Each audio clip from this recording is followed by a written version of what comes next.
Good morning, everyone, and welcome back to our second day of live streaming coverage for the APP SUNMED Los Angeles Open.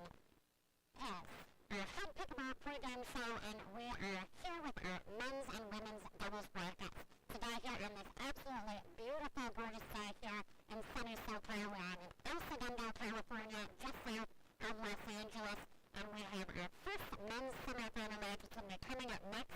We have J.W. Johnson and Dylan Frazier taking on Warren Tamanaha and Mo Venkatasan.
Good morning, everyone. Lauren McLaughlin here, and welcome to our second day of live streaming coverage here at the APP SUNMED Los Angeles Open.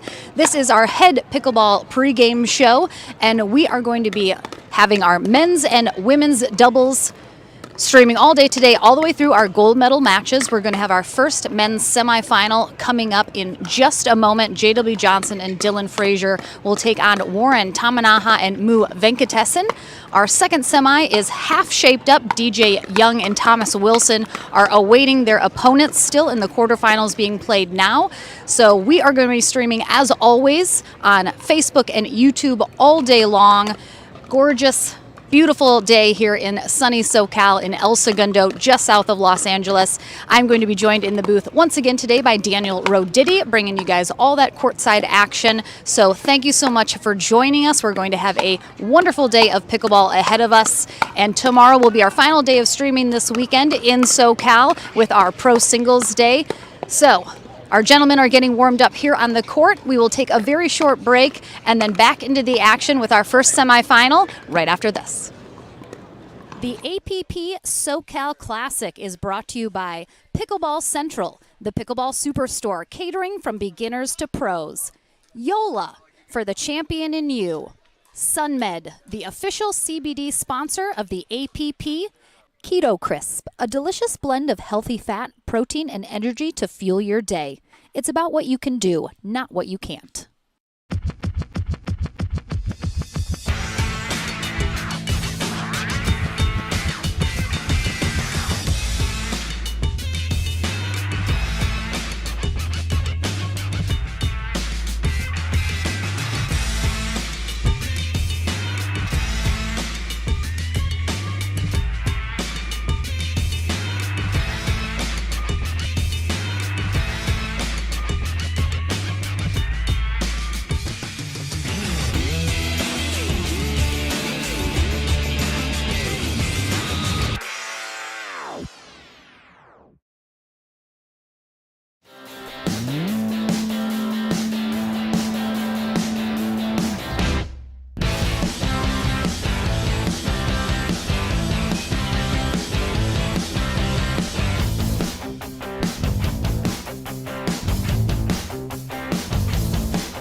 Good morning, everyone, and welcome back to our first coverage here on Saturday at the APP SUNMED Los Angeles Open. We have our first men's semifinal match on deck, as I mentioned in our head pickleball pregame show. We are going to have Johnson and Dylan Frazier. They are taking on Warren Tamanaha and Mu Venkatesan. Venkatesan in the blue, originally from India, 35 years old, now in Tustin, California. He played very high-level badminton in India and also at Wichita State, where he attended college. Now, of course, transferring over those badminton skills into pickleball. His partner, Warren Tamanaha, in the red and white hat, 39 years old, in Garden Grove, California. His family originally from Hawaii, where he spent about 5 years living after he graduated from high school. He has one 10-year-old daughter, and they are looking forward to taking on the young team of J.W. Johnson and Dylan Frazier. Johnson in the green, Frazier in the red. Probably the favored team to win it all here today for men's pro doubles. But teams are going to be doing their best to make them work for it. Looking back at our bracket, you can always follow along with us and see where your favorite team is or any of the results that have happened throughout the day at pickleballtournaments.com.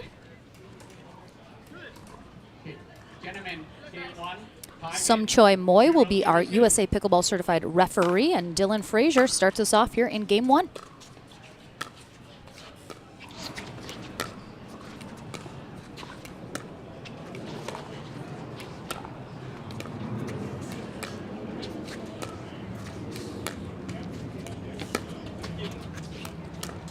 Oh, really nice job there from Tamanaha, as he recognized Johnson was going to have to eke that ball up and over the net. Left it a little high and threaded that right up the middle.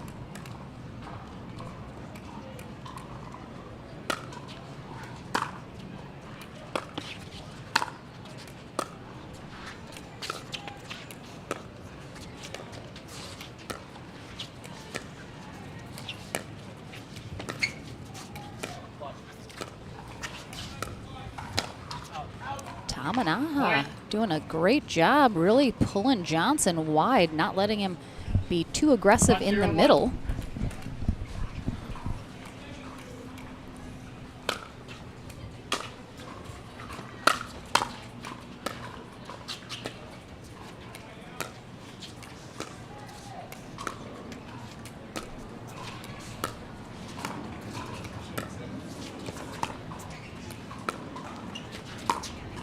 Ooh, really nice shot there. Beautiful Looks shot. like Tamanaha and Venkatesan switched up their stack a little bit that time.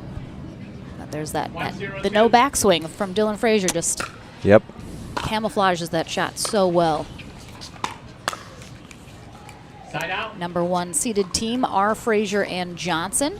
Frazier, 20 years old, 0-1-1. student at the University of Missouri. J.W. Johnson, 19 years old and full-time pickleball pro.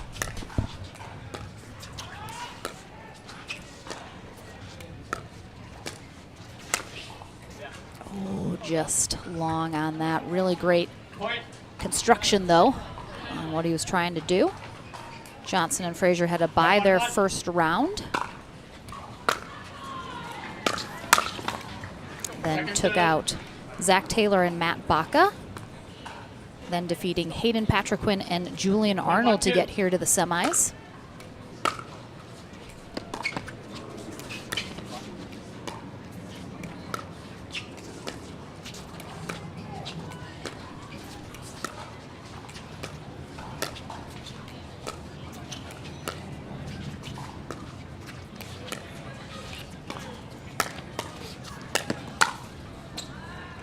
Good attempt there from Venkatesan. Didn't quite get enough on that.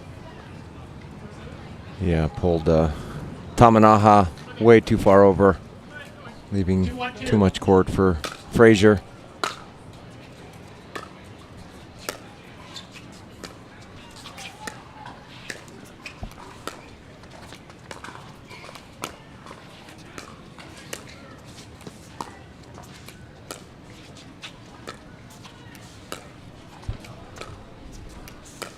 Really moving it around a lot, which is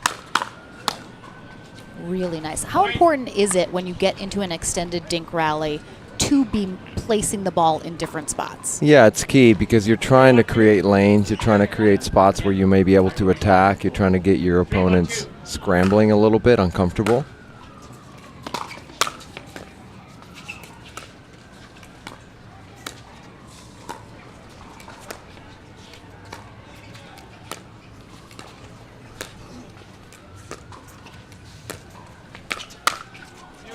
Oh, Tamanaha was on that. I think the one time you might keep going to the same spot is if you're being successful at moving your opponent back a little bit, getting them back off that line. So you want to stay there until you create those lanes. Oh, mistake there. Tamanaha and Venkatesan, the number 12 seed, effectively had a bye in their first round after their first round team withdrew.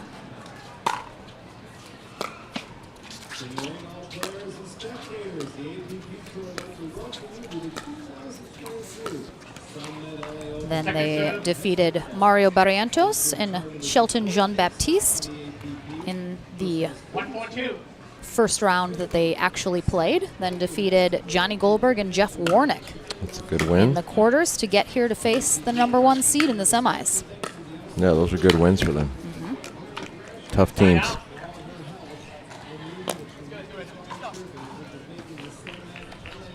Lauren McLaughlin and Daniel Roditi are the voices you'll be hearing today here courtside. Point.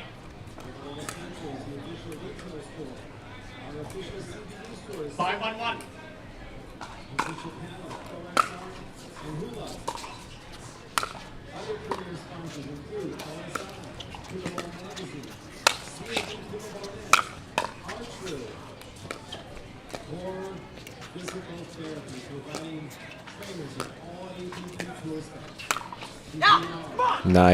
Nice speed up there by Venkatesan. Really patience for them on that.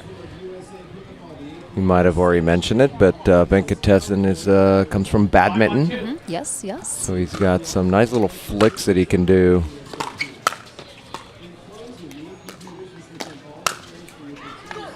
Side out.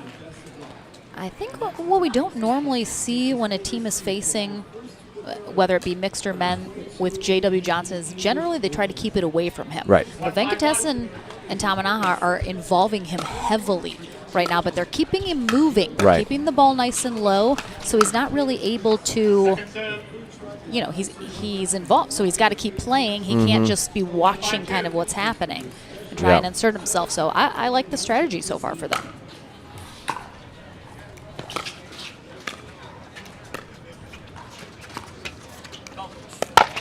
Oh, nice. Oh, that is a heartbreaker. What an effort there from Venkatesan to get that. Yeah, I think it's similar to mixed doubles, right, where they have to be willing to go behind him a little bit, keep him honest. Oh boy. That was a little lackadaisical Almost on like that he was shot trying. Almost like he was trying to be nice and not hit Tamanaha. Exactly. There's no room for niceness in Yeah, pickleball. not at all.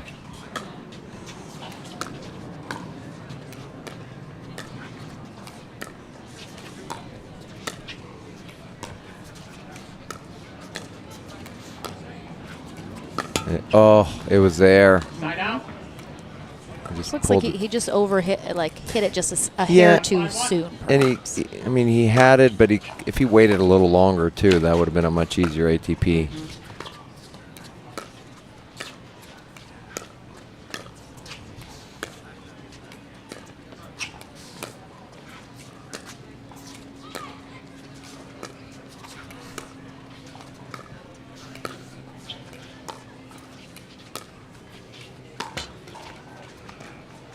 Point.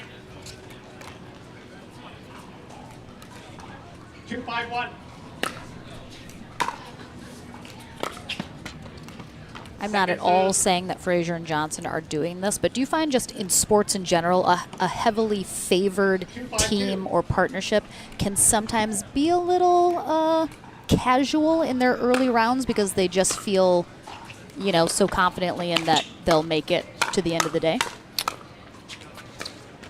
Yeah, I think you're not seeing the intensity that you might see, you know, maybe in a gold medal match. But, you know, it's a semifinal match, and obviously Warren Tamanaha and Mu Venkatesan are here for a reason. They had to beat some good quality teams. But, yeah, there's a little bit of maybe just earlier in this match. They're pretty relaxed. I think they're obviously confident in their ability to be able to win this match, but you don't want to give a team like Tamanaha and Venkatesan belief that they can beat you. So, you know, if you're a little relaxed, you have to be careful, because if they start getting confident, they, you know, obviously they're going to play much better.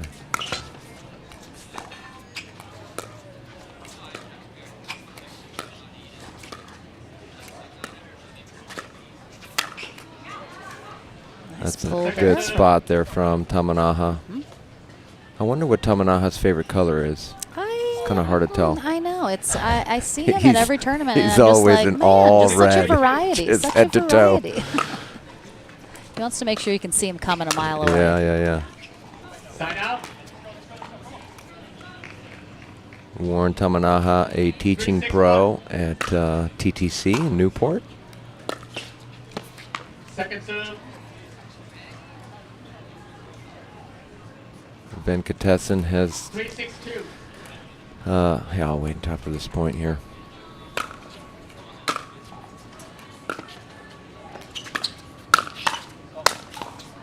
And forgive me if you already said this. I know I was a little late getting here. He was an engineer and has, with the support of his wife, decided to pursue pickleball full-time this year. And so he's giving it his best shot. I had not mentioned that, so a lovely little tidbit. Thank you.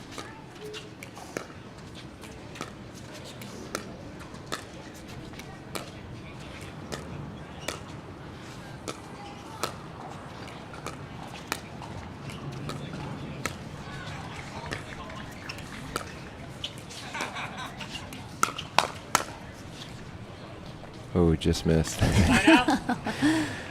Yeah, you will notice Tamanaha very quiet on the court. 6-4-1. Venkatesan speaks enough for both of them. Nice put away there. Yeah, I had a chance to meet his wife. Yeah, courtside. Deepika? She's here. Yeah, she's great. Lovely. She said she's always telling him he's got to watch the live stream because we tell him what he should be doing. I was like, well, at least whoever I'm with does. You're the pro. I'm going to leave that to you. Yeah, Venkatesan, very fun to watch. Very vocal. Most of the time he's just talking to himself, really, is what he does.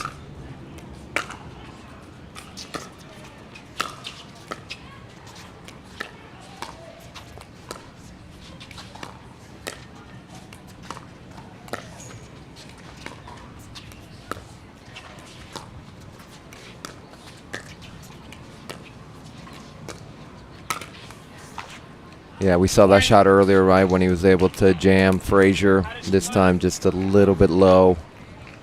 Good attempt, though. I mean, you got to take some chances against JW and Frazier. You can't just hope that they're going to make mistakes, because they're not going to make very many. Playing safe will not get you over the top. No.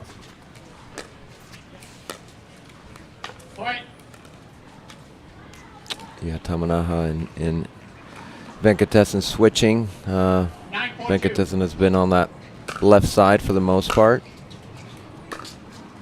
But as we've said many times, you got to try different stuff.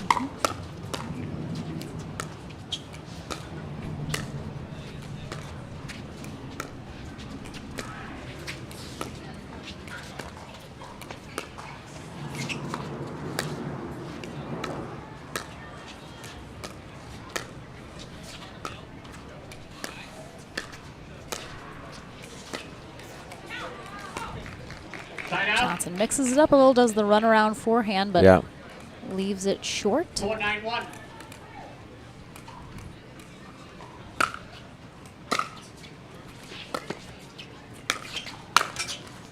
Second serve. 4-9-2.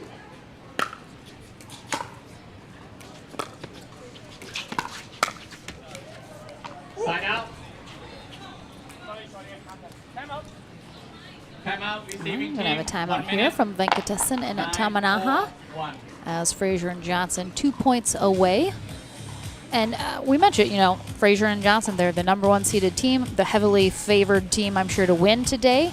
So Venkatesan and Tamanaha, they've had some success. They've gotten some points on the board. They haven't run away with it by any means. So what have you seen that maybe you would coach them now in this timeout to try, maybe be more aggressive? What would you tell them right now in this Yeah, timeout? I think you have to take some chances, as we said. They're not going to outdink Johnson and Frazier. Just keeping the ball in play and hope that they pop it up or something. It's just not going to be a good plan. They have to take some chances. They're going to have to attack some lower balls. You just have to. You just have to be aggressive. Hope you get some of those, and by applying a little bit of pressure, hopefully that confidence helps you to, continue. But yeah, you can't play it safe, and you have nothing to lose. I mean, this is already a great run. They're certainly not out of it. But I'm assuming they've been aggressive to get to this point. Sure. And they have to have the same plan against Frazier and Johnson.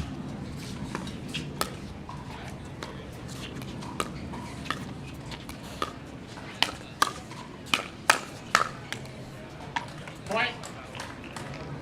Johnson he's just so good about taking a ball that's fairly low and just up and over the net. Yeah, he's so good with his hands. He just flicks the ball.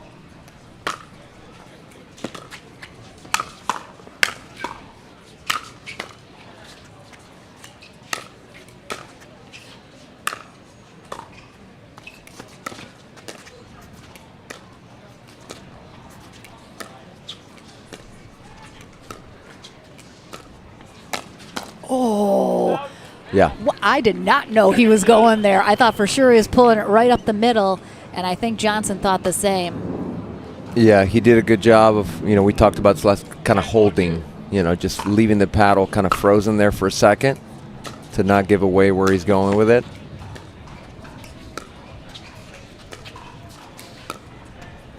But that's exactly the kind of shot you have to go for. I mean, they Yeah. lost this, but I liked it. I think I would have liked to see him maybe pull the trigger on a couple of those forehands, but hopefully they'll make some adjustments here in game 2.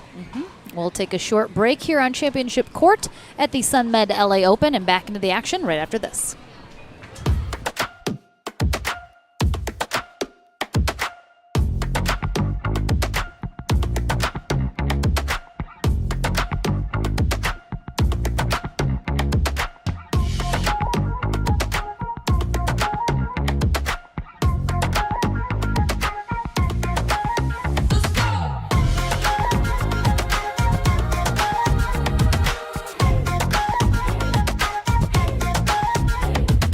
If you like to dink, then Pickleball Magazine has what you're looking for. Our bi-monthly print publication will help you become a better player with instructional tips, drills, and articles from the top teaching pros in the sport. And you'll become a healthier, stronger player with psychological, nutritional, and wellness advice from experts in their fields. Finally, if it's product reviews or the latest news, we have that too.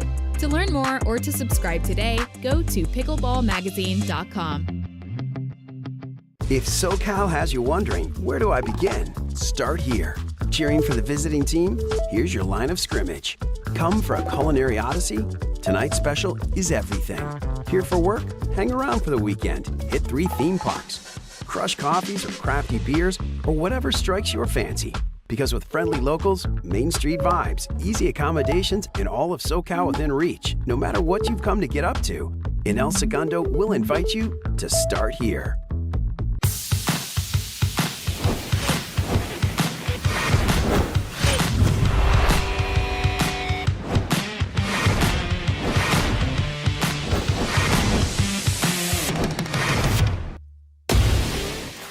so ready for next gen. This is Next Gen Pickleball. I'm so ready for the Next Gen Tour. Super excited about Next Gen. I can't wait for the APP Next Gen Tour. I'm super excited for next gen.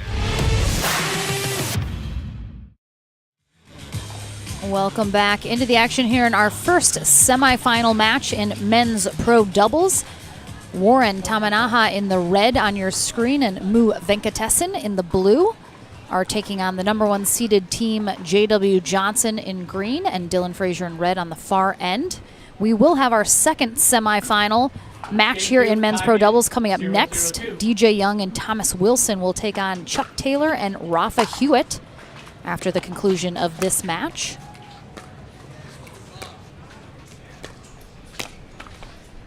Side out. Spot in the winner bracket final on the line here in this match, and therefore a spot on the 0-0-1. podium.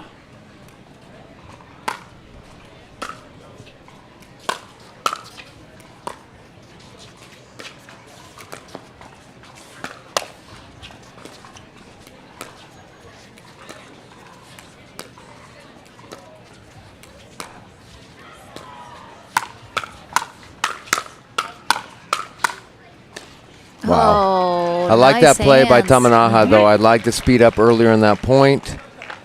You have to take those chances. Of course, Frazier and Johnson so fast, but you have to do it.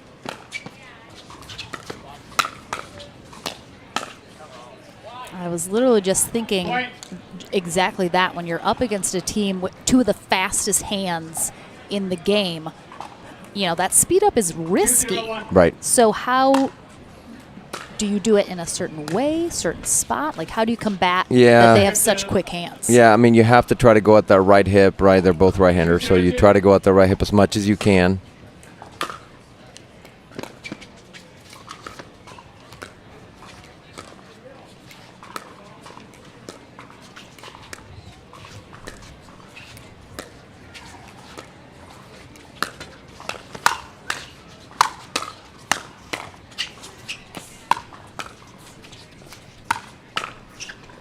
Oh, good nice try. defense, Yeah. though, from Tamanaha and Venkatesan. 3-0-2. Venkatesan will talk to his paddle quite a bit. I think he's making Frazier and Johnson get a little chuckle as well. Yeah. 0-3-1.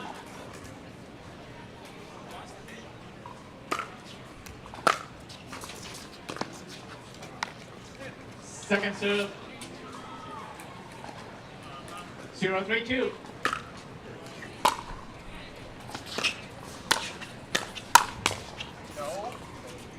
Side out. Good leave there for Frazier. Yeah. 3-0-1. Tamanaha telling Venkatesan, I like it, I like it. And it's good to hear from your partner when you go for a shot, you make a mistake, maybe you miss it. It's great to hear, hey, I like it. That was Yeah. a good attempt. That's Still supportive. yes, exactly. I like the try.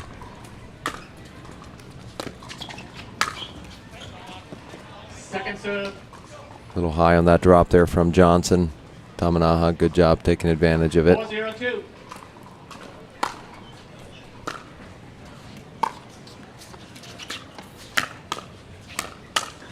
Oh, nice. I mean, that's a good spot, that right shoulder. That's it. He catches Frazier exactly. He can't get a hand on it because it's in an awkward spot. Yeah.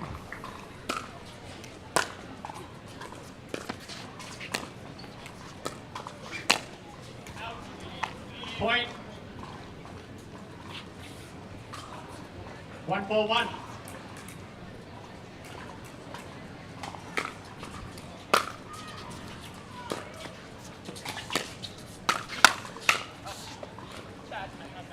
Second serve.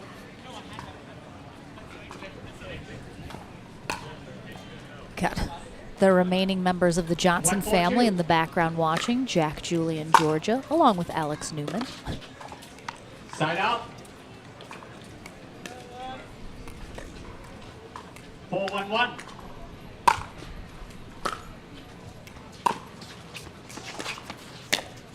Wow. Point. I mean, you think you get a ball That was that's not a away bad from dink. him. Yeah, that I was not know. a bad dink by Venkatesan, but look at the reach and the flick.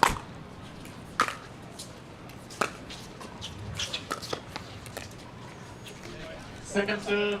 Johnson does so many things that I teach students not to do because most Because he people can? Yeah, most people cannot get away with that, but he can. Oh, I like that lob. Oh, good try That's tough. from Venkatesan. Give us an example. What does Johnson do that you would tell a student not to do? I mean, his paddle is so low, you know, his quote ready unquote position. his ready position doesn't look ready, 6-1-2. but clearly it is for him.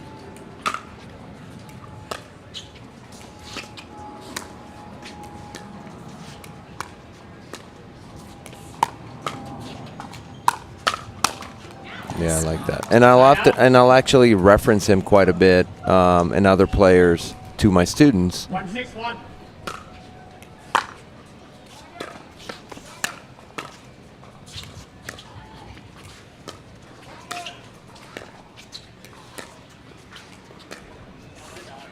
I tell them unless you're as good and fast as JW, then don't do it. Yep. Which the answer is always they're not, of course. If they were, they wouldn't be taking lessons from me.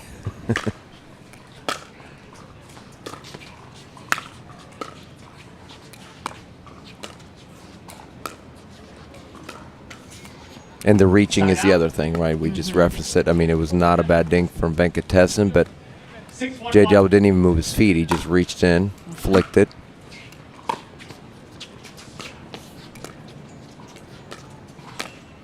I mean, look at that. Just the flick. It's crazy. And Tamanaha and Venkatesan are not slow. They have good Yeah. hands, but it's just catching them off guard because you don't see that shot from that spot very often at all. You just don't expect it. Second serve. So you're not ready for that. 7-1-2.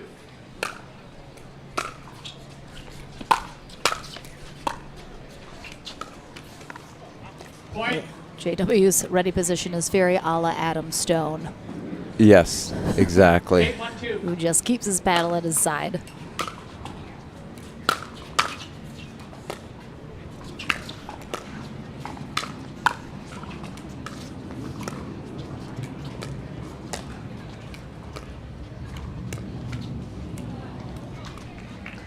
Side out. Speaking of Adam Stone, next weekend he's going to be in Oklahoma City on the mic at our next gen Oh, event awesome. while we're in England. Yeah, that's great. So excited to have him with us, helping run that event. Second serve. Yeah, he'll be great. Yeah, I love Adam Stone. He's awesome. One of the good 1-8-2. ones. Yes.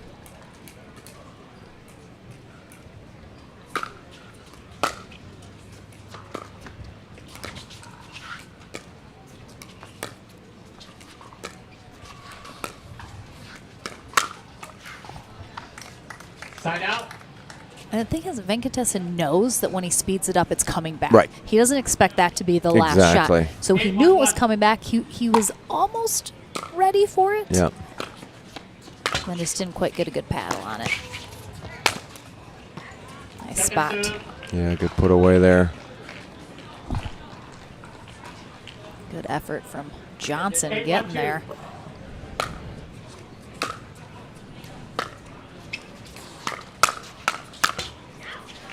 It was funny on that last rally watching J.W. Johnson scramble a little. He's not a scrambler. He's not a player that I would describe as kind of all over the place. He's very deliberate in his movements.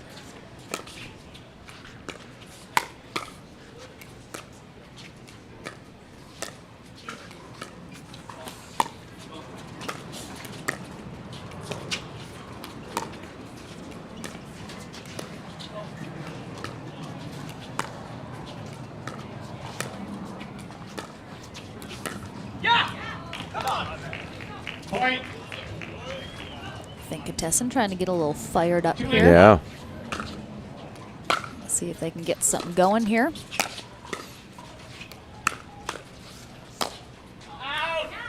Point. I mean, even J.W. Johnson, I thought that was a bit of a stretch for him to try and reach that one 3-8-1. without moving his feet.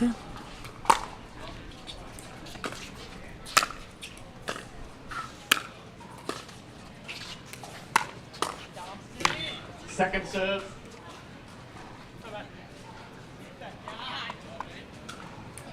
That's the other thing. 3-2. And I'll mention something after this point.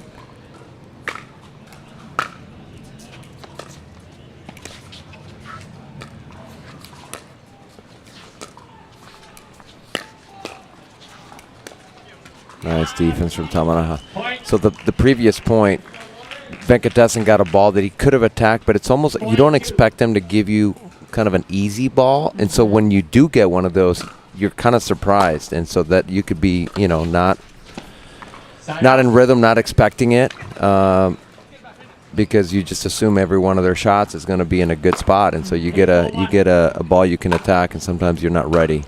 You think it's a trap. Yeah. Why are they This doing is a this to me? trick. Yes, this is a trick. Point. So Tamanaha and Venkatesan have 9-4-1. gotten as far as they did in the first game, putting 4 on the board. Let's see if they can give a little push still here in the second game. Point. But going to be hard to do, and they're going to have to hold off a match point here from Frazier and Johnson.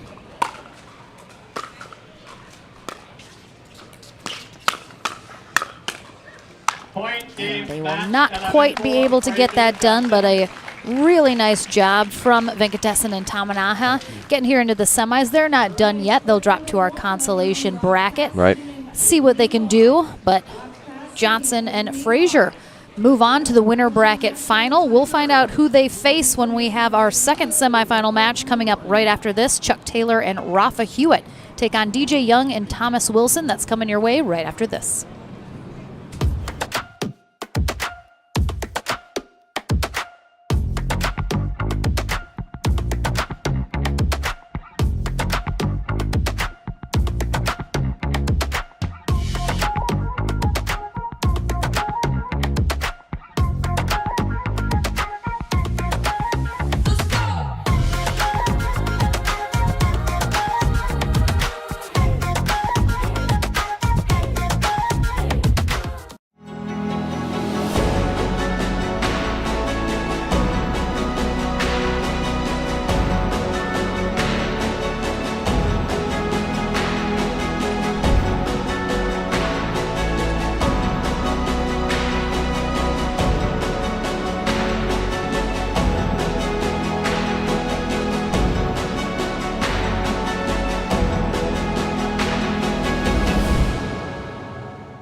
so ready for next gen. This is Next Gen Pickleball. I'm so ready for the Next Gen Tour. Super excited about next gen. I can't wait for the APP Next Gen Tour. I'm super excited for next gen.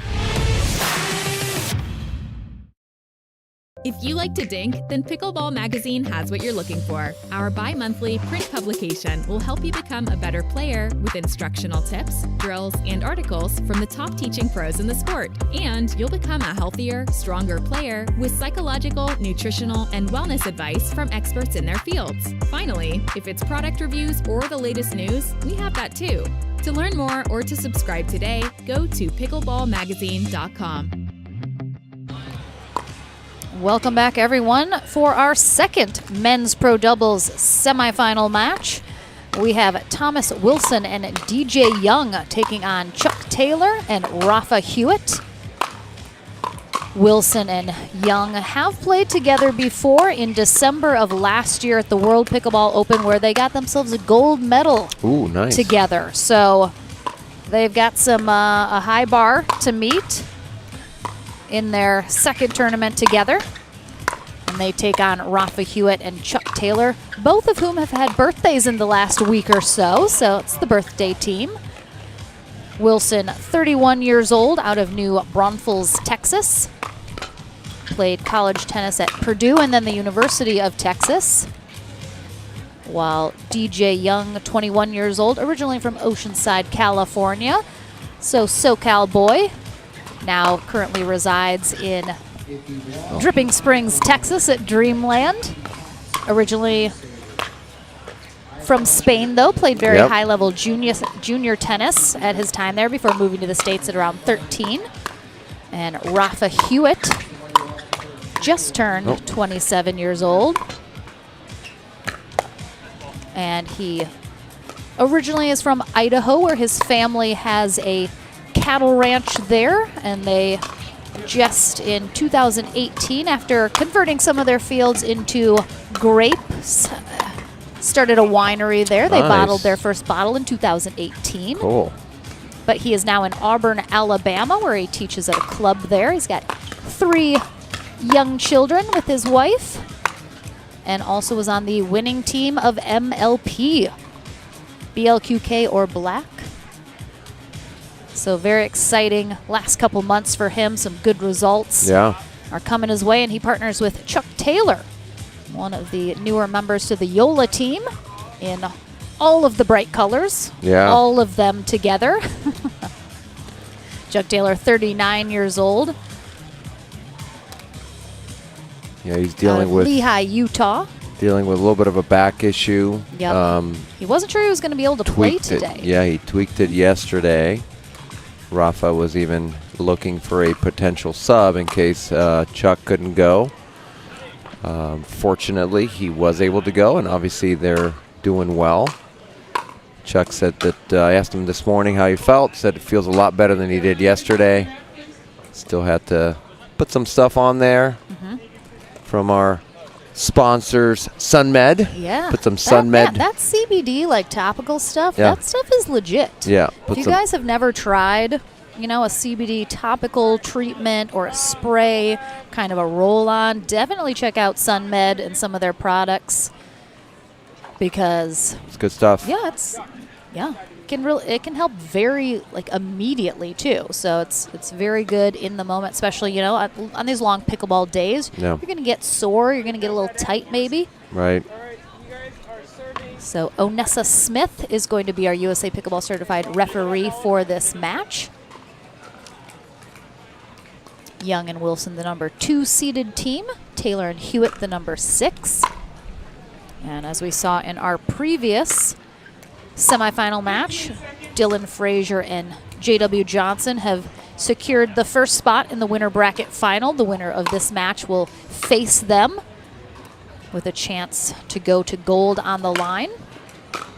And don't worry, we will be getting some of our ladies doubles matches as well. They start a little later in the day and have a smaller bracket, so we try to get as many of them in as we can, but just because there's so many more men's matches, that's generally why we see a little bit more of them. But the ladies are coming, don't you worry. Lauren McLaughlin and Daniel Roditi here courtside. Rafa Hewitt's going to start us off serving on the near end.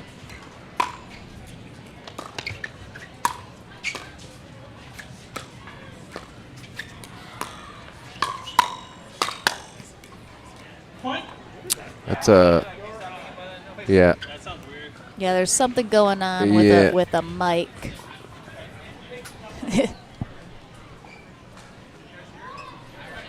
Yeah, don't hit it so hard. The ball sound was getting picked up in the referee's mic, so we'll see hopefully if that sounded like fixed. The ball was made out of aluminum Like or something. Yeah, they're like just a tin ball. Hitting a can around out there. 0-1-1.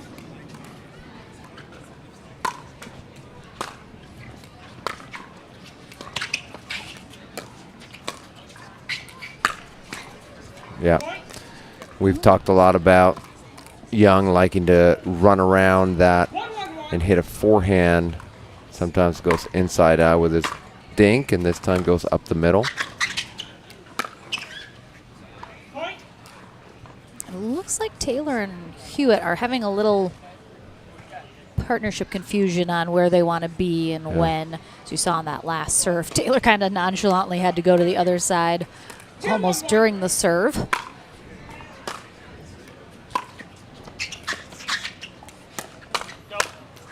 But Rafa Hewitt a lefty, so you're going to see him probably more often than not on that right side. I think we're going to see a lot of speed ups from Young, especially on that forehand side.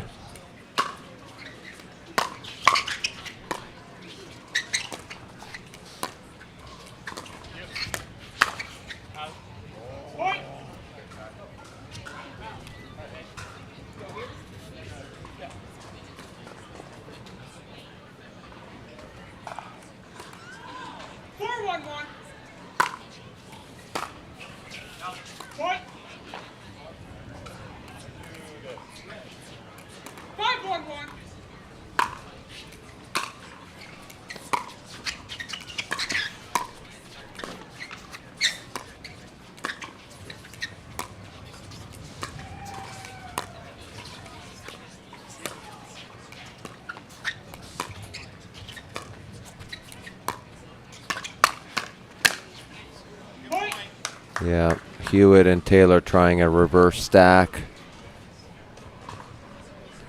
I would think it's more of an adjustment for Hewitt, since him being a lefty, I'm sure he's mostly placed on that right side. And there he goes. Second server.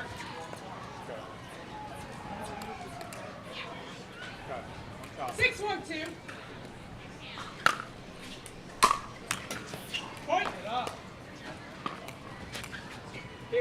You typically don't see the men stand on the side when they're wanting to stack. They usually like to start in the middle and just shift. I'm not sure why they're choosing to do that, but a block there from Taylor. yeah.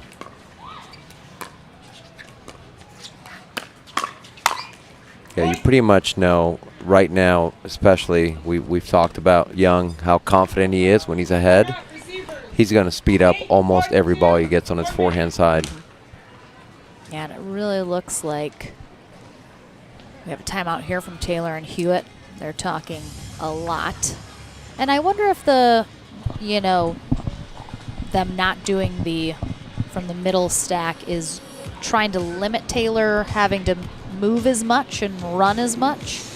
Yeah, maybe. I think that's the only thing I could think of that could be the reason is his back. Just it's a lot easier to just sort of step in. The reason that most men prefer to be in the middle, it gives you more options. You can fake, versus just, or if you get a really tough serve, you can stay.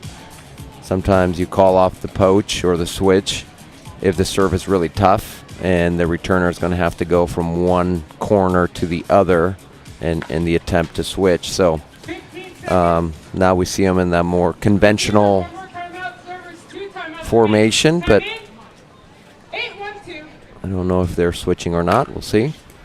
Yeah, they are. Yeah, we'll We'll see if we see any strategy change after a lot of the discussion between Taylor and Hewitt during that timeout.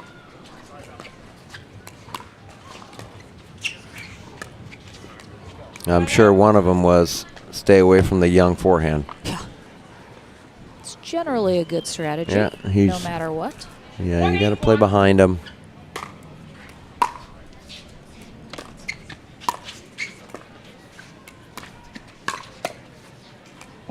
That's good speed up from Hewitt right at the right hip of Wilson.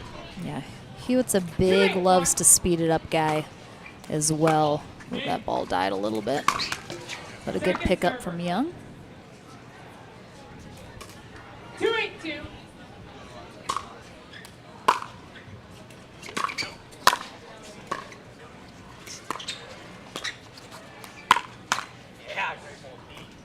Side out. As I mentioned, Wilson and Young have played together. It's been a minute, though. In December of last year, they got gold together at the World Pickleball Open, which I was lucky enough to be there and see. They both played very well.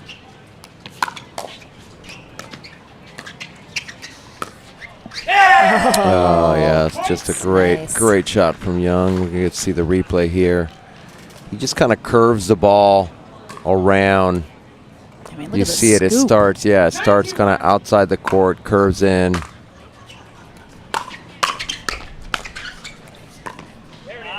Second server.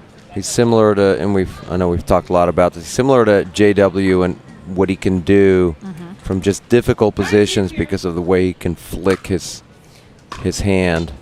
Point.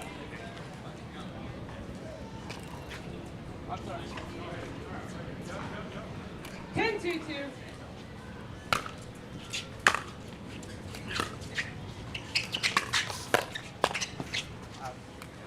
Point. Good attempt from Taylor there. 11-2. But ultimately, Young and Wilson just too much to handle here in game one. They'll take it 11-2. We will take a very short break and back into game two in this second semifinal match right after this.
Welcome back into the action here for our second semifinal match here in our men's pro doubles bracket.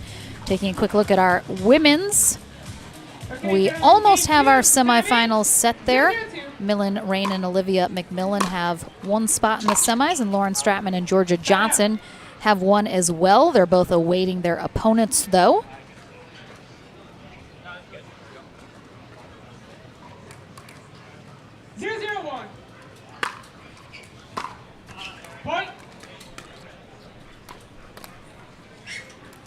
You have 1-0. Rafa Hewitt and Chuck Taylor now on the far end. Thomas Wilson and DJ Young on the near end. A little short on that serve from Hewitt.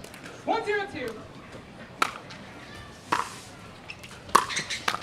Point.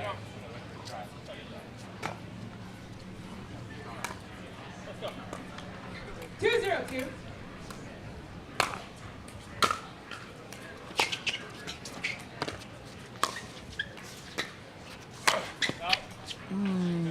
Good attempt there from Taylor on the Ernie, but just a little too low. Couldn't quite get it to dip enough. 0-2-1.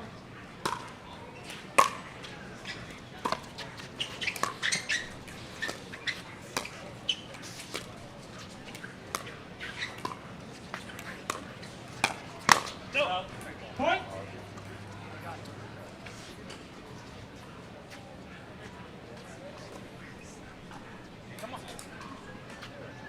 One, 2-1.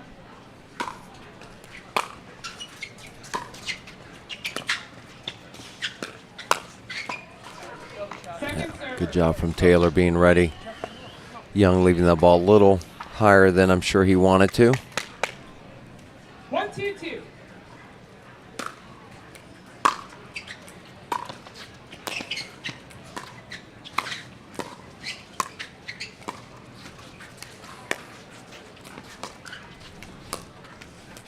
Point.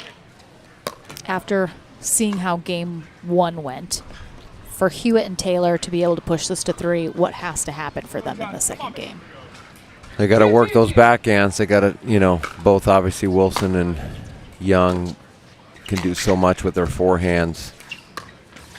Not that they don't have a good backhand, but that's certainly, if you have to pick, you know, you want to work those backhands, try to pull DJ Young wide on his backhand side, try to limit what he can do. Right now, Wilson on the left side, though.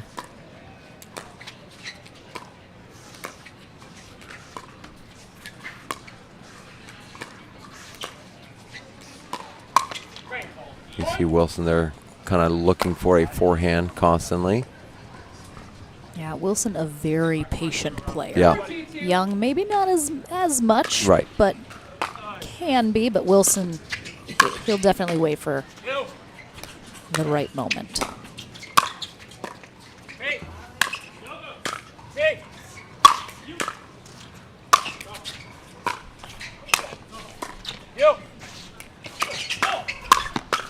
Oh my goodness. Taylor and Hewitt had to work for that one. Nice defense from Wilson and Young, though, trying to get back in that.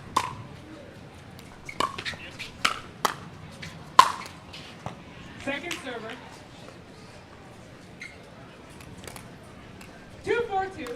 Yeah, I think that's part of what makes Wilson and Young a good matchup. It's one being more aggressive, being young, and Wilson patient, setting the point up.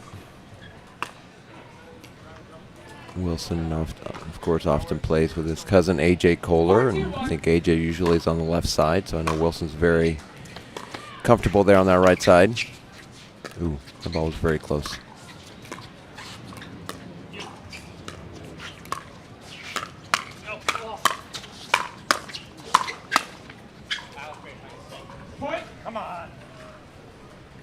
Yeah, Taylor upset with himself. Good defense there on a couple and had the court open, just missed it wide. 5-2-1.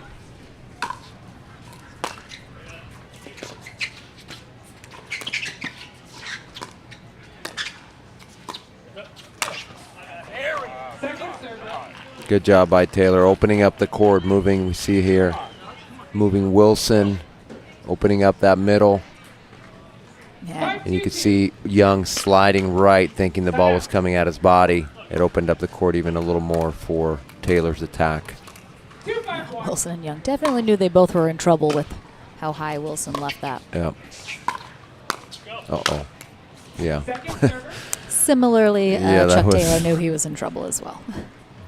Young with that scorpion shot that he likes to hit. Reaches across to his backhand side with the forehand. TJ Young with the closed fist, but then the thumb point to the right. Side out. We saw that yesterday with him as well. We mentioned how a lot of times the players will just give the closed fist or open hand about whether or not they're staying or switching, but occasionally you'll see someone point to where they want the ball returned. Right. And that's what Young was doing there. Second serve. Nice pull down the line there from Hewitt. Come on, Chuck. Get involved, buddy. Go. 5-2-2.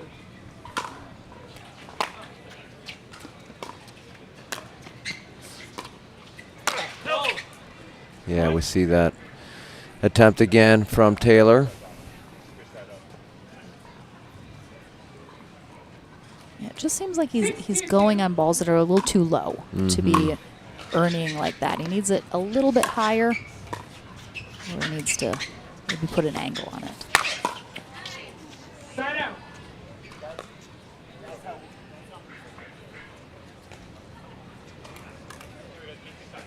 Two, 6-1.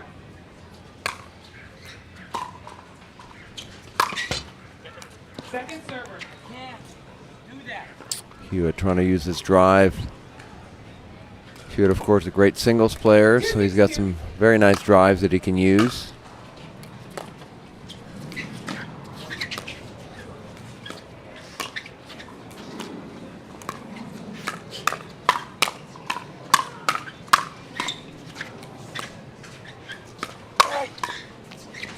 Yeah, good job by Hewitt being ready for that speed up. Good counter. 3-6-2.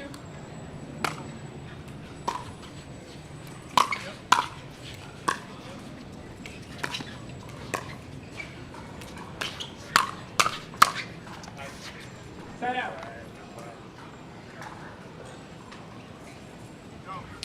Looks like Todd and Esquivel have moved on to the semis. Oh, We'll excellent. take on Rain and Macmillan. The other one is still waiting.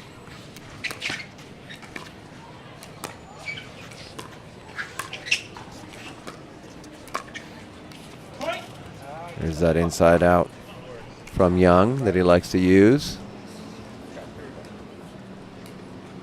7-3-1.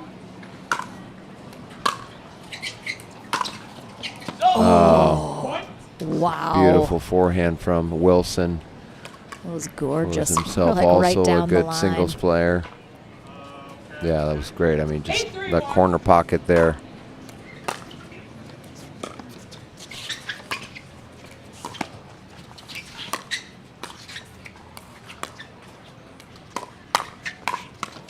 Point.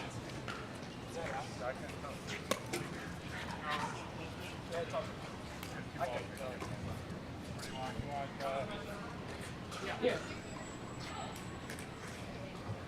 9-3-1.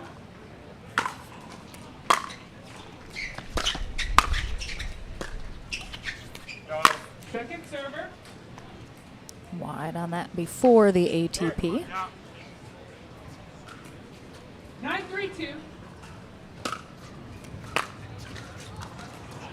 Point. With that return long. 10-3-2. Match point here for DJ Young and Thomas Wilson. Point. And they will get it done. Spot in the winner bracket final for Young and Wilson. They'll take on J.W. Johnson and Dylan Frazier. Both of those teams already on the podium. We'll have that in just a little while for you as we continue our day here at the APP SunMed LA Open. We'll be back into the action with our next doubles match coming up right after this.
Welcome to the Franklin studio. Lauren McLaughlin here with Thomas Wilson and DJ Young. First of all, you have celebrated a birthday in April. I've been saying it wrong. You're 22, so congratulations. Thank you. I'm 22. T-Swift. T-Swift. Oh, look at that Taylor Swift reference. Absolutely. I love it. Well, you guys are into the winter bracket final. You have played together. It's been a minute since last year at the World Pickleball Open, but you got gold together. What do you think works well about your partnership that is now going to get you on the podium for the second time?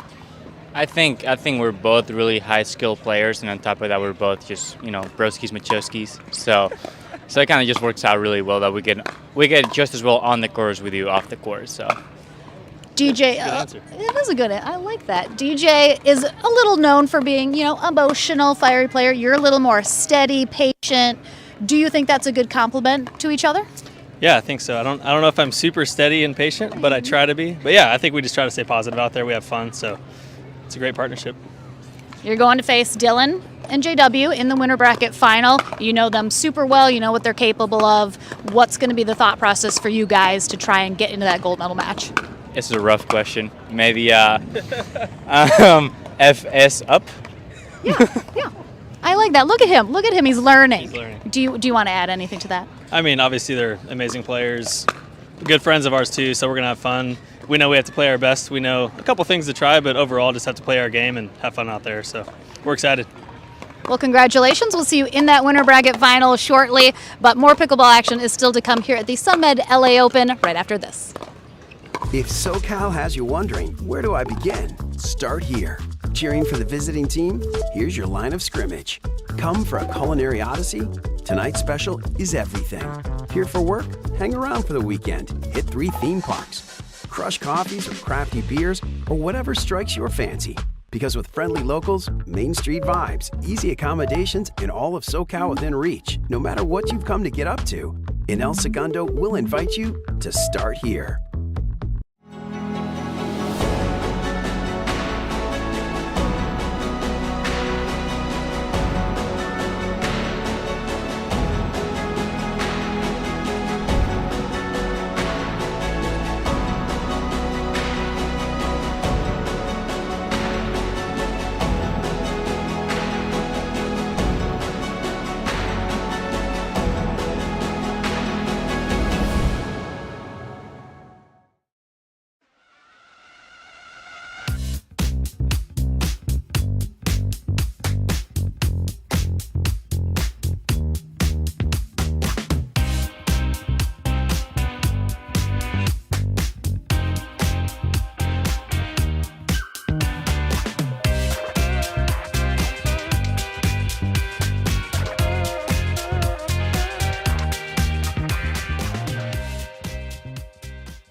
If you like to dink, then Pickleball Magazine has what you're looking for. Our bi-monthly print publication will help you become a better player with instructional tips, drills, and articles from the top teaching pros in the sport. And you'll become a healthier, stronger player with psychological, nutritional, and wellness advice from experts in their fields. Finally, if it's product reviews or the latest news, we have that too.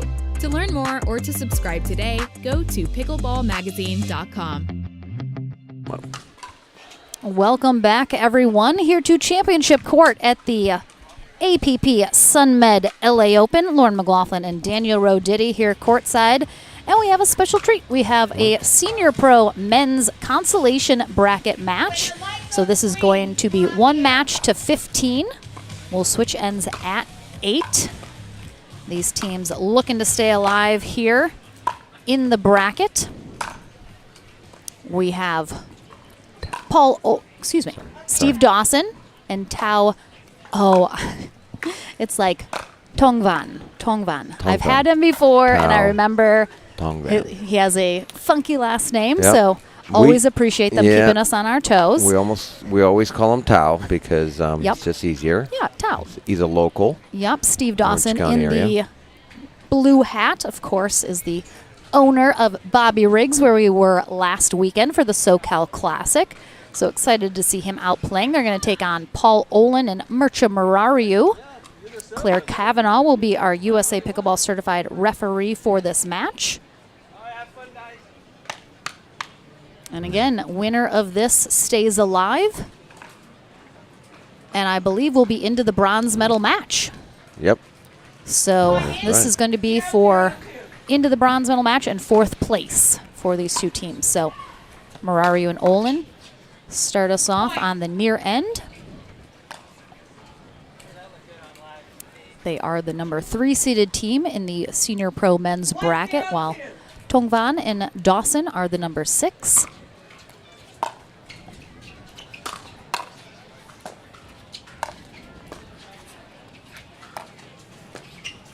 Yeah, Dawson and Tongvan lost to Witscan and Gingrich, 11-7, 11-6, to send them down to the consolation bracket.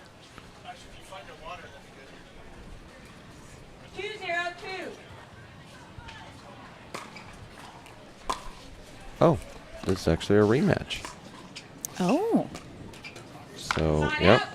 So Dawson and Tongvan beat Murariu and Olin 11-5, 11-7. It was semis. Yeah. All right, so Olin and Murariu looking for a little payback.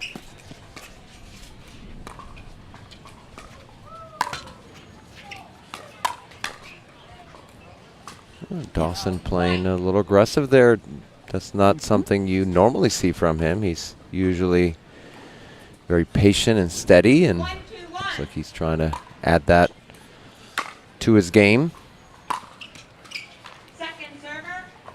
Yep, as I mentioned, Steve Dawson in the blue hat on the far end.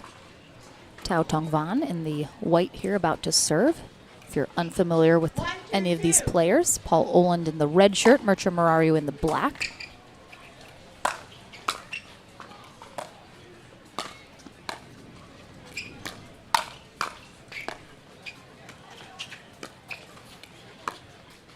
Ooh, ATP, yeah. Too much angle there from Dawson, allowing Olin to have a relatively easy ATP. Right between the legs, but keeps it in. Yeah.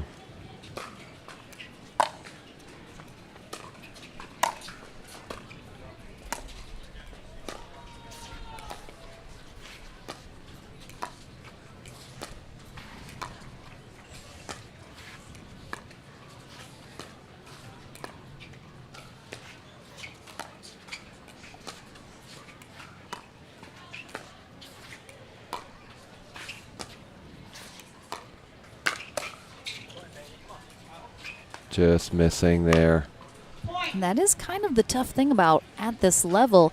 You know, on one hand, you're trying to get that really sharp angle on the cross-court dink to try and kind of get past your opponent, but at the same time, doing that then opens up that ATP opportunity. Right. Well, net cord there stays in. And it looks like next up on championship court, we are going to have a women's pro doubles semifinal match. Millen Rain and Olivia McMillan will take on Michelle Esquivel and Paris Todd. That is coming up next, so don't go anywhere, especially if you're excited to see our women's pro doubles.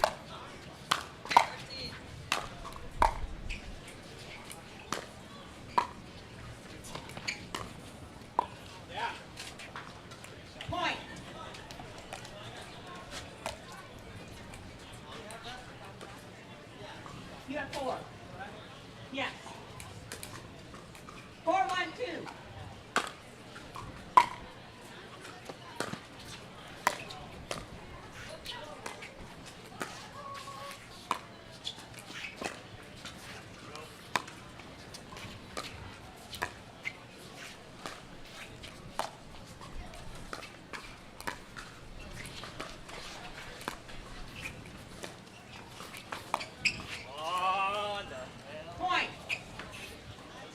Tough spot there as Tongvan tries to go straight up, mix it up a little.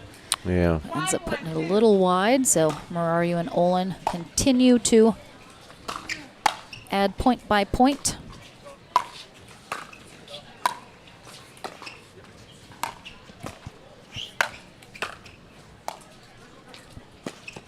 Good drop. Oh. That's so tough. Back to back. The first one was on purpose. The second one was not. As it clips the net. I mean, that's some skilled skilled shots right there from Tong Fan. The double net clip. Oh, excuse me. You're right. Correction, right here. 151.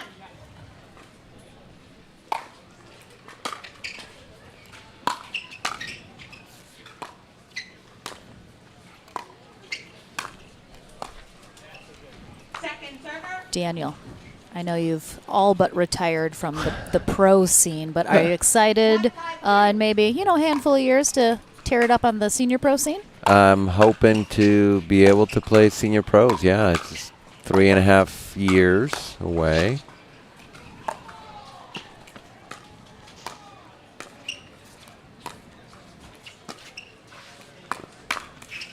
That's part of the reason that I'm trying not to play as much. Need to save my body so that I can try to compete when I'm 50. You need 3 years to rest and Yeah, recover. Yeah. 3 years of rest and relaxation. It's more just not putting any more wear and tear. That's Yes, really I more feel the. ya.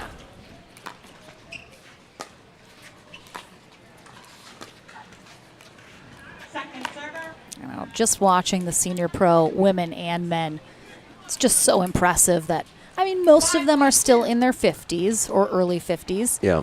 But just, I mean, the shape that they're in, the athleticness, Right. it's very impressive. Well, and of course, at that age, you have to do more to stay there in terms of your body and staying healthy. It's just recovery takes much longer. So it's impressive how many tournaments these guys play, and ladies, at such a high level.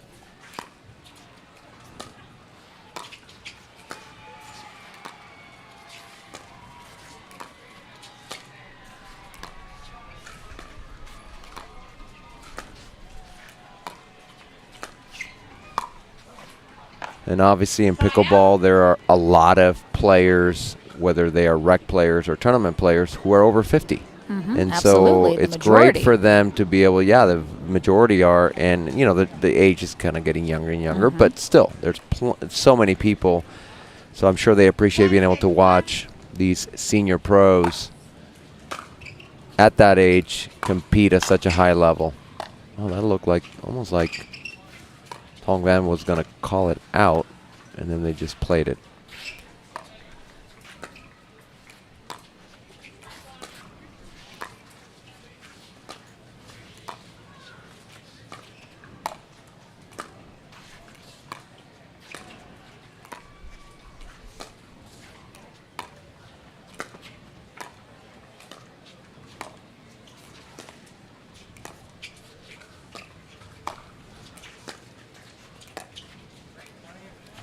Second server. Nice patience. What you will see, absolutely, once you get into the senior pro bracket is a lot more dinking, Yeah. a little bit slower of play, a little more patience. Longer rallies, is- yeah. Yeah, again, you know, there is wear and tear on your body from younger athletics and all of that, so they're not going to be able to be in as many hands battles, scrambling as much, Right. so 611.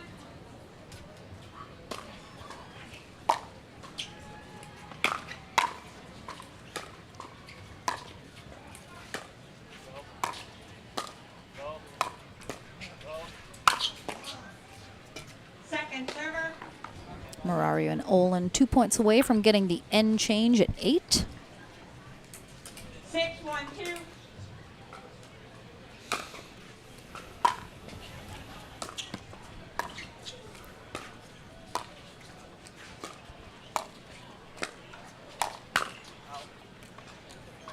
Side out. Marario just late with that backhand. 161.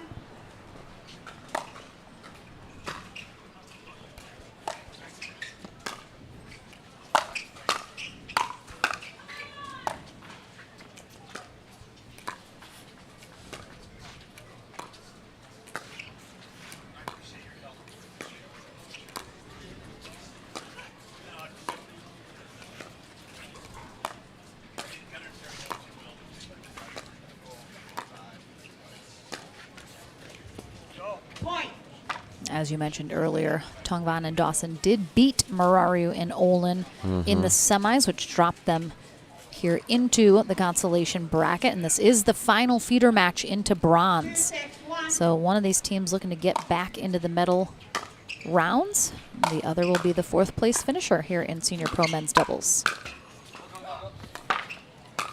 Oh, Nice effort good get from from Dawson. Just couldn't quite get the next one. Good job by Olin recognizing that Dawson is scrambling to get back out of the kitchen and speeds it up at him.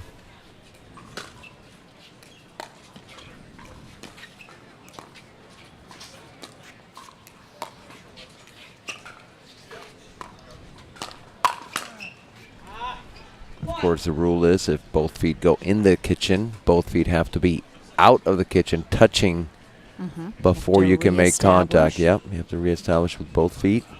We had a fun discussion yesterday, and the chat had a good time talking about it as well in the YouTube chat about if you're laying on the ground, what counts as reestablishing. Ooh.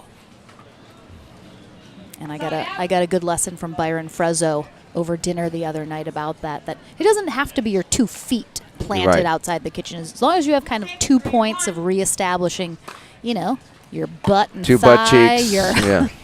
your elbow and knee. You just have to have reestablished outside of the kitchen. Doesn't have to be your feet, though. Right.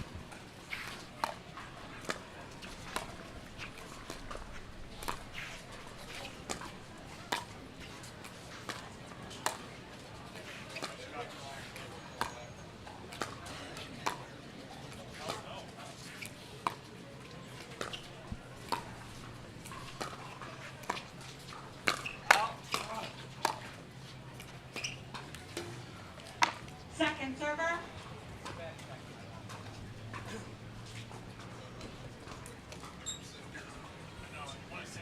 6-3-2.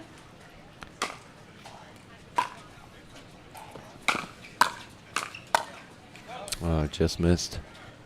Yeah, that quarterfinal match from Barr and Wright versus Bright and Franco. Is it still going on? Yeah, it's still going. Wow. There's no results yet. Probably went to 3 if they're even done. So we're Yeah. waiting on that second semifinal Having to a get battle. set in women's.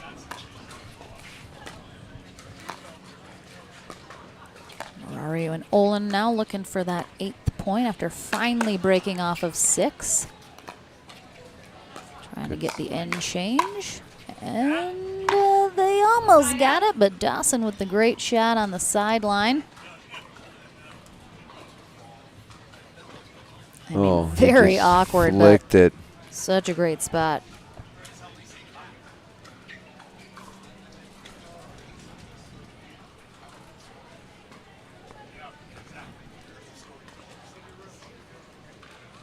Three, 7-1.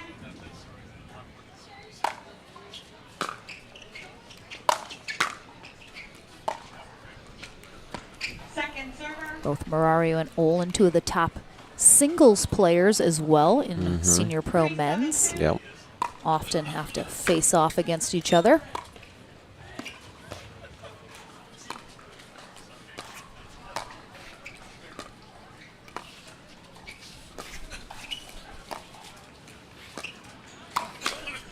Oh, Great. quick hands Yeah, from good job, Marariu. Marariu.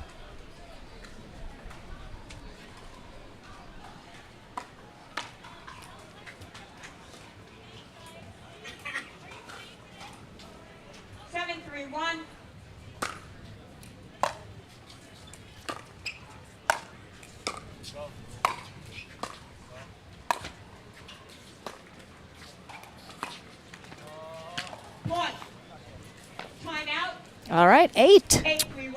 Took them a minute. They got stuck in the mud on 6 there for a second. But the end change is upon us with Marariu and Olin out in front, 8-3. And I have a Jessie Irvin sighting in our pro tent. It was her birthday just the other day as well. Whose birthday wasn't it in the last 2 weeks? My goodness.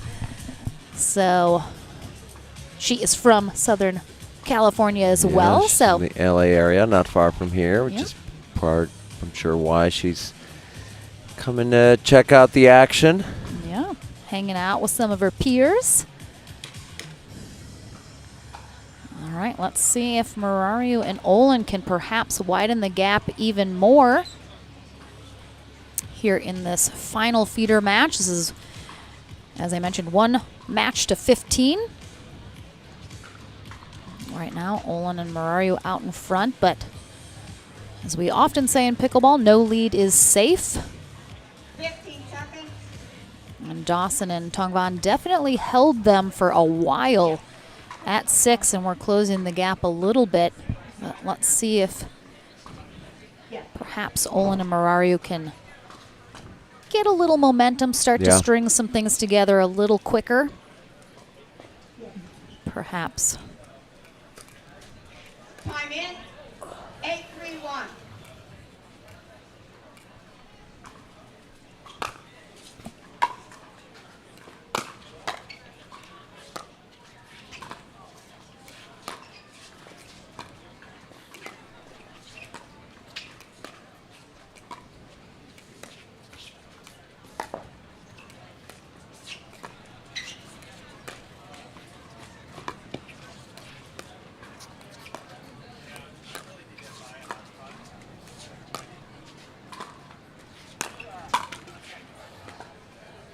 Error from Dawson there.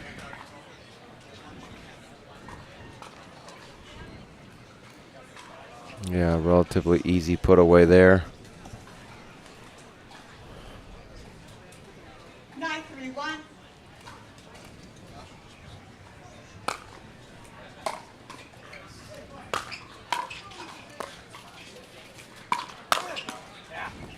Yeah, definitely looks like Murario and Olin are getting a little more aggressive after the end change.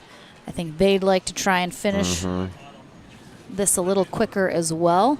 Perhaps they're feeling we've spent enough time dinking and, you know, these extended rallies, but seems like they're playing like they have a date in the bronze medal match and they're trying to get there. Point.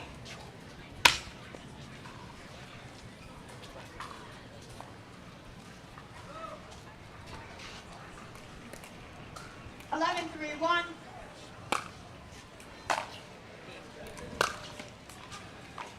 Second server.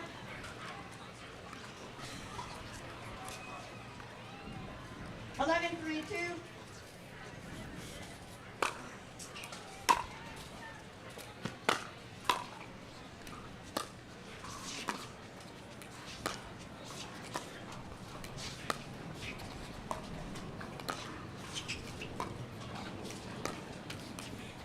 Side out.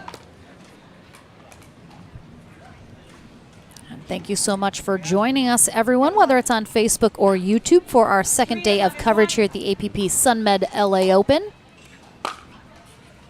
We'll be going all the way through our gold medal matches here today in our men's and women's pro brackets.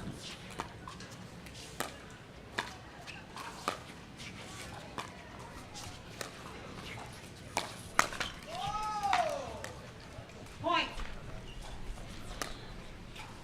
As I mentioned, we'll have a women's semifinal match coming up next here on Championship Court. Millen Rain and Olivia McMillan will take on Michelle Esquivel and Paris Todd.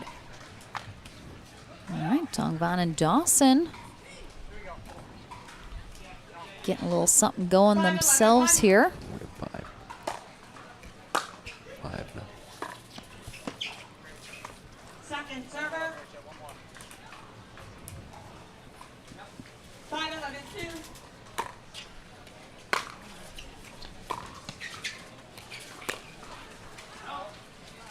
Point.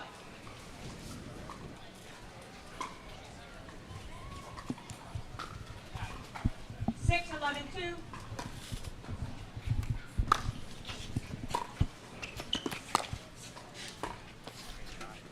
Side Nice out. spot there from Olin, pushing Dawson very far back there. 11-6-1.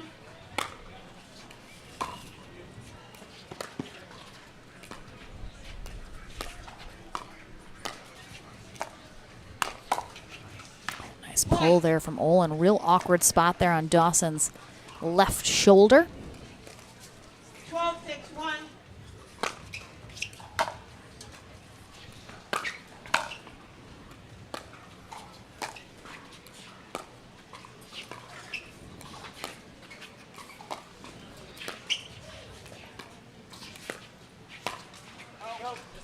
Ooh, just wide, and Olin manages to get out of the way. No easy feat, but they are 2 points away now from not only revenge of the earlier loss to Dawson and Tong Van, but 2 points away from getting back into the medal rounds. Make that one. Yep. Match point here for Mircea Murariu and Paul Olin. 14-6-1.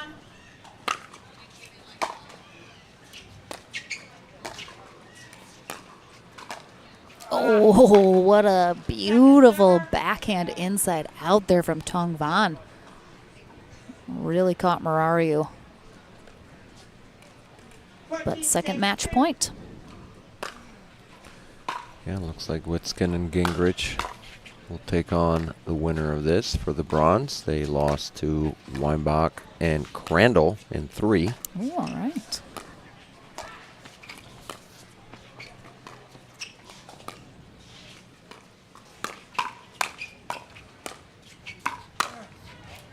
Oh, just goes long. Misses the back corner. Very interesting scores there from Weinbach and Crandall against Witskin and Gingrich. 11-0, 0-11, 11-5. Oh my gosh. What a wild match. Pickleball. That is pickleball in a nutshell for you right there. And Dawson and Tong Van have held off 2 match points. 7-14-1. They got a little bit of work to do here, though. Close the gap.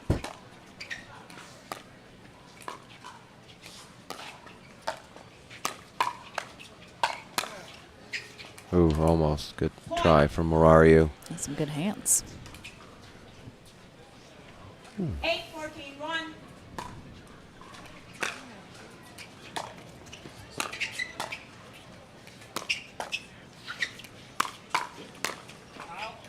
Oh. Dawson and Tong Van making a little run here. Still on first serve. Yeah, Murariu's been having some good speed ups, but then he's having some trouble when he goes to that backhand and tries to go down the line, pushing it a little wide. He's done that a couple times now.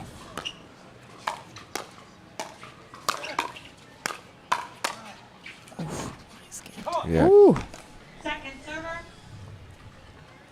And that pickup from Murariu on this one. Just gets the tip of his paddle on it. Sneaks it back over. 9-14-2.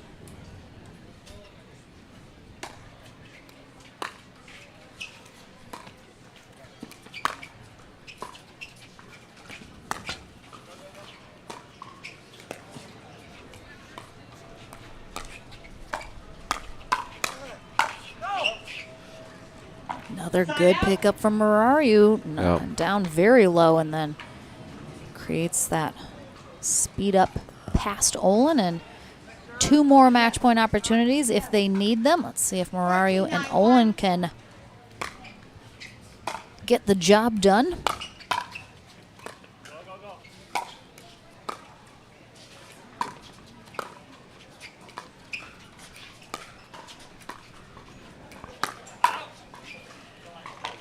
I feel like I saw Olin going up the middle. Like I feel like I saw that shot coming. Yep. And so did Steve Dawson. Yes. So did Steve, and he was all over it.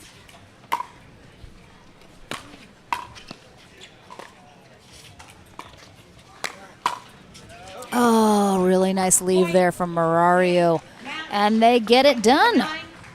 Revenge from earlier and a spot in the bronze medal match. So congratulations to Paul Olin and Mircea Murariu. Steve Dawson and Tao Tong Van will be our 4th place finishers here in Senior Pro men's doubles. But coming up next, very shortly, don't go anywhere, we'll have our women's pro doubles semifinal match, as I mentioned. Millen Rain, Olivia McMillan take on Michelle Esquivel and Paris Todd right after this.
so ready for next gen. This is Next Gen Pickleball. I'm so ready for the Next Gen Tour.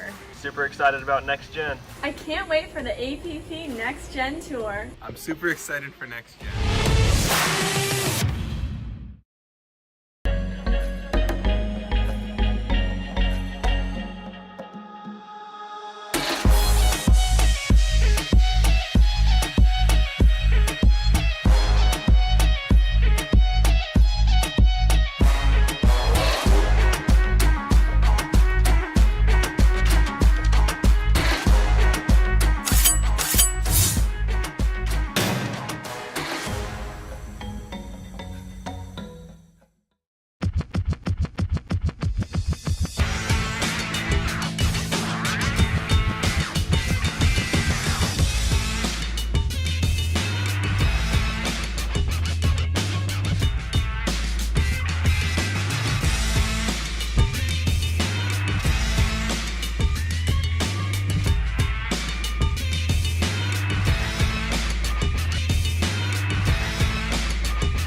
Welcome back, everyone, for our first women's pro doubles match here on Championship Court at the APP SUNMED LA Open. We have Millen Rain and Olivia McMillan teaming up. Rain, 24 years old, out of Southeast Florida in the Delray Beach area, plays a lot with the Johnsons.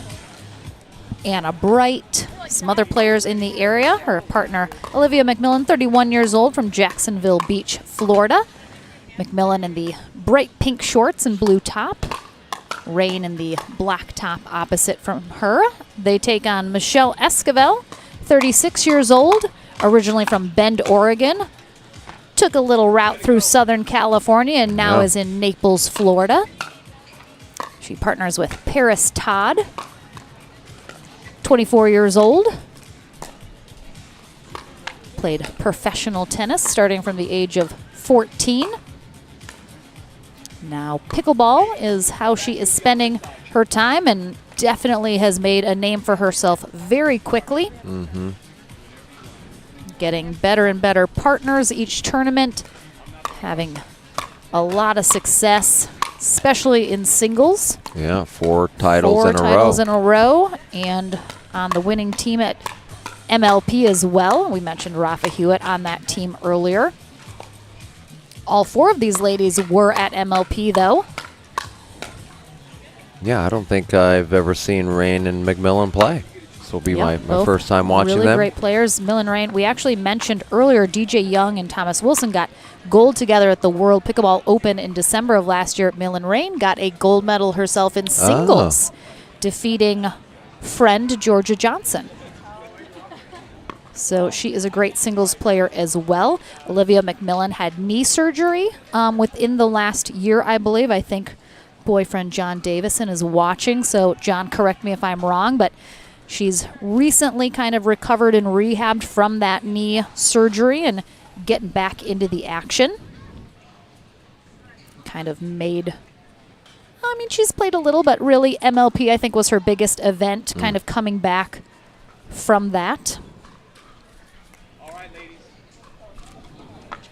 James Neighbors is going to be our USA Pickleball Certified referee for this match. Here we go, players. And Michelle Esquivel Here we go, players. Time in. on the left. 0-0-2. On your near court, Paris Todd will be serving. And again, this is a semifinal match. Spot in the winner bracket final on the line. Point. Yeah, a couple great backhands from Esquivel. 1-0-2.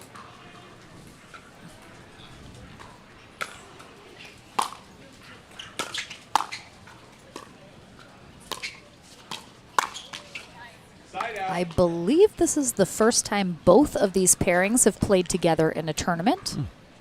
And we do have our second semifinal set in our women's bracket. Lauren Stratman and Georgia Johnson take on Susanna Barr and Etta Wright. That's going on right now on a adjacent court.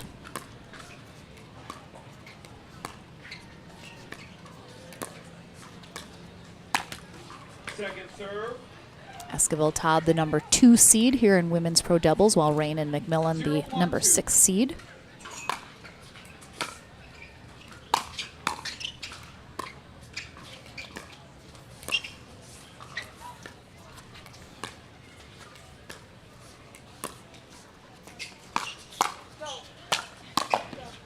Oh, great defense, but just not enough. A nice ATP there from Esquivel.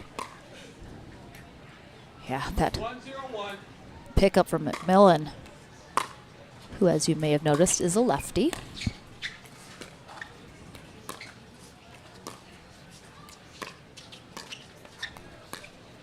Point. And coming up next, we will have our men's pro doubles winner bracket final. Dylan Frazier and J.W. Johnson take on DJ Young and Thomas Wilson after this match. Second serve. 2-0-2.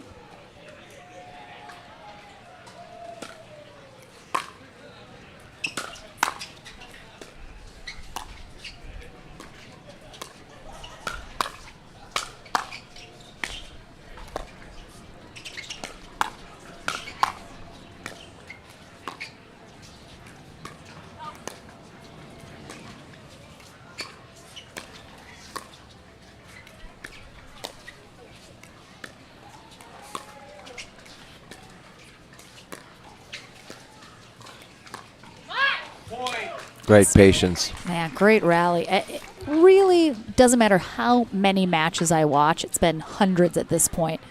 It never fails to impress me that in a lower level division, I'll see a shot and I'm like, it's done. That's the end. You know, you popped it up. That's put away, winner done. Not at the pro level. Right. The defense is unbelievable and they're right back into it. Right. It's just so impressive, and I think it's tough to understand unless you're actually playing in these matches just how exceptional the talent is at this level. Right.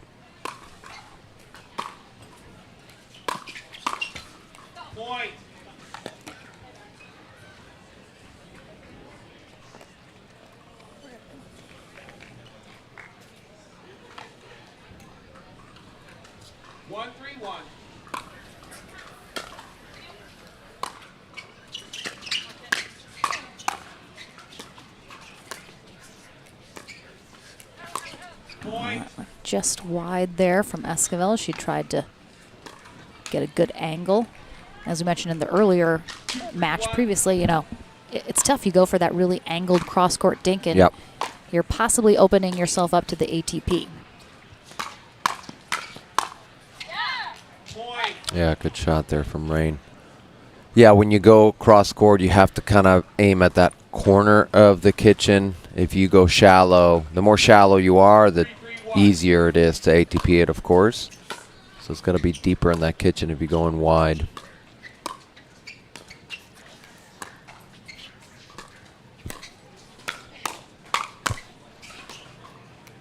It's like Esquivel and Todd switching up their stack a little bit.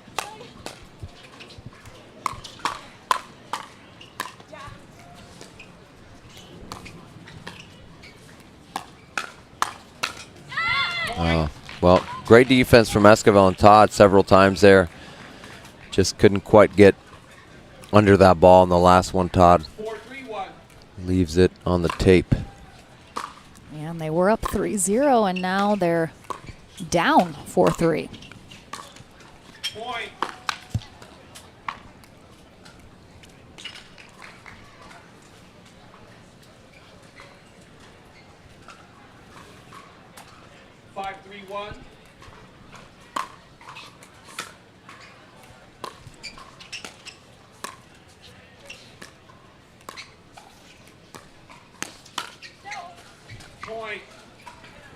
Nice job by McMillan working that 1 minute, 6-3-1. rally. We're going to have a timeout now from Esquivel and Todd, as this is a 6-0 run for Rain and McMillan. They were down 0-3, and now they're up 6-3 here in game one, so they've definitely found something that clicked for them. And it seems like Esquivel and Todd have had some errors as well.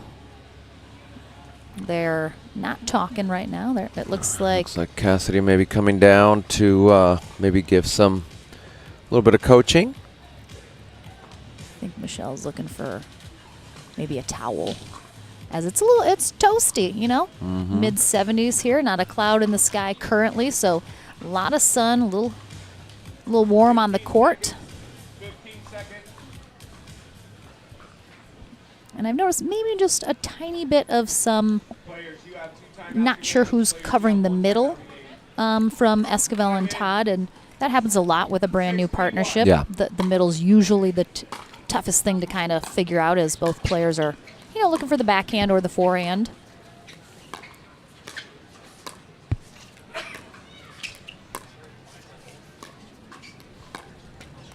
Second serve.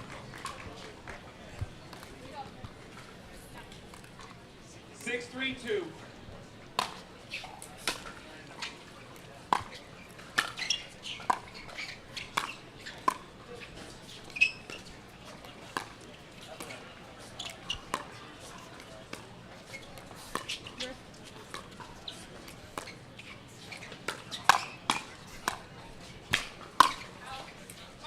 Oh, good timeout for Todd and Esquivel as they get the next 2 points in a row. Of course, leading to the side out, so they didn't actually score a point, but get the side out for an opportunity here.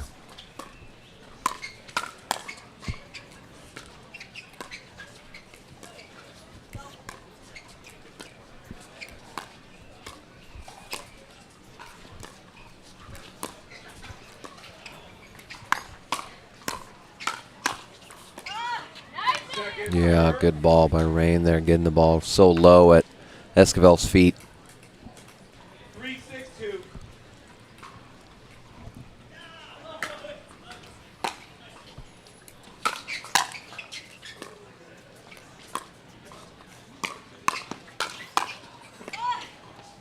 Wow. Again, just great defense from Rain. Not just getting it back, but getting it back low. Mm-hmm.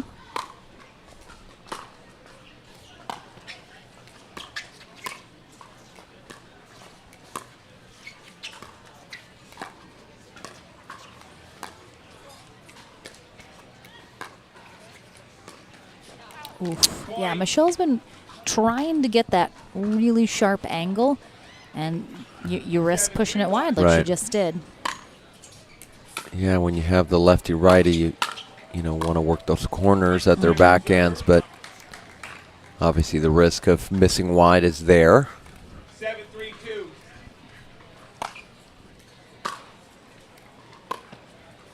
Side out.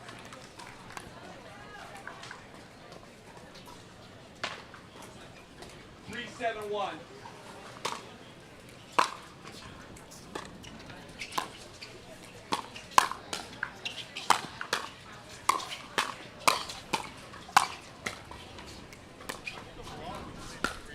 Oh, Todd's got the opportunity. Just doesn't quite get the angle.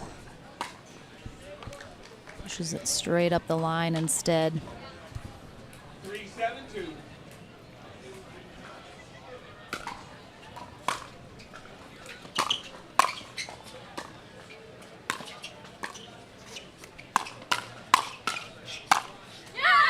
Side out. Yeah, I think hopefully if anyone watched MLP, they got to see possibly Millen Rain and Olivia McMillan for the first time.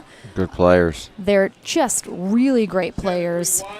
And I think, you know, both of them, their teams did well. And I think that really helped kind of propel them now into the conversation. Right. Of who are some of, you know, the top women's players. Because new names, new talent continually flooding in to the scene, especially for women. We've had a lot of new names emerge just this year alone.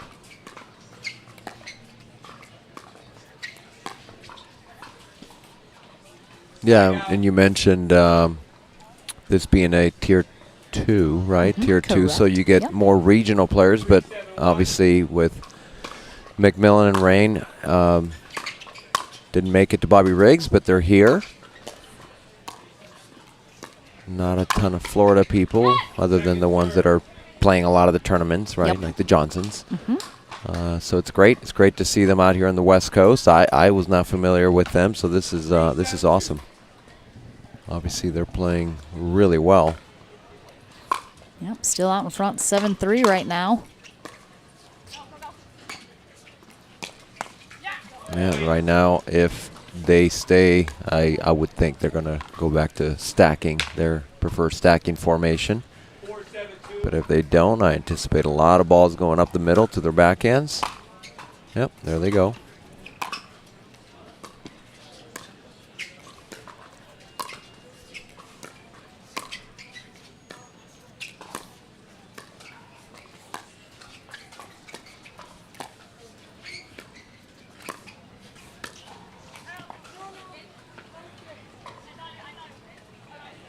Okay, that ball is called in. Yeah, I think Rain thought it was out, but I mean, it's real close. It's very close. But McMillan said, I thought it was in. So that's great. Again, great sportsmanship. Yeah. All right, almost had a serving error for Todd, but they asked the question, which I highly recommend you always do if you have a referee, if you're even the slightest bit unsure. Especially when you do stacking. It's just, you really need to do it.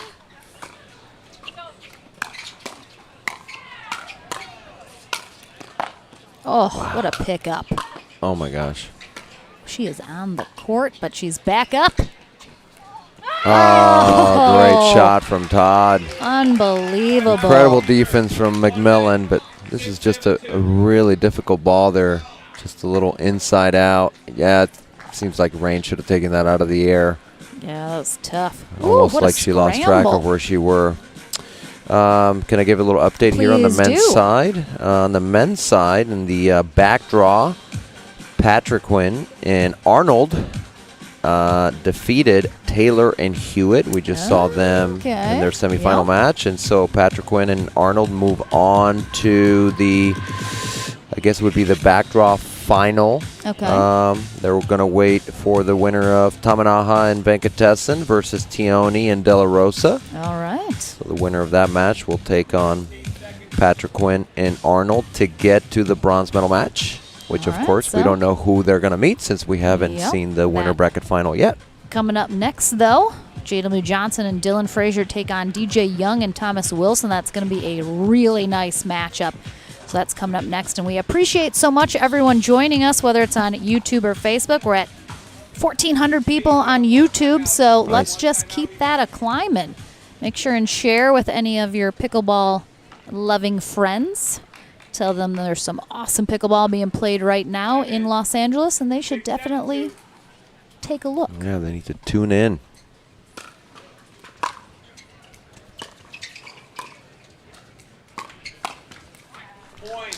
Nice spot there from Esquivel, right on Rain's right shoulder. Handcuffed her a little bit. 7-7-2.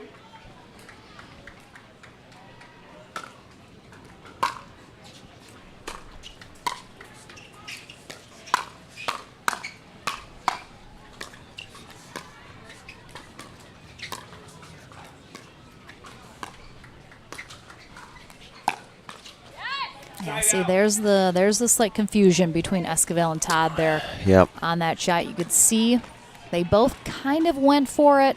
They see the other going for it, and then they pull back, and then nobody gets it. Yep.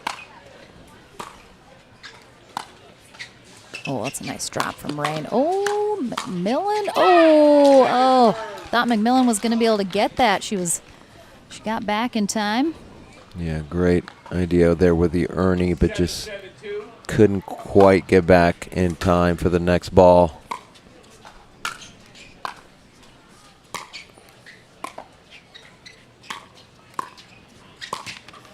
Oh, just a rare miss there from Esquivel on the higher forehand. She was wondering if maybe that was going to sail wide. 8-7-2.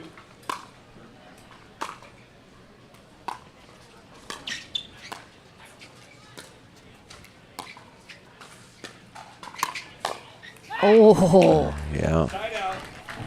Sounded almost like a bit of a miss hit from a little bit. Esquivel. I'm not sure she exactly meant to put the ball right there, but either way, great spot. You just say, "Shank you." I know. Thank you very much.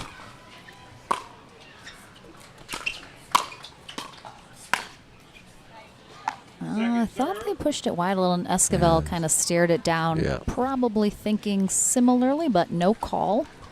So yeah, it's hard when it's moving that fast. Yep. Asked the ref. He did not see it either.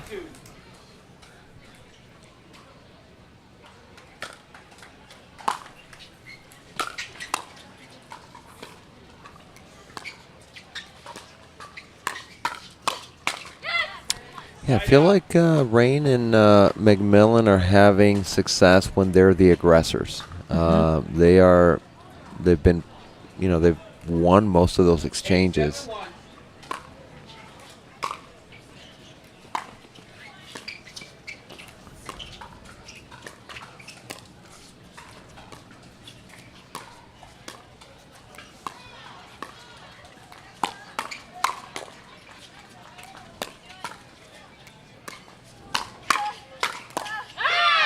This time it goes way of Todd and Esquivel.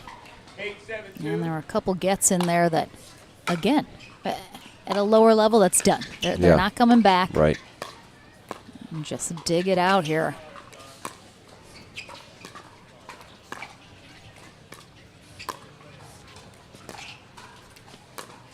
Ooh, Esquivel's getting close to possibly getting an ATP opportunity herself, but yeah, she's shaking her head, knowing that ball was too low and she was not really in a good position to attack it. 7-2.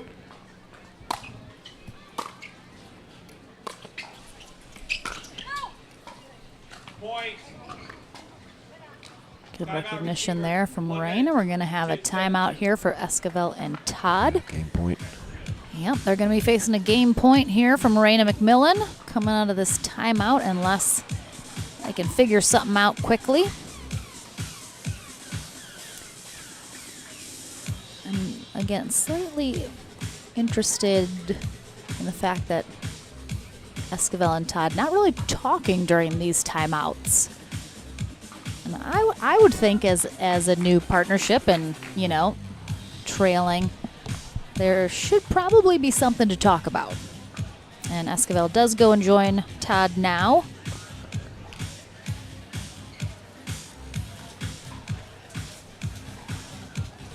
Players, 15 seconds, please. 15 seconds.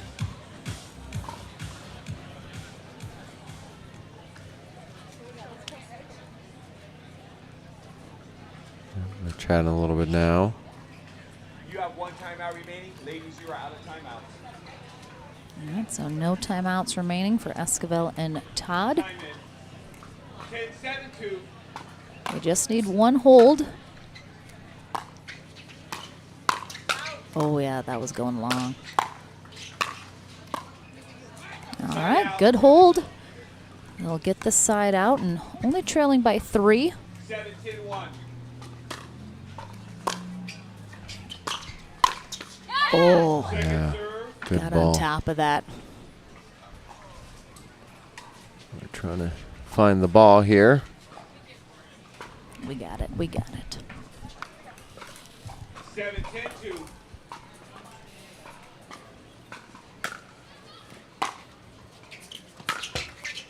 I like the idea. Ball was kind of sitting up, and of course Todd has great drives. 10-7-1.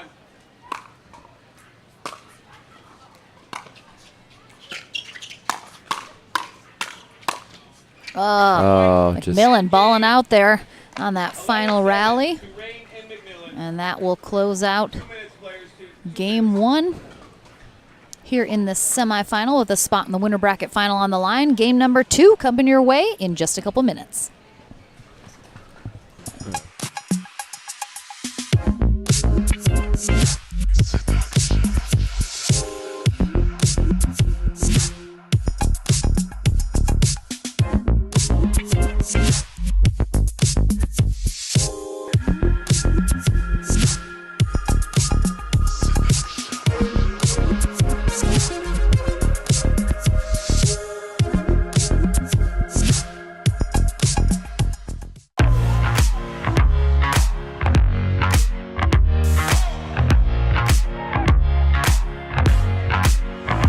Hold up.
Welcome back, everyone, to game number 2 here in our women's pro doubles semifinal match.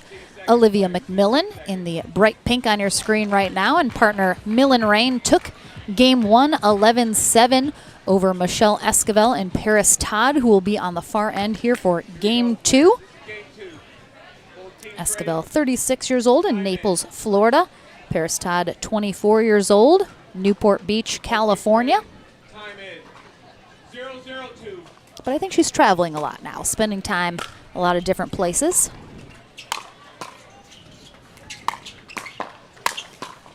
Oh, I mean, the pickups.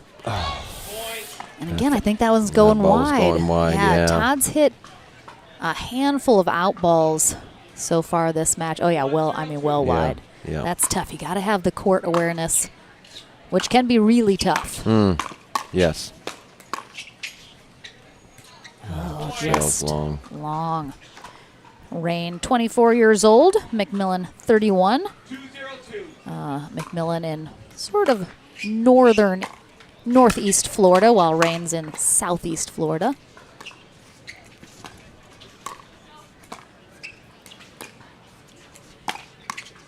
McMillan is getting so low, and she just had knee surgery in like the last year. I can't get that low without knee surgery in the last year. My goodness. Yeah, if I get that low, someone's going to have to pick me up. Yeah, that's just sitting on your butt after that. 031.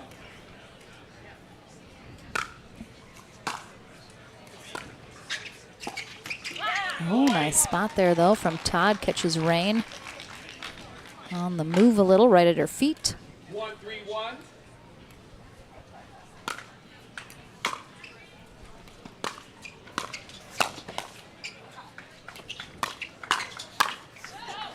Second serve. Like I mentioned earlier, I believe both of these teams are brand new partnerships playing together. But right now, it looks like McMillan and Rain are having a little bit better time gelling with their chemistry than Esquivel and Todd.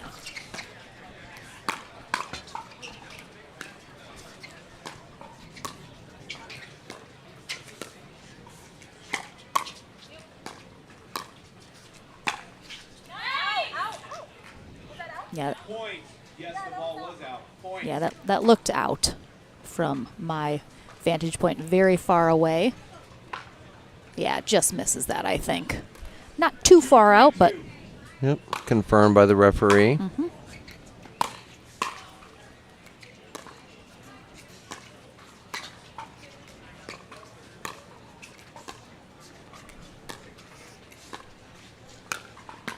Yeah, well-placed ball there by Todd. Not really a speed up. It was more of a hybrid ball there that she just kind of rolls low down the middle. Esquivel trying to get fired up now with Todd. Esquivel, definitely one of the players that plays better when she's playing well. Yep.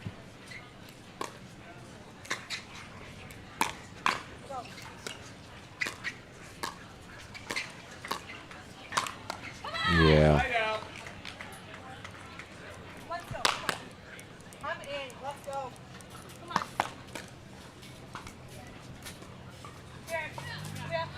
Yes, ma'am. 341.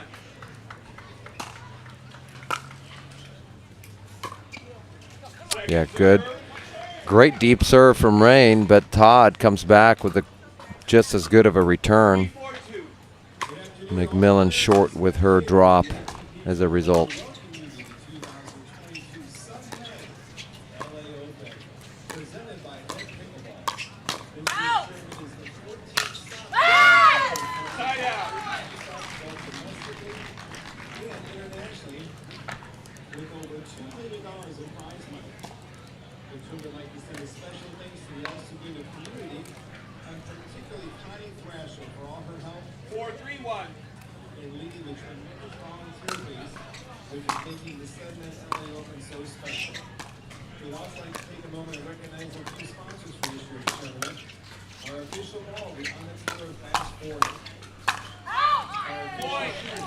Very similar story as game one, but flipped on the teams, where Rain and McMillan were out in front 3-0 to start this second game, but now Esquivel and Todd have gone on a 5-0 run, taking the lead by 2 and forcing the timeout here from Rain and McMillan. What do you think has been working a little bit better here for Todd and Esquivel in this second game? Well, I think part of it is McMillan and Rain are making just a few more errors. That maybe we didn't see too many of those in game one. Again, I think Todd and Esquivel need to look to be the aggressors and not wait for McMillan and Rain to make the first speed up. Obviously, you have to be smart about which ball you choose to speed up, but I think when Rain and McMillan have been the initiators, they've come out on top more times than not. And so as the opponents, you got to recognize that and not let them get into that sequence of shots. Good little spin serve there from Todd. That's in.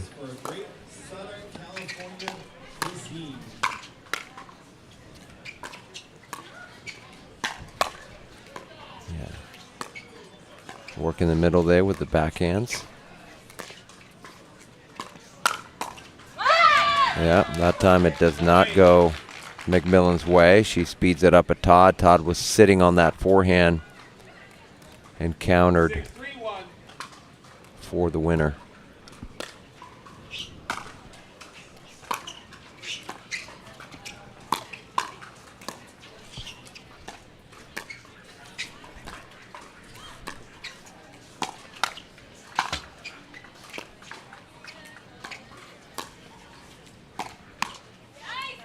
Spot there. Yeah, Brain is she likes to speed up from that backhand side and has been very effective. And I did misspeak. Thank you, Casper, in the chat for pointing it out.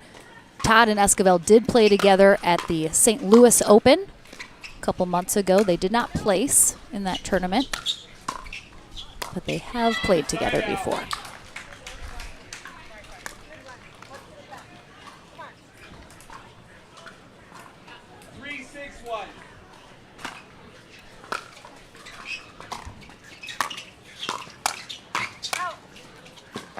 Great get from Todd there. So a little update, Bright and Franco defeated Schneemann and McGrath, and they are moving on in the back draw to take on the Brasha sisters. All right. Ooh, little paddle collision.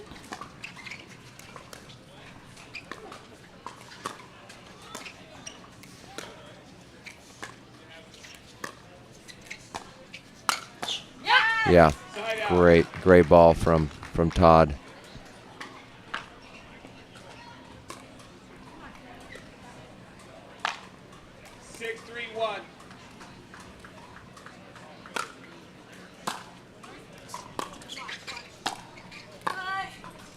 Second serve.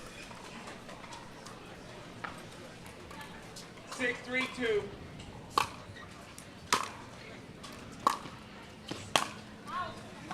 Point.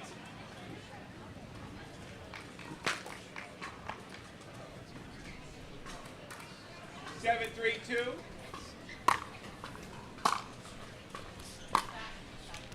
Ball's called out. It looks like it might be a wind situation where, McMillan and Ray now have a little bit of wind to their back, and it's pushing these shots a little bit long. They didn't have to worry about quite so much in game one. Side out. 3-8-1.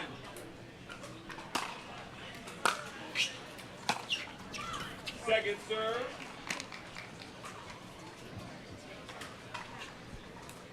3-8-2.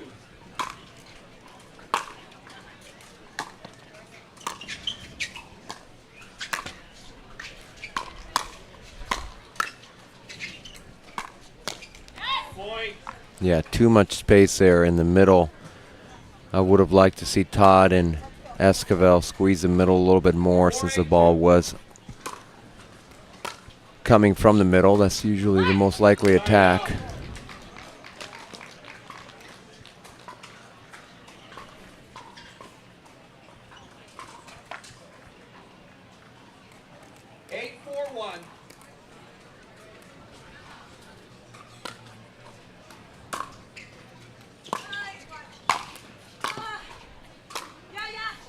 Oh, Nice angle there from McMillan.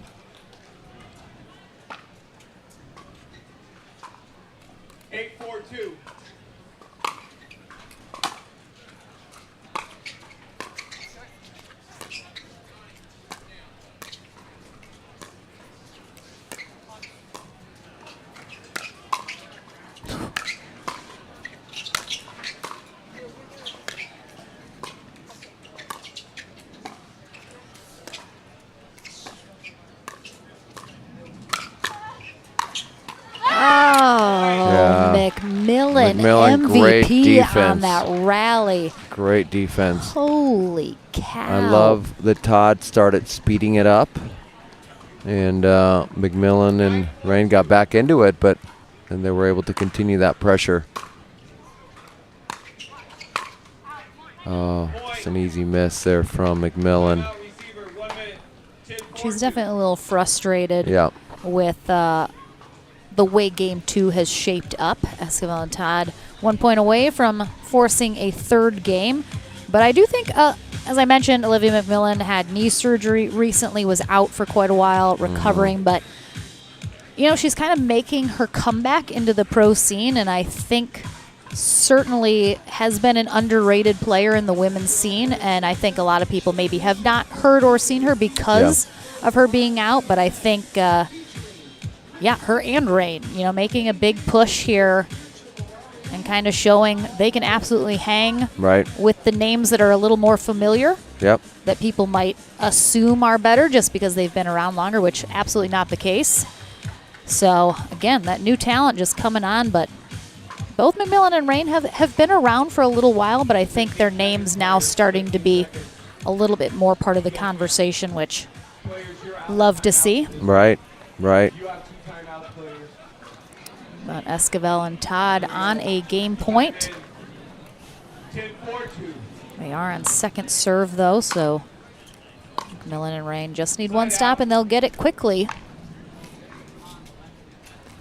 Yeah, Esquivel going against the wind there on that one. Just left it short. 14-1.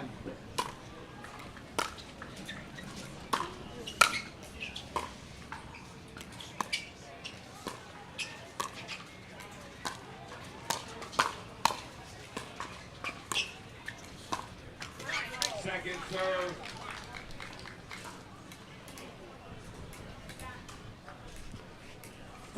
Two.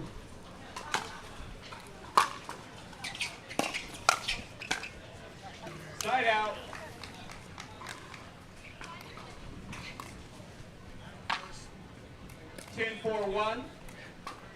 Quick side out here for Todd and Esquivel. 2 more chances to force a game 3, and they will get it done with that error from McMillan. So in the semifinal match with a spot in the winner bracket final on the line, we're going to a third game. We'll be back into it right after this.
Welcome back here for game number 3 of our women's semifinal matchup. Olivia McMillan and Millen Rain on the far end. McMillan in the blue shirt, Rain in the black. They took game 1 over Michelle Esquivel and Paris Todd, but Todd and Esquivel found success in game 2 and were able to force this match to a third game. So they will start on the near end. Esquivel on the left side with the calf sleeve. Todd on the right. She'll start us off serving. We'll switch ends at 6 in this third game. 0-0-2.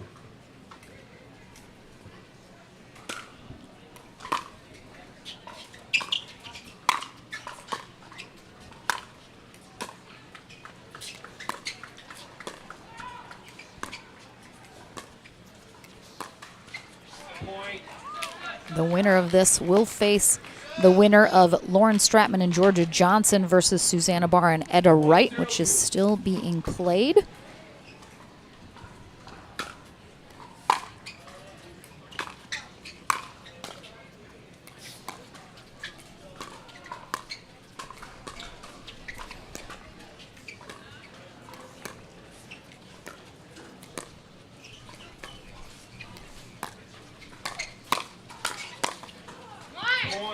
Yeah, good attack.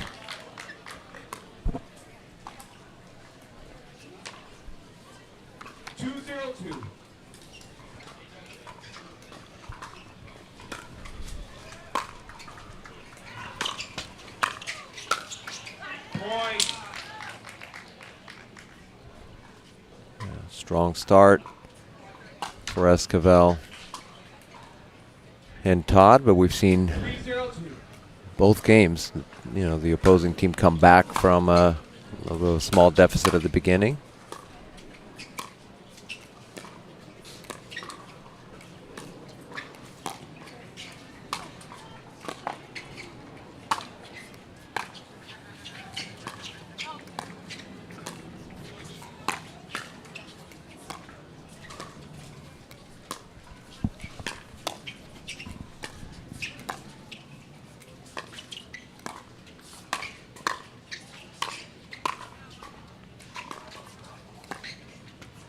Yeah, I love the way that Esquivel played that point. I mean, she was moving the ball around, sped it up a couple times, and just a great job working all the corners, working the middle.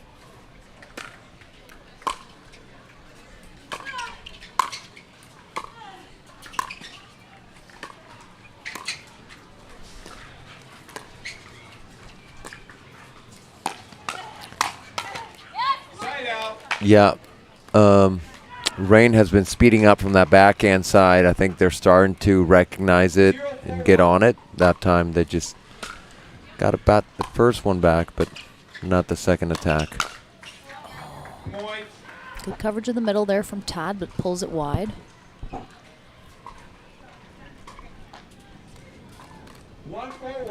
And again, very similarly to games 1 and 2, one team jumps out in front fairly quickly. This time Esquivel and Todd, but can Rain and McMillan close the gap yet again?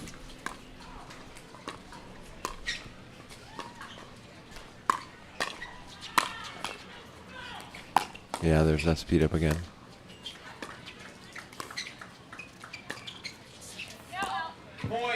Yeah, I think when Esquivel and Todd go to the backhand side of Rain, that time Todd kind of stayed put, and I think if she slides a little more to the right, because Rain is not really going to the body as much as she's going up the middle. And if Esquivel can just slide to that middle and have both Todd and Esquivel sitting on that middle ball.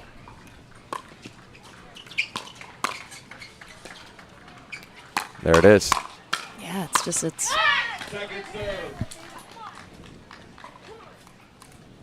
there's a fine line, I feel like, between a player becoming predictable in what they keep doing and then, you know, being effective at it because it's still working. Right. Oh, that just skidded right off the line. Yeah, I think until Rain does something different with that shot Todd and Esquivel are just going to be sitting on that middle ball. I think Rain needs to take some of those up the line at Todd's forehand.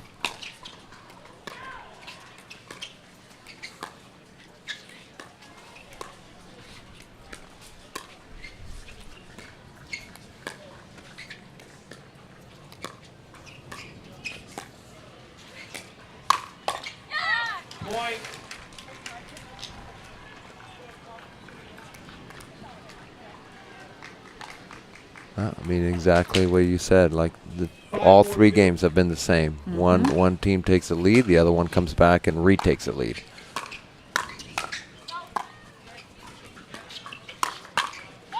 Esquivel on it, but in fact a little early with it. That's why she missed it wide.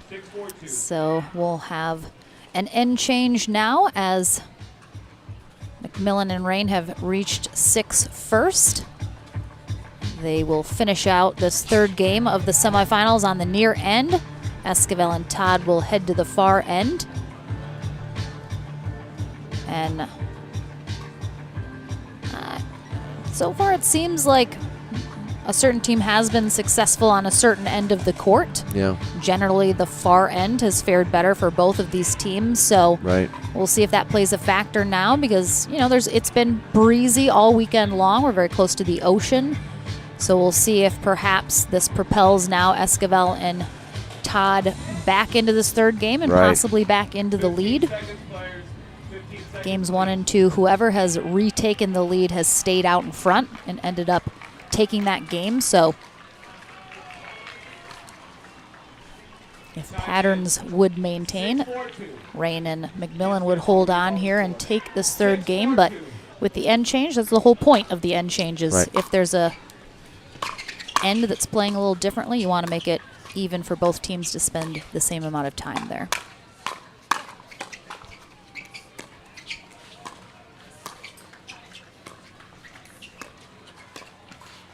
Side out.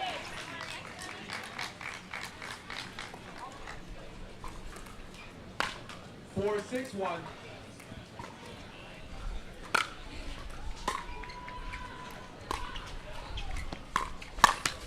Second serve. In game 2, I know Rain and McMillan had a little trouble pushing some balls long from this end with the wind at their back. So see if they can remember that and keep it a little tighter. 6-4-1.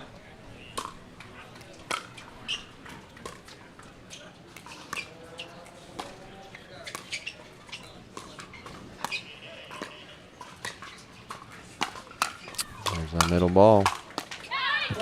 Yeah, they weren't quite ready for it. They were there, but paddle face on Todd was a little open. She couldn't quite counter it. Got caught a little bit.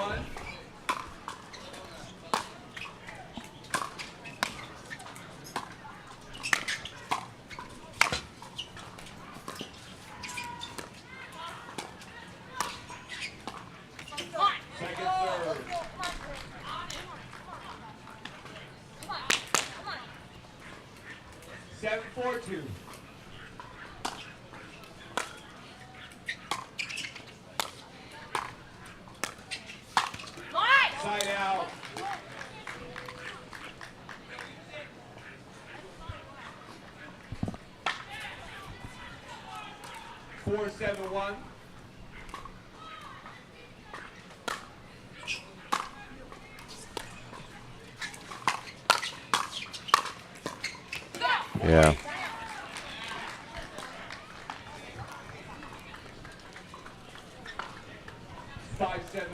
McMillan and Rain are going to switch here. They're going to stay where they are, changing their stacking formation. I anticipate a lot of middle balls.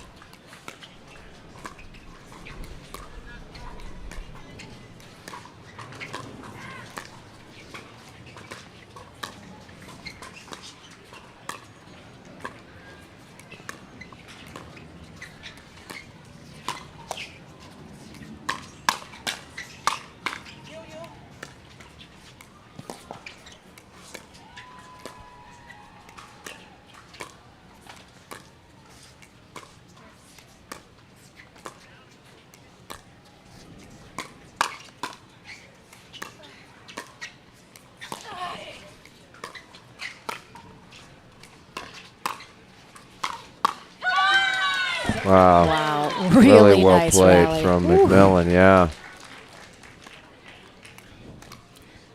I see it a lot, and I always am curious about McMillan had that cross-court angle that really pulled Esquivel kind of off. You heard Esquivel kind of yell as a response that she had to work a little bit harder, but then she takes it over to Todd instead of going right back at Esquivel, who clearly had struggled on the previous one. And I'm always like, why wouldn't you go right back at the player that you know is, a little off? And I don't know if she thought Todd was going to cover and kind of slide over and maybe thinking would go behind her, but it ended up being right at her. Yeah, good call there by Esquivel to call Todd off of that shot. All tied up in this game 3. We got Mr. and Mrs. Todd in the stands watching their daughter Paris. They're spending about a month here just for all this SoCal swing of tournaments. Yep, I believe they're in Laguna Beach. Yeah. That's where they're staying. Beautiful little location. Yeah, thoughts and prayers for them. I'm sure it's rough. It's tough. Yep. It's, sacrifices need to be made sometimes. That is right behind where I live. I don't live in Laguna Beach, but I'm just stone's throw away. Yep. There's a little hill that separates where I am and Laguna Beach. Well, it keeps the riffraff out, like me. Exactly. You're not welcome there. No. They heard about your pickleball playing, and it's not up to snuff. All right, Esquivel and Todd, 7-7-2.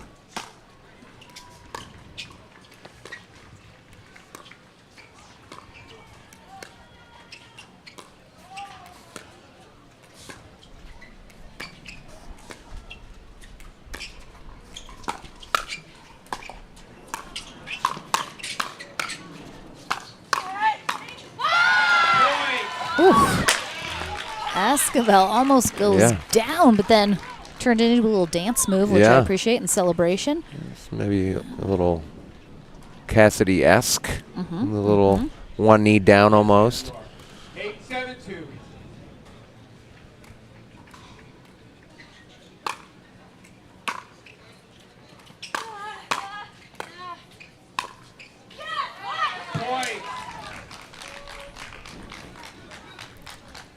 Tough coming out of that timeout. Yeah. 9-7-2. They are going to stay where they are. McMillan and Rain are going to try.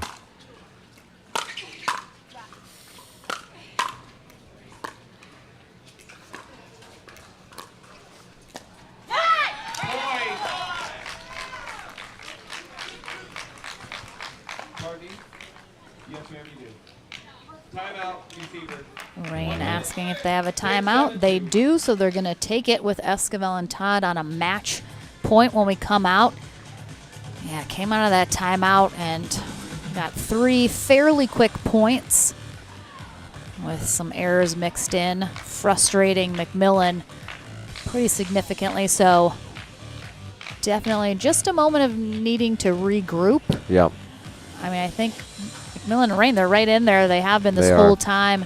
Just a couple errors. Those last few exchanges really gave a lot of momentum, as you saw, to Esquivel and Todd getting real fired up over there, real vocal.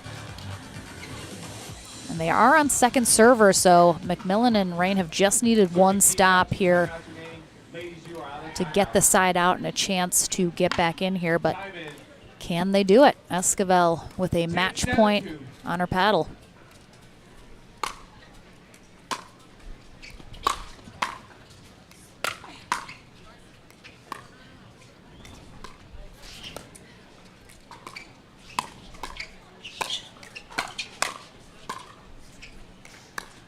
Esquivel and Todd are going to be fairly aggressive in this rally. Yep.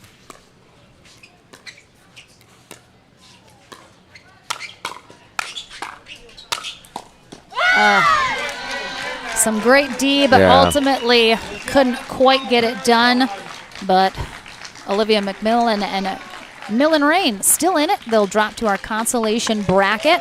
But Michelle Esquivel and Paris Todd moving on to our winner bracket final. Still awaiting their opponent. And we will have our men's winner bracket final next. DJ Young, Thomas Wilson take on Dylan Frazier and JW Johnson after I head to the Franklin studio right after this.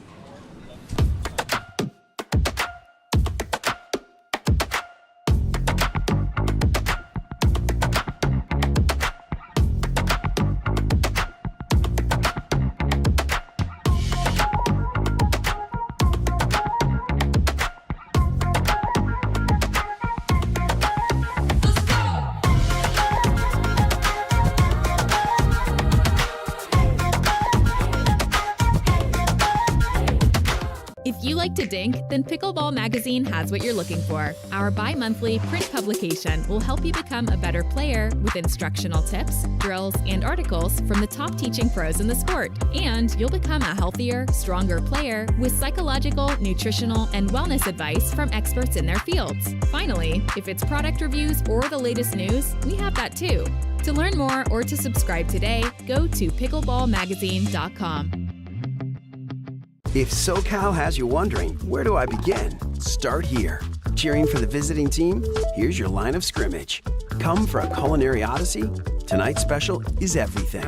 Here for work? Hang around for the weekend. Hit 3 theme parks. Crush coffees or crafty beers or whatever strikes your fancy.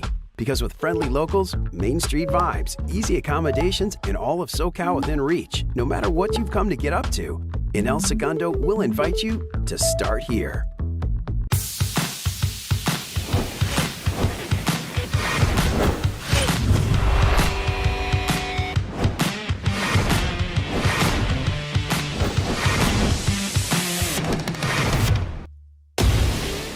I'm so ready for next gen. This is Next Gen Pickleball. I'm so ready for the Next Gen Tour. Super excited about next gen. I can't wait for the APP Next Gen Tour. I'm super excited for next gen.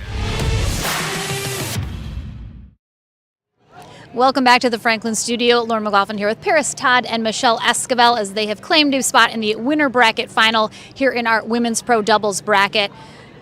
You have lost your voice, miss, and I'm pretty sure the fact that you love screaming and yelling on the court, I heard you still yelling out there, so I think that might have been what did it, huh? Yeah, I went to Disneyland on Monday, and this is what you get. I mean, Mickey Mouse deserves your voice. See, I love it. So you guys have played together a couple times before. I think now this is probably the best finish you guys have had. You're on the podium now in the winter bracket final, of course, looking to go to gold. What do you think has been successful, especially today with you two, that maybe in the past you need a little work on? Well, I feel like every tournament that you play with someone, you get a little bit more comfortable. So every time that we've played together, it just keeps getting better and better. And it just depending on the opponents that we play, we try and line up who's on the right, who's on the left. And I think we did a good job of adjusting today. So it seemed like in that third game, it was a little bit closer than games 1 and 2, which kind of were flip-flopping with the score. But you guys kind of turned it on a little bit, got aggressive, especially after that last timeout. Rattled off 3 to get that match point. Did you guys plan to just come out and be much more aggressive out of that timeout and try and close this out? Yeah. What would you like to add with a little more words? I know Michelle can't do too much, but I wanted to involve her. yeah, we just wanted to be aggressive with margin and not the right opportunities and not, creating anything we didn't need to. So I felt like we did a really good job of that. So I agree. All right, ladies, you're into the winner bracket final. We will see you there in just a couple matches, but our men's winner bracket final is coming up first right after this.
Welcome back into the action here on Championship Court at the APP SUNMED LA Open.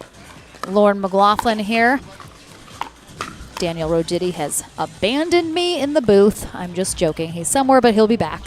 We have our men's Pro Doubles winner bracket final coming up here momentarily. Inga Carr will be our USA Pickleball certified referee here for this match. Thomas Wilson and DJ Young are taking on Dylan Frazier and JW Johnson. I expect a very good match here between these two teams. Wilson and Young played previously together in December of last year, where they won gold at the World Pickleball Open. It was a very good day for them. They are looking to try and repeat that performance, but they're already at least on the podium again as a partnership. Winner of this match will head to gold. Loser will head to bronze. JW Johnson and Dylan Frazier, the #1 seeded team. Young and Wilson, the #2. So makes sense. They're here in our winner bracket final. DJ Young, 22 years old, originally from Oceanside, California. Well, excuse me, Spain originally, and then Oceanside, California. But now is at Dreamland in Dripping Springs, Texas. And partner Thomas Wilson, 31 years old, just outside of Dripping Springs in New Braunfels, Texas. So they get to play together a lot, in addition to a lot of the other really great pros there. Deckel Barr, Vivian David, Lee Whitwell, Wyatt Stone. Yeah, Julian Arnold's over there. Yep, a lot of good play there to be had. But Zane on his way there. Yep, he's possibly in a moving van right now as we speak.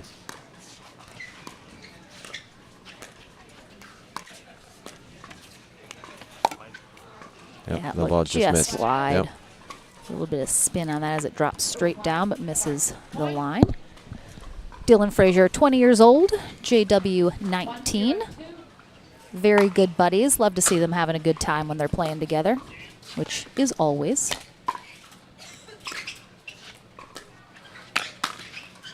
Point.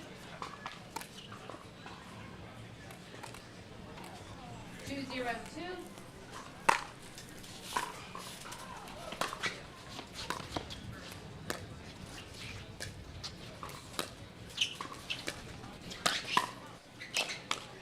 Point. Wilson and Young know all too well how quick the hands from Johnson and Frazier are. So I'm sure they're always looking for the speed up and for the ball to come back. It's a lot easier said than done. Ooh, nice hands there. Wilson and Young switching up. Worked out for them.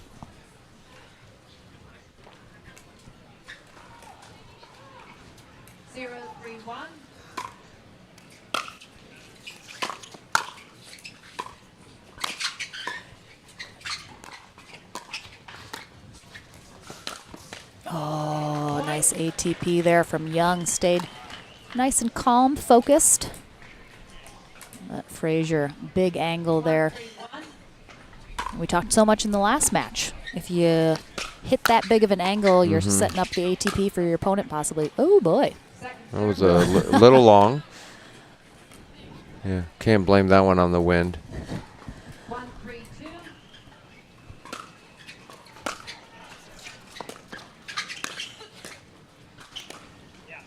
Point. Brooks Wiley is reminding me that, of course, also in Austin, Stefan Auvergne, Brandon Insinkpong, Lina Pedigamete, the Johnson twins, and, of course, Brooks himself. I mean, well known for being an excellent player, Brooks. I'm so sorry that I forgot you. When he's not helping to run MLP.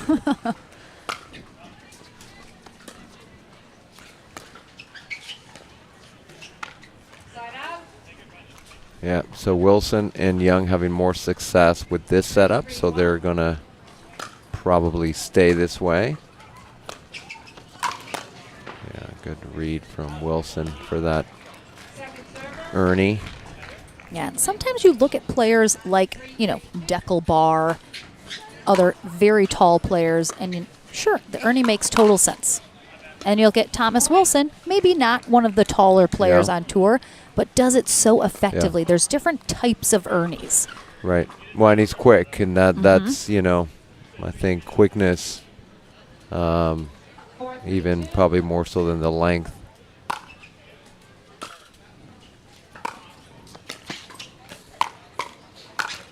I mean, I'm taller than Thomas. You're not going to see me try too many here. There's also the anticipation.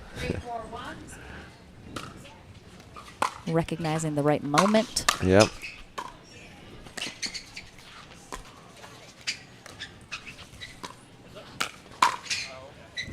Second server.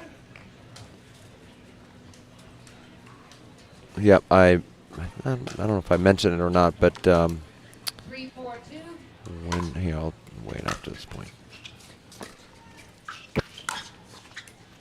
And the ball stays in. So when Wilson was a junior tennis player, he played a little bit at St. Stephen's, an academy in Austin. My brother used to teach there, and so I sent my brother a picture of Thomas, asked him if he remembered him.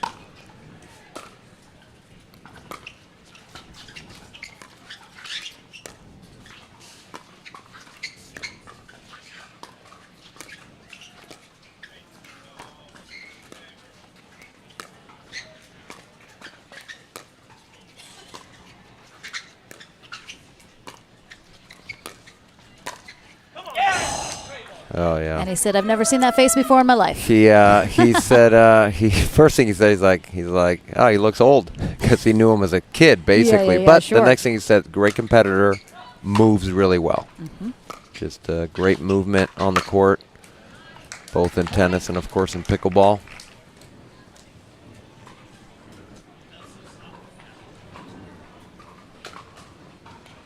Oh, we got a good job Tushy in the comments.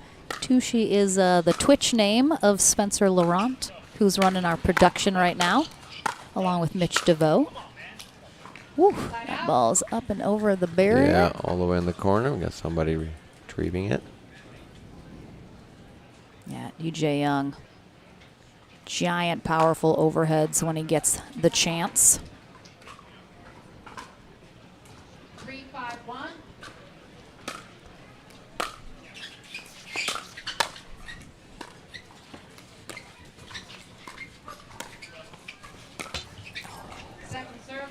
A little low for Young there. Yeah, we saw him speed up quite a bit in the previous match, and I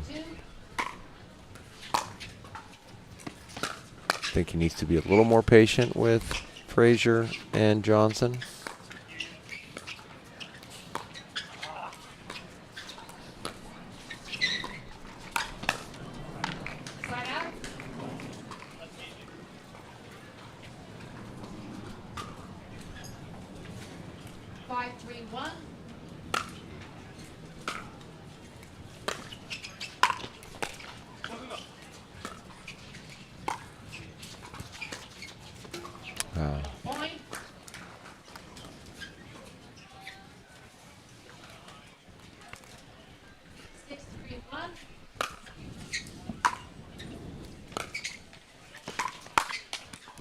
I feel like someone should create a list of the most frustrating things that happen in pickleball. One of which being you do so much amazing work during a rally and then dump one into the net. It's a dink.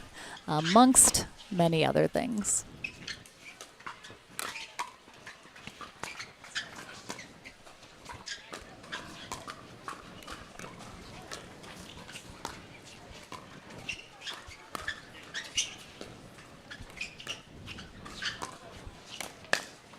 Oh. It's like he anticipated it well, but he jumped. Yeah, he jumped. Open. His paddle face was just open. See here, he slides looking for it, but he was almost early, and that's why the paddle opened up as he was reaching for it. Yeah, we're going to have a timeout here from Young and Wilson as Frazier and Johnson all smiles and laughs, as we normally see with them, especially when they're out in front, feeling good. They're up 8-3 here in game one of this winner bracket final, a spot in the gold medal match on the line for the winner.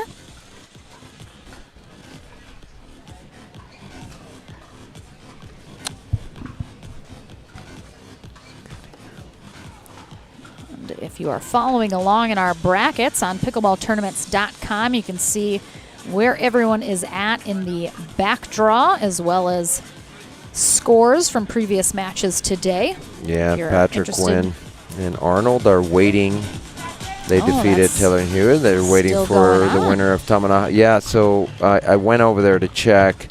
So it sounds like Pesa Tioni started cramping. So Ooh. he took a medical timeout. Okay, The yep. trainer was in there. It was very close to the end of the match. Okay, that will extend the time, though. But the winner of Tamanaha Venkatesan and Teoni and De La Rosa will take on Patrick Quinn and Arnold to go to the bronze medal match against whoever loses this matchup here. Oh, Yeah, great read from Johnson, set up by Frazier's wide dink there to the Young forehand, and great read from Johnson for the Ernie. That one just misses. He was able to beat Wilson a couple times with that ball, but this time it does sail long. Coming up next, we'll have our women's winner bracket final. Lauren Stratman and Georgia Johnson take on Michelle Esquivel and Paris Todd.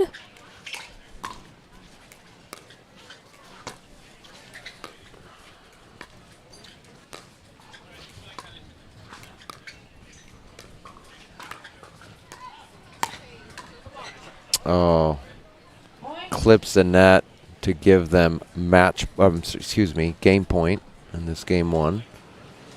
Yeah, that's unfortunate. And Wilson read it. He was already set. He was kind of crouching down with that paddle in front of his face. That's where the ball was going.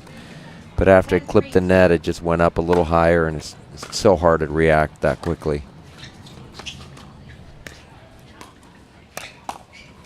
And that'll do it for game one here for Frazier and Johnson. We'll take a short break here. Let's see if Young and Wilson have an answer in game two. That's coming up right after this.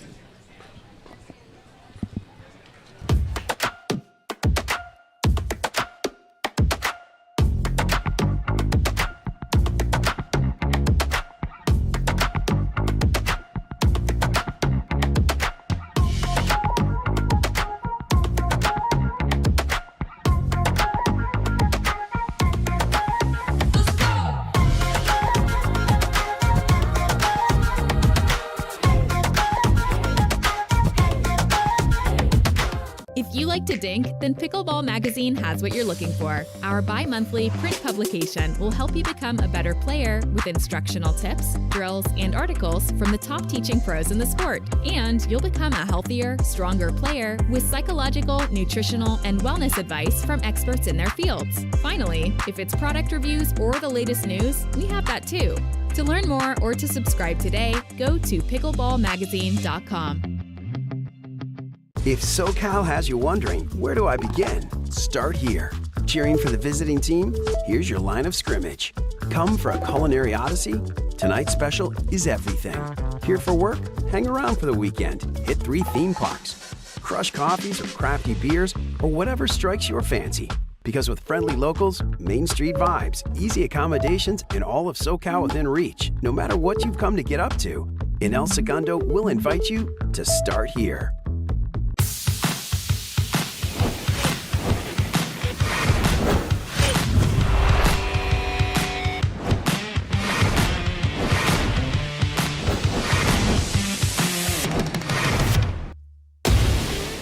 I'm so ready for next gen. This is Next Gen Pickleball. I'm so ready for the Next Gen Tour.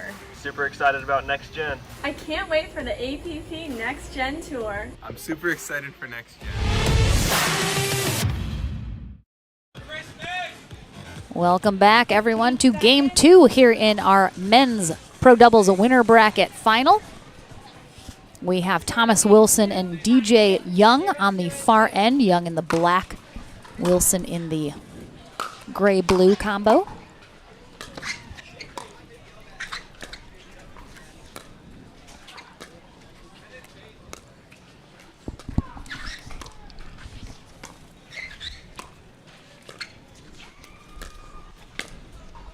Just too good. Oh, did you? J.W. Johnson looked right at Dylan and was like, ooh. They have so much fun playing together. I like it. Brings out a little more character from both of them. Yeah. J.W. Johnson in the green, Dylan Frazier in the red. Rocking some Christmas colors.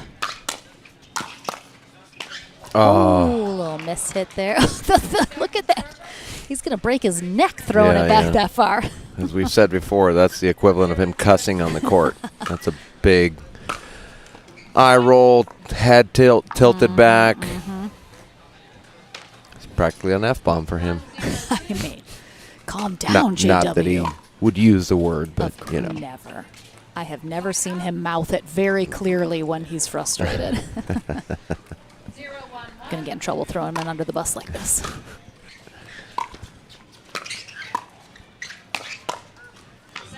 Now Frazier and Dylan took, Frazier and Johnson took game 1 11-3. So they got to be feeling pretty confident going into the second game. 1-0-1.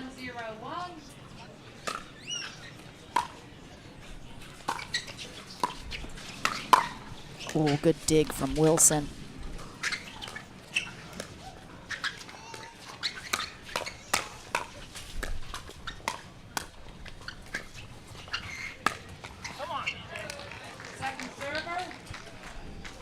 It's really great defense here in this rally for Wilson and Young to keep it alive. And 1-0-2. again, that runaround forehand gives Young a lot of options with where he wants to speed that up. Catches Frazier.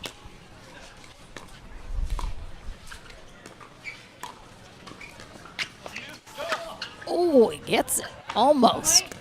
Thought he had it. 2-0-2.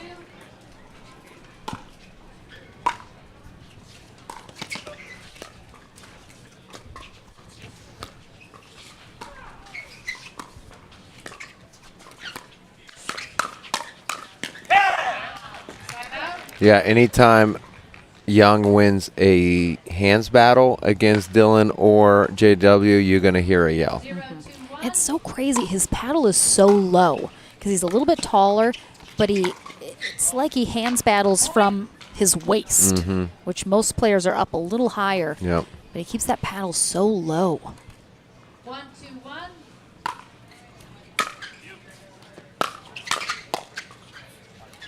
Second server. 1-2-2.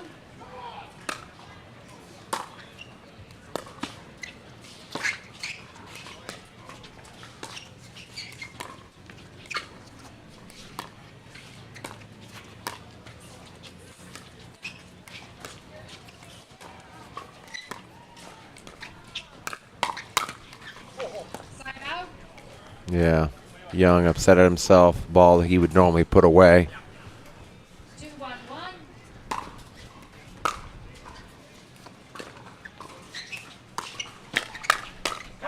Second server. Good read from him there.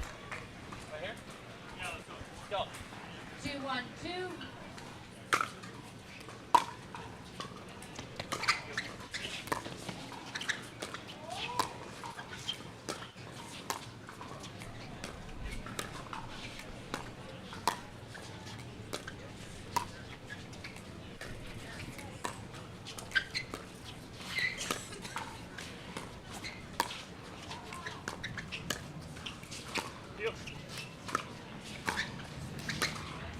Yeah, good job by Frazier recognizing Young was pretty close to that middle line and just moved him wide. 3-1-2.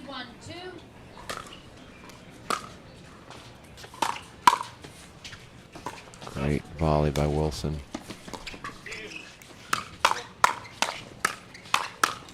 Yeah, so that's the challenge with the drop shot. They had Frazier scrambling. The drop shot just wasn't good enough. And now it brings them back up. And so that's a risk you take when you go for a drop shot versus keeping them back.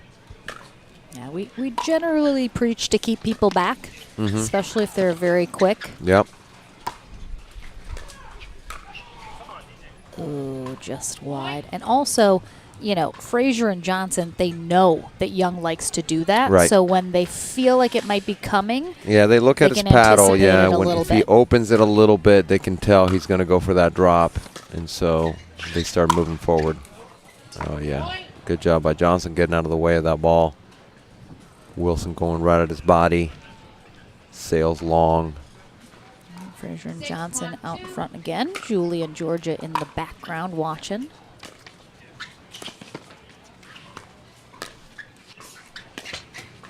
Side out.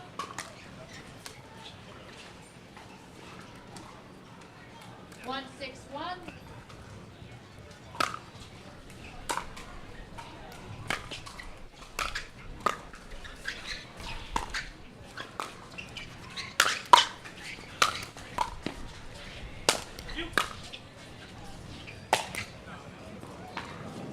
Ball missed wide from Frazier on that overhead. Great defense from Wilson and Young scrambling. Yeah, and they got the wind in their face, so you saw them throwing up those lobs. Yep, yep, as high as they can. Yep.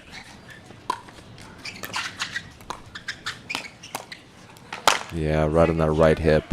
Yeah, perfect spot. 2-6-2.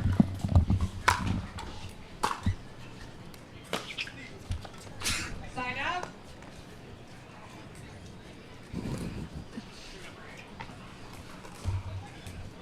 Six, 2-1. Oh, big poach there from J.W. Johnson. Getting big in the middle. 7-2-1. And Warner getting warmed up.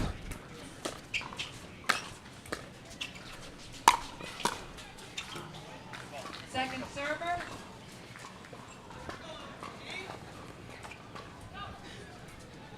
Seven, 2-2.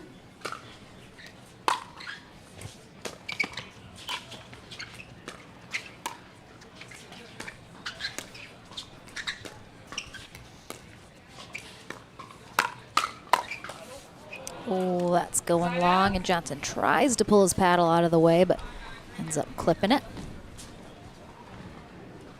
We have a very nice crowd here out in El Segundo watching some great men's and women's doubles. Second server.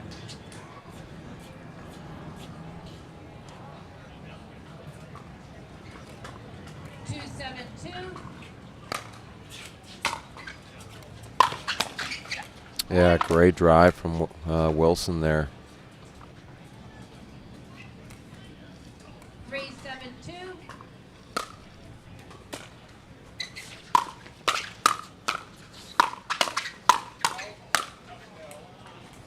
Side out. Frazier possibly played an out ball a couple shots previous to that last one. 3-1. Second server. 7-3-2.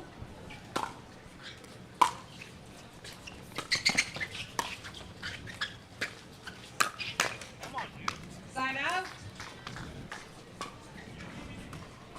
We're rocking 1,700 people on YouTube right now. Tell all your friends I want to hit 2,000 by the end of today, guys. That's right. Nice attack there A lot from of great Wilson. matches Oh, and a still little to butt come. tap. A little butt tap there from Wilson. 4-7-1.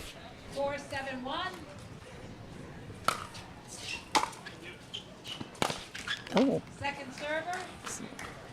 possibly funky bounce there as Young didn't like the way that came up. 4-7-2.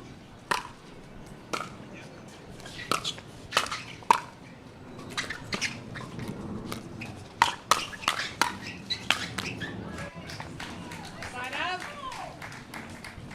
It's too quick a hands here from Frazier and Johnson. 7-4-1.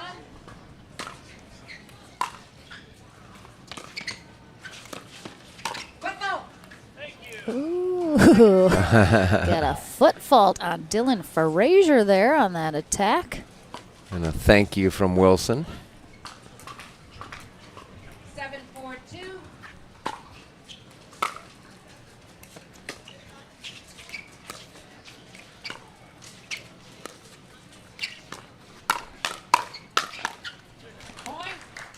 We'll have our women's winter bracket final coming up next. Lauren Stratman and Georgia Johnson take on Michelle Esquivel and Paris Todd. They both had 3-game matches in the semis to get into the winter bracket final, so we'll see those ladies coming up after this match is finished.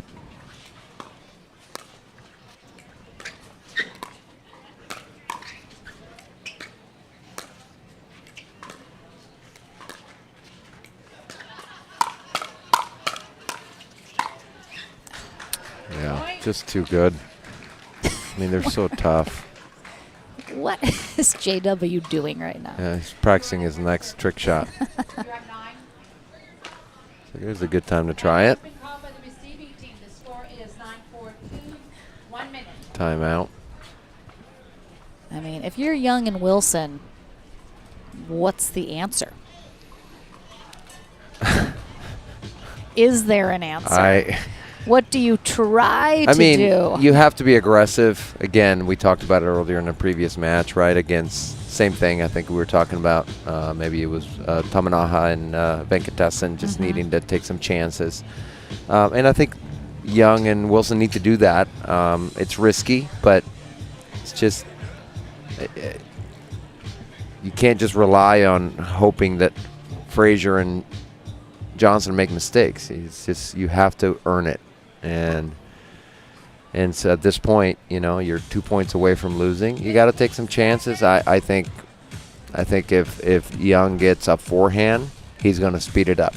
It's just now the placement is the key. It's where he puts that ball, and whether Johnson and Frazier anticipated, which I think they know. They've played enough with Young. They know that he's probably going to start getting aggressive. Now it's just a matter of who's going to execute. But of course, you know, they got to get a side out.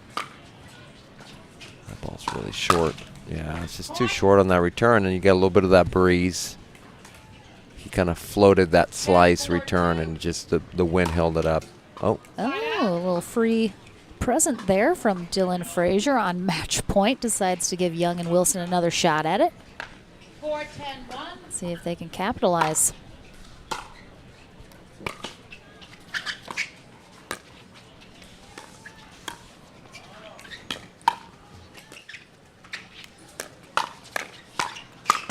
yeah. I mean, he sped up from the backhand side. That's the ball. I think he was probably going to speed up that ball that was in the middle that Wilson took.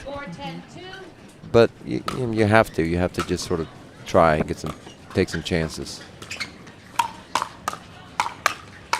Yeah, I mean, same thing. You saw it from Wilson. I'm sure they talked about it. Hey, we got to just take some chances and speed up and hope we come out on top. But they didn't that time, and another match point here.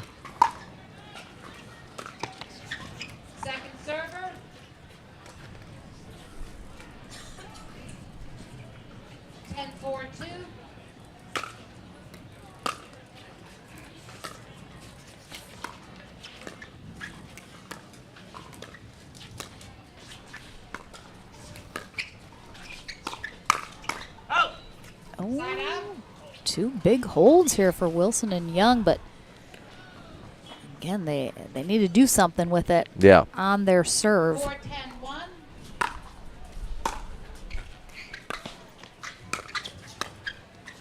Second server. 4-10-2.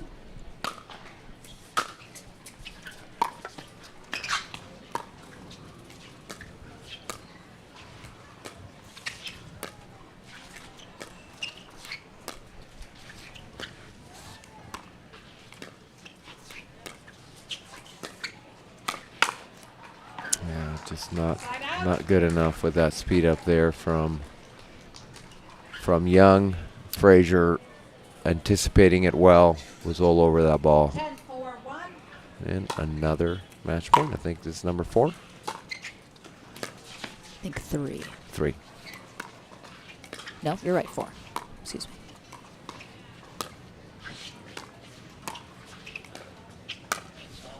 No, that's it. So, Wilson and Young, they head to bronze. They're still on the podium. Possibly will get a rematch in gold, but Dylan Frazier and JW Johnson pass go straight to gold. Collect $200 on the way, maybe. We'll take a short break and a quick update in our back draw.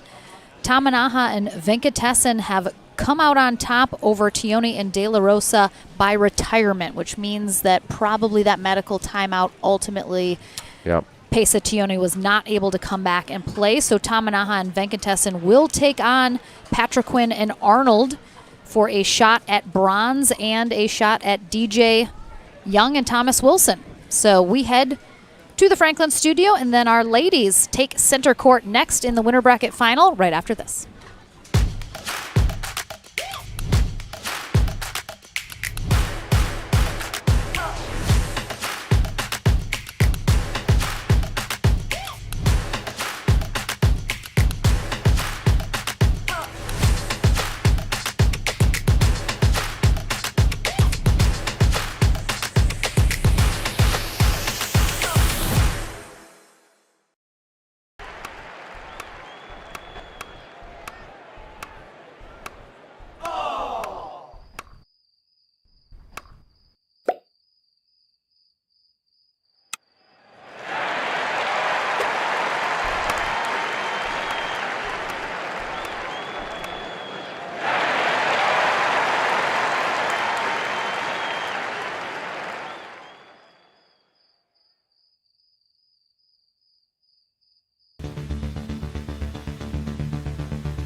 Welcome back, everyone, to the Franklin studio. Lauren McLaughlin here with J.W. Johnson and Dylan Frazier. And first of all, I'd love if Spencer can pan down to your beautiful red Crocs that are now matching Dylan, which I appreciate. But if we can't, people know. People just know. All right, you guys are headed to gold.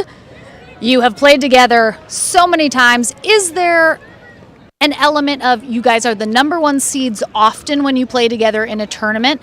Do you feel like there's a little extra pressure, that there's a bit of a target on your back being the number one team, that everyone else is kind of coming for you, looking to knock you guys down? Well, of course there's a big target. I mean, everybody wants to knock down the number one team, but then again, not too nervous because I mostly just crack jokes a lot on the court with him just to make it fun, make it funny, but of course lose tension too, so that's good.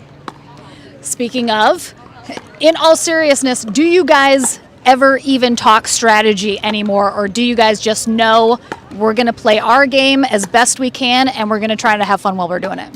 Let me just first say before I answer that very few people can rock the socks and Crocs, but I think JW might be one of the few. He's a fashion-forward player. I like it. He is, yeah. And kudos to Thomas and DJ. They played it really well. The score didn't really reflect how close it was. There are a lot of side outs that game. They're both talented players, and I'm probably expecting that we'll see them later. But yeah, we still talk strategy going into the game. It's probably more joking around these days than strategy, just because we've played together a lot, so we kind of know what's going to happen. But there's still a little strategy talk. All right. So now you have a bit of a break going to gold. You can't say you're going to eat. What else are you going to do in the time to get ready for that gold? Definitely use the Yobo, of course, the one I use all the time. Look at and then hopefully take a nap. And then other than that, maybe joke around some more. We'll see. All right. You can nap literally anywhere. I've seen it in person, so I believe you can get that nap in. Okay. All right, we'll see you guys in the gold medal. Congratulations. And we will find out which of our ladies' team are headed to gold. We have our winter bracket final for our women's doubles coming up right after this.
so ready for next gen. This is Next Gen Pickleball. I'm so ready for the Next Gen Tour. Super excited about next gen. I can't wait for the APP Next Gen Tour. I'm super excited for next gen.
If SoCal has you wondering, where do I begin? Start here.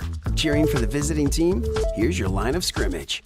Come for a culinary odyssey? Tonight's special is everything. Here for work? Hang around for the weekend. Hit 3 theme parks. Crush coffees or crafty beers or whatever strikes your fancy. Because with friendly locals, Main Street vibes, easy accommodations, and all of SoCal within reach, no matter what you've come to get up to, in El Segundo, we'll invite you to start here.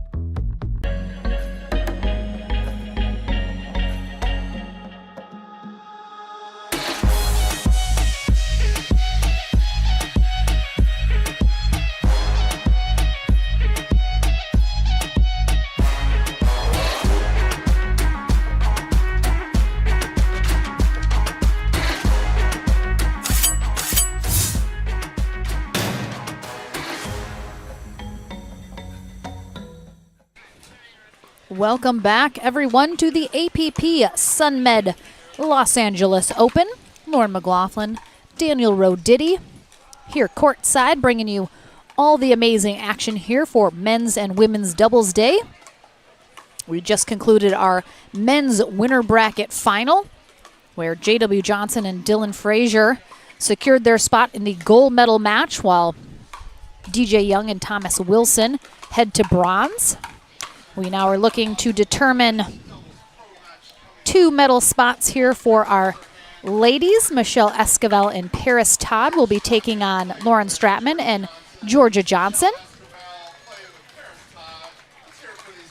Denise Smith will be our USA Pickleball Certified referee for this match.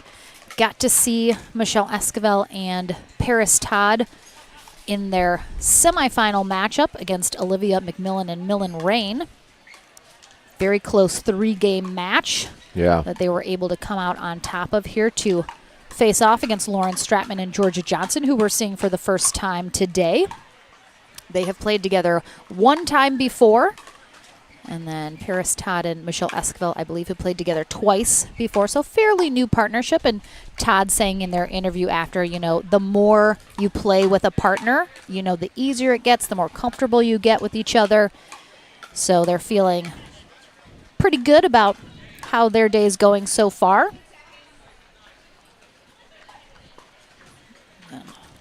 Todd with a new outfit. She's well becoming known for her fashion as well as her game. But Lauren Stratman and Georgia Johnson are the number 1 seeded team here today. Esquivel and Todd number 2. Stratman and Johnson had to bye their first round, and then took out the Brasha sisters of Mary and Maggie in their first matchup, and then took down Susanna Barr and Etta Wright in their semis. Also a very close 3-game match, so now these 2 teams face off.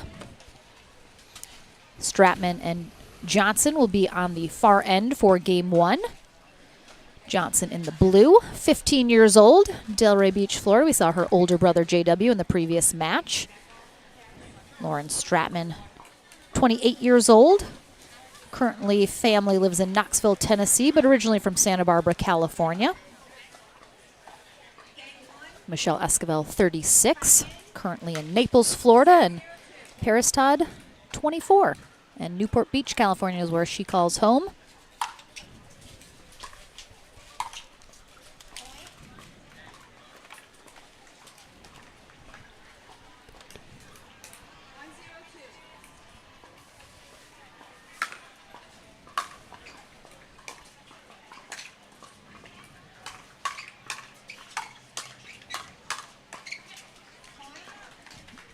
I always enjoy, some people say, you know, always seeing new partnerships can kind of lead to a little bit of inconsistency. You know, you're always mixing it up. You can't get into a groove with a partner. But I just love to see new partnerships because that's how possibly, you know, something great is born. Right. You find between something two that new works. players. Mhm. Yeah.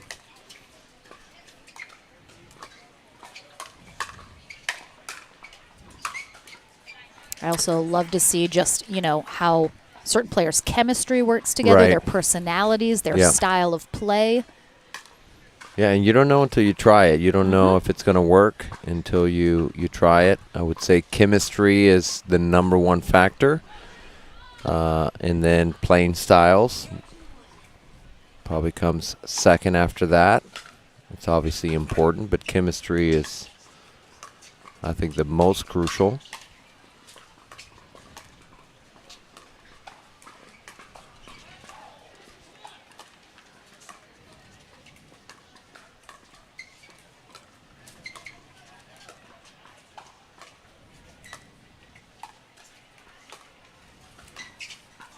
Because you can have two fiery players and it works great together. You can have one more fiery, one more subdued, and it can work great. I think Dylan and JW are a great example of two players who are not super vocal, but clearly works great for them.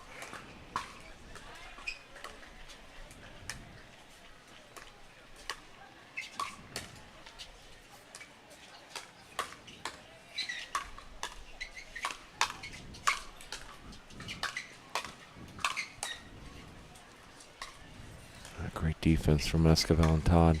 Yeah, Georgia Johnson's just fully engaged here. Yeah, applying so much pressure. Ooh, that one just misses from Stratman. And I think Johnson thought she had a...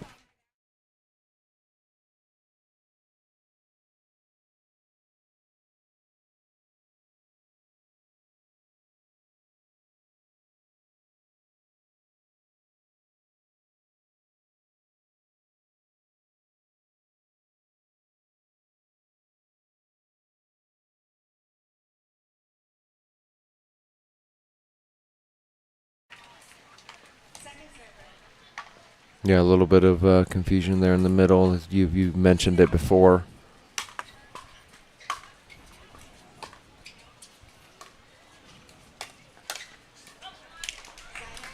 Not a bad strategy when you're playing against a team that you know are not used to playing together. Maybe work that middle to see if you get just a few, freebies. Sure. Just from miscommunication or just not sure who's taking the ball.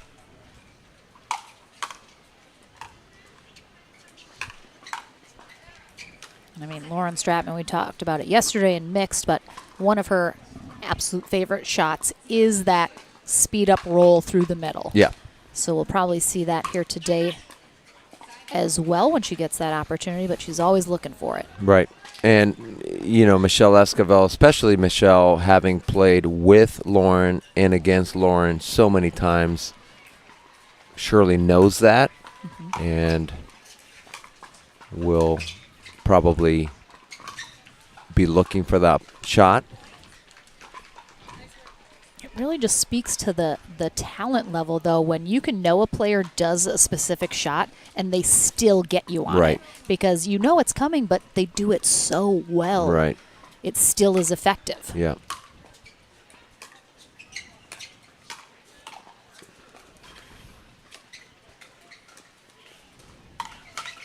Yeah, Todd all over that ball. And subtle differences make a huge difference in reacting to that shot, right? If it's right hip versus left hip, that's a big difference, even though it doesn't seem like a lot.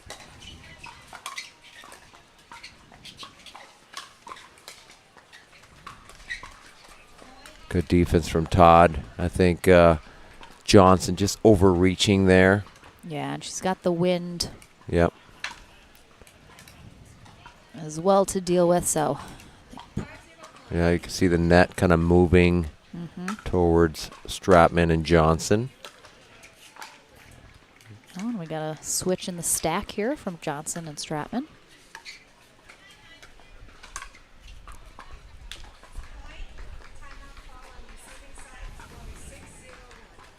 We're going to have a timeout here for Johnson and Stratman. And we saw a little bit yesterday when Georgia played with JW in mixed.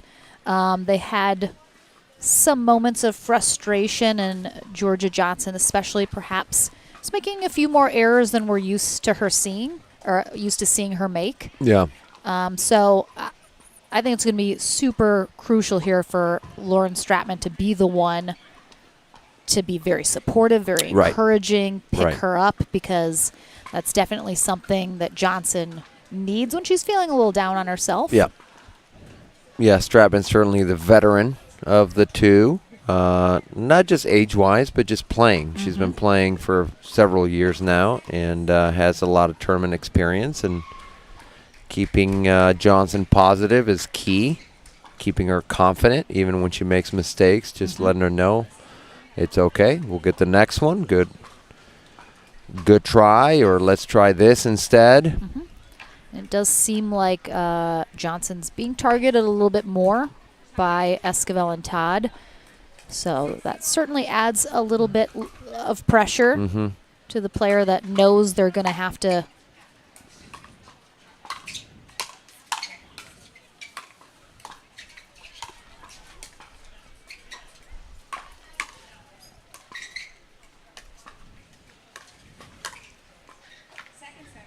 There's that middle ball that we talked about.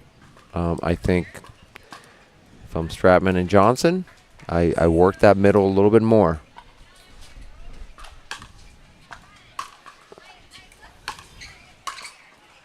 The other reason, too, is Todd has a very nice forehand cross-court roll that she likes to use.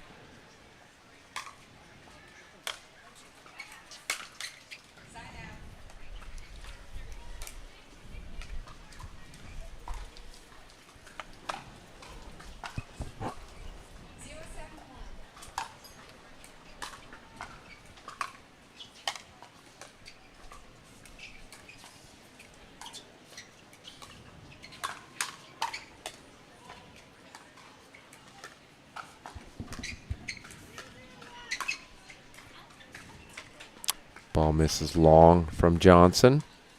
I'm not sure we see it too often in women's doubles, but what do you think about if Stratman tried to maybe play a little bit more like it's mixed, try and insert herself a little bit more? Well, we just saw them switch right there. Right as you were saying that, right, Stratman moved over to the other side, and so, they may be recognizing that.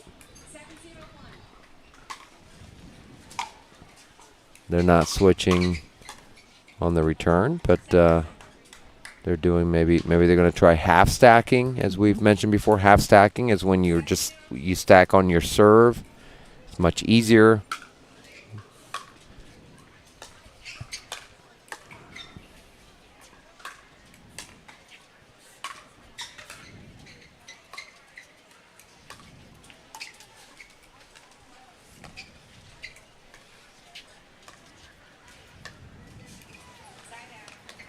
See, there were a couple balls that kind of were right in the middle, and I'm wondering if it would be beneficial for Stratman to just kind of take a little bit more of the middle. Yeah, yeah.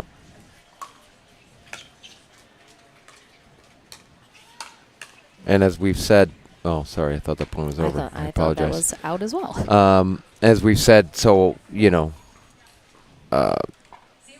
many times, is for no other reason than you're down 7-0. Switch it up. Give them a different look. Ooh, thought she had an ATP opportunity, but still works out for them.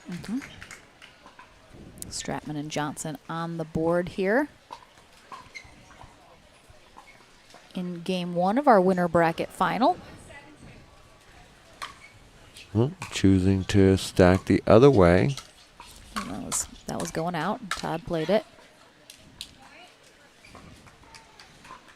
Yeah, and certainly, you know, Todd is newer to the game, and people forget, even though she's so good, there's still kind of a figuring out of the court of, okay, what balls are going out, what's staying in.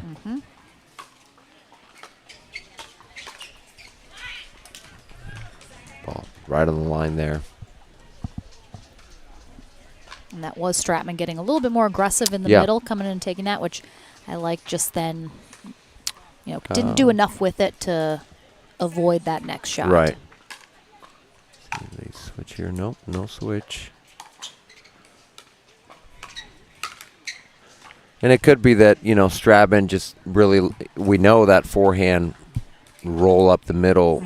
She loves that from the right side. And so that could be part of why they're setting up this way. But I think, you know, you got to just try changing it up to see if you have some success.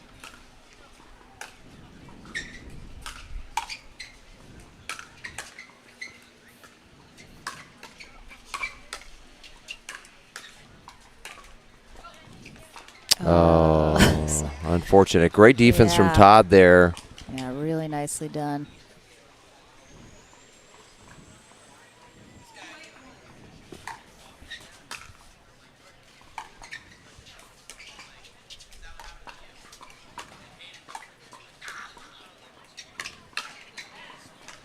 Yeah, I like good. that speed up from Johnson. Yeah, and she's been going middle, and so now she changed it up, went up the sideline there to the Todd's forehand, and you could tell Todd wasn't anticipating the ball going there, and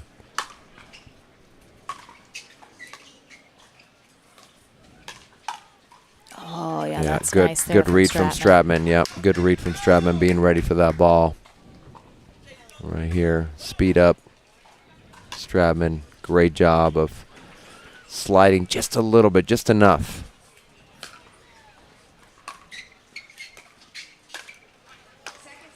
A little impatient there from Johnson as she was still trying to move forward.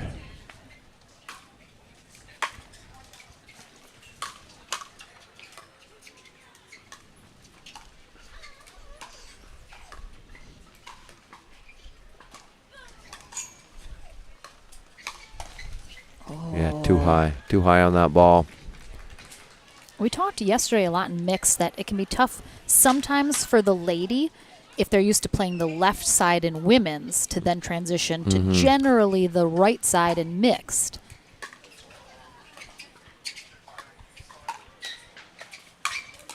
Oh, nice dig from Todd. Oh. But I think the opposite can then also be true, is if you're very comfortable on the right side in mixed, then having to play the left side in women's can be a little bit of a tough adjustment. Right.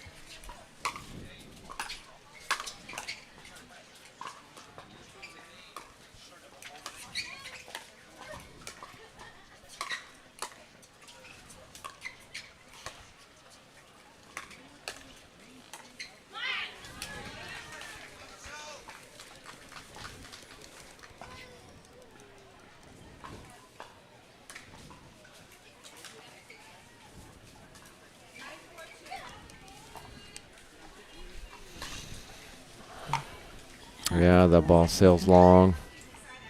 And Stratman and Johnson haven't made a ton of progress on the scoreboard, but they have done a good job, I feel like, in stalling Esquivel and Todd's progress as well. Let's see if they can close the gap a little. Ooh, Stratman wanted that to be out. Yeah, good ball from Todd.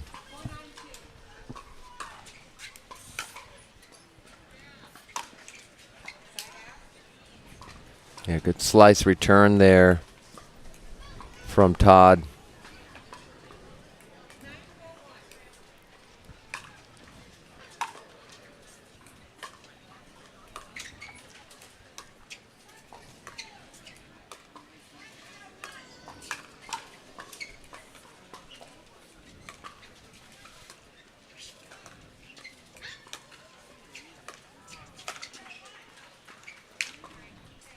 Sails long after the net cord there from Todd.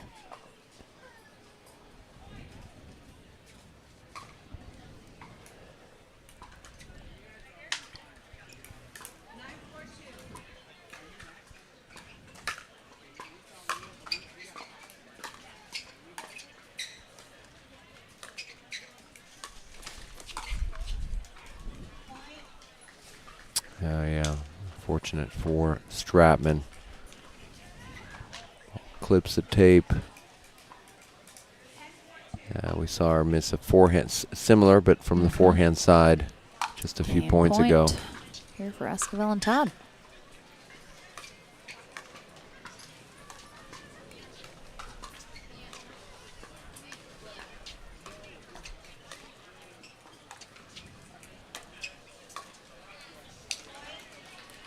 So Esquivel and Todd are able to get it done here in game one. We'll see if Stratman and Johnson can turn things a little bit around here in game two in our women's pro doubles winner bracket final. We're back into the action here at the SunMed LA Open right after this.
Welcome back, everyone, to game two here in our ladies winner bracket final.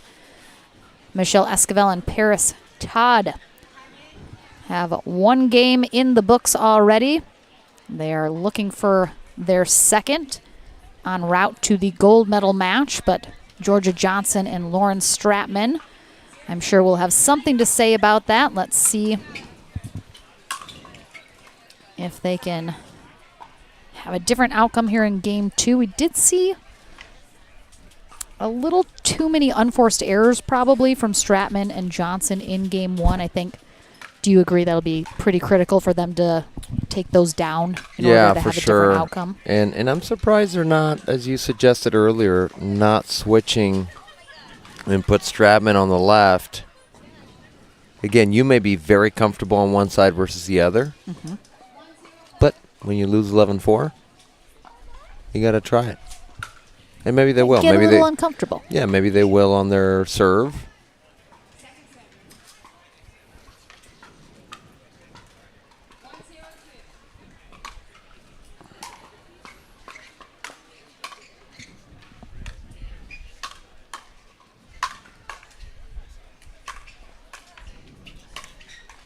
Yeah, nice job by Johnson.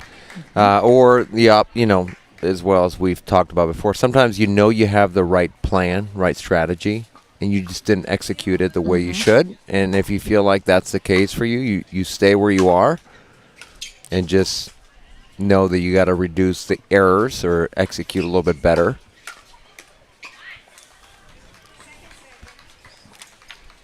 It is definitely a little breezy here, as we've mentioned. Yeah, starting to pick up. Picking up a little bit. We're not too far from the ocean, so get that ocean breeze here in El Segundo.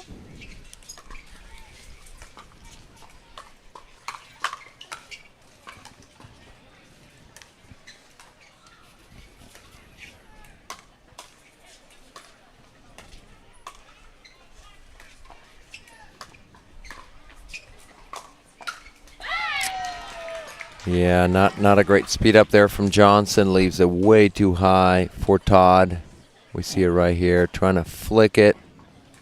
Yeah, I think there's a little confusion about if Stratman was going to take that as well, which kind of caused that error.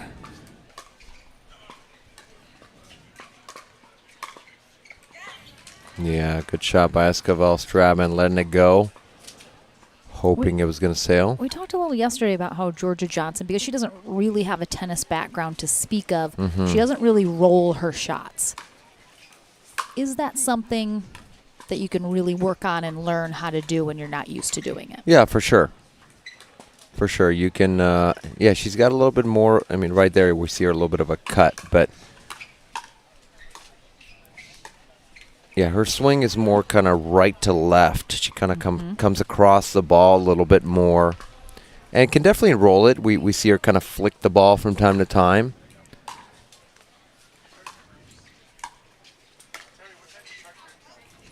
We almost, she didn't fall on her butt this time, yeah. She realized she had a white skirt. She didn't want to get it dirty. Sherry rivals Todd on outfit changes just for different reasons. Correct. Mr. Share Bear. Oh, shout out to Share Bear. Good leave. Yeah, good read there. Talked a lot about Stratman's just good eye, good ability to let balls go. Very good court awareness. Right.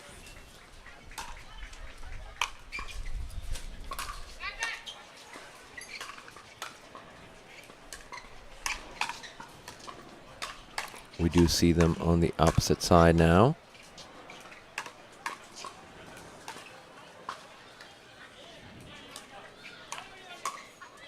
Good pickup. Oh, well, there she goes on her butt. I mean, a little body shot there from Georgia Johnson helped get her there. Johnson is so good with those lower attacks. Great defender of balls at her feet.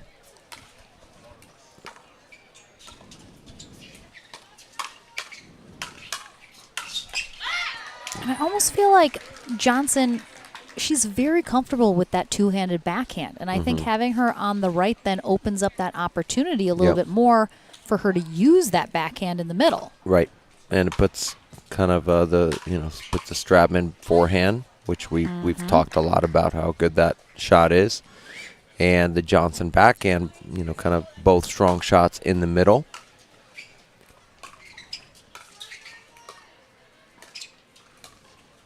Attention all players, next up on Championship Court 2 is the Senior Pro Women's Bracket Final featuring Kim Keston, Mary Helen Atkins against Natalie Bagby and Beth Herb Bellamy. That is your next featured match on Championship Court 2.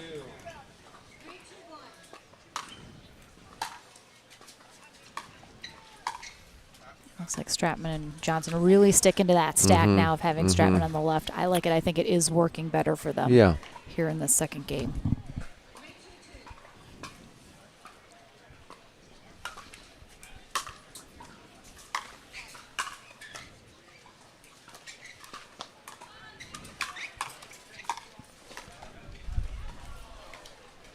Yeah, and the other reason is it's not only for your team, obviously, to try to find some ways to attack.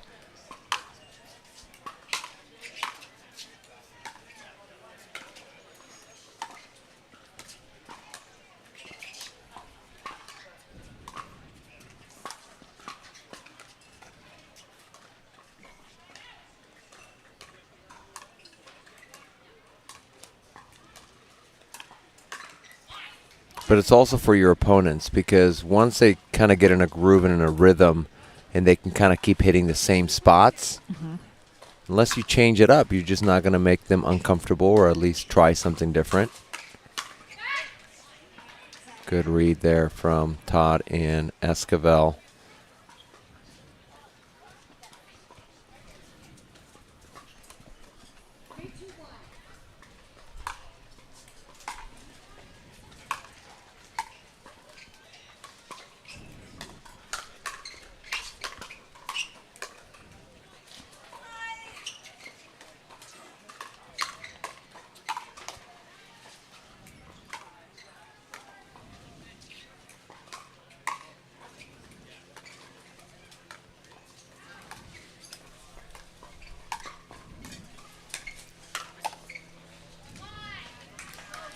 Yeah, we saw Stratman come way over, as you kind of referenced earlier, similar to Mix. Not quite to that level, but sure.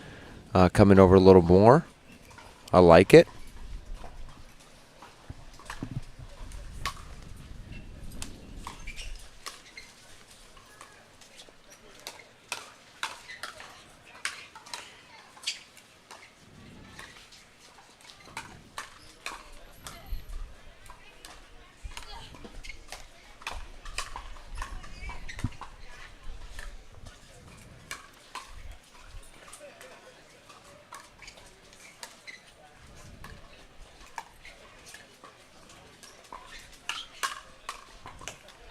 Wow, Todd really kept them in that point, playing some great defense, and then Esquivel started dictating and moving them around. And we're going to have a timeout here from Stratman and Johnson. So they're falling a little down here, 2-5. And in our back draw, the final feeder match is going on right now for our ladies. Anna Bright and Regina Franco are battling against Susanna Barr and Etta Wright for the chance at bronze, and they will face the loser of this match. Winner will head to gold. And in our men's, yeah, looks like Patriquin and Arnold took out Venkatesan and Tamanaha 15-5. So they will face Young and Wilson in the bronze, so that should be a really nice matchup as well. Yeah, that'll be a fun match to watch. Yep, Patriquin and Arnold got bronze last weekend in SoCal together. It was the first ever pro medal for Hayden Patriquin. Yeah, big H. So, hey, he's looking to get 2 in a row. And he already has. Which color? Yet to be determined. Right, and I love that partnership with Arnold. Yeah. Just think great chemistry on the court.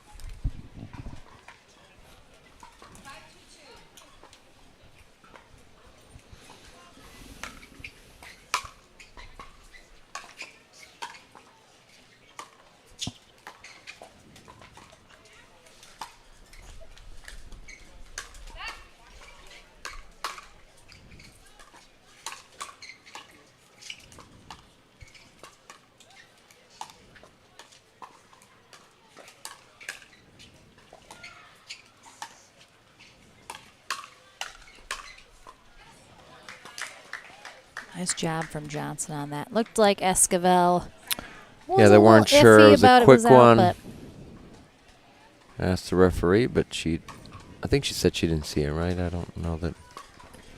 And it's a tough angle for the referee on the same side of that sideline. It's always really hard to determine. Yeah, good placement from Esquivel. Going a little bit behind Stratman, low to her backhand. Tough ball to pick up.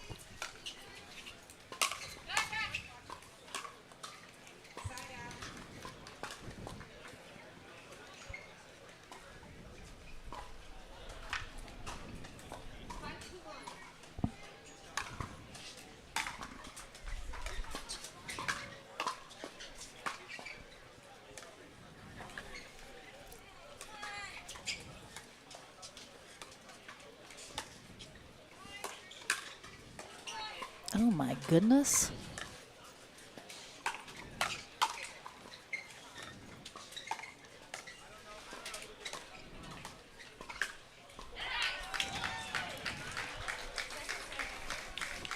I mean, my goodness. Great exchange.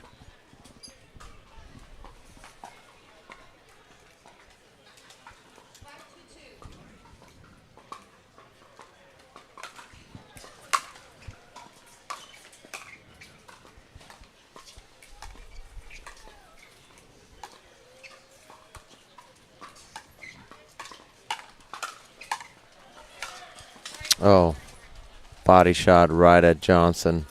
Yeah, right at that left shoulder. Yeah, try to get out of the way, but just couldn't do it.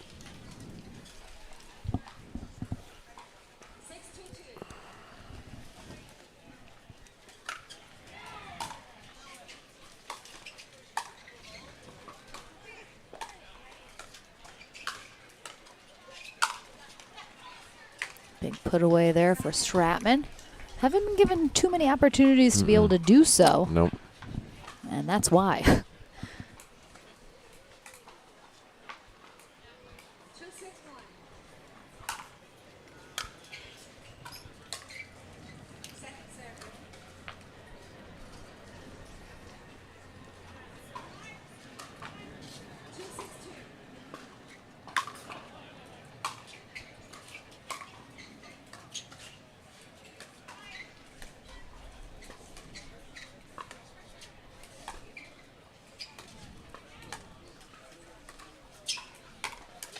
Yeah, there's a forehand speed up from Stratman.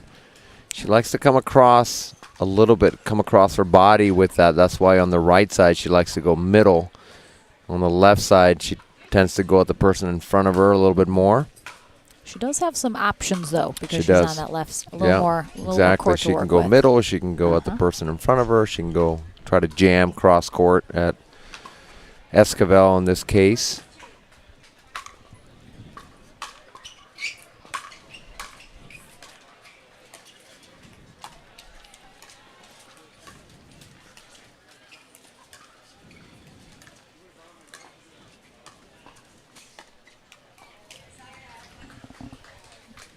Stratman pushed off the line just a little bit. And you mentioned that earlier.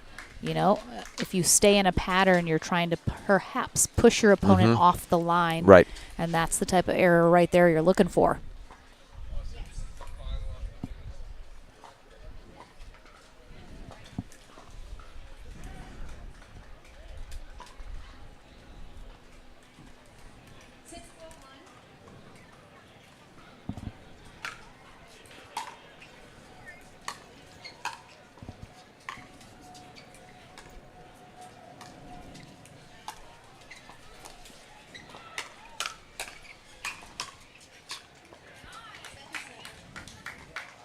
Good hands from Johnson there.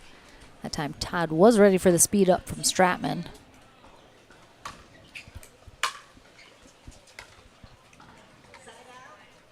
Good hold. Yeah, they did close the gap a little their last serve. Like you mentioned, big hold, so now just trailing by 2.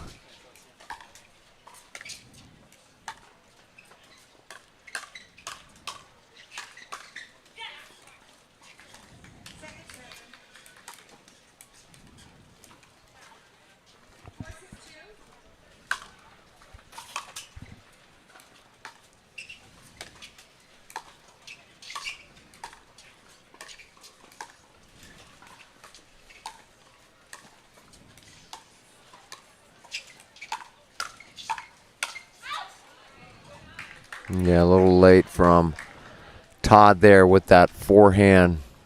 Sometimes you get a high ball like that, you get excited, you take a little bigger swing, and then just a little bit late, and that paddle stays a little bit more open, making that ball sail long. Esquivel and Todd are going to take a timeout now as Stratman and Johnson within 1 of tying this up when they come out of this timeout. I mean, do you think a big difference in this second game has been the Stratman-Johnson stack being the opposite? I mean, I think it had to help for sure.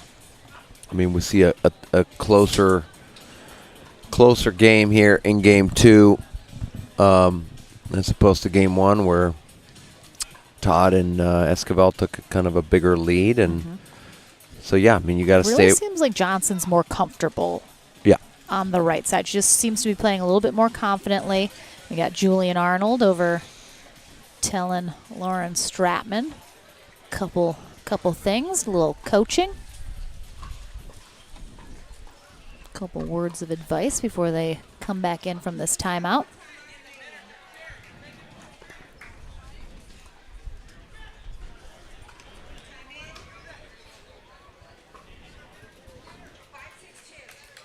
Yeah, the new stacking seems to be working a little bit better, even though they're still down 1 point, but I think it's a more competitive game. I think there's still been, a few errors mixed in there as well. Sure. That's led to perhaps them not having taken a lead yet, but we have tied it up at 6.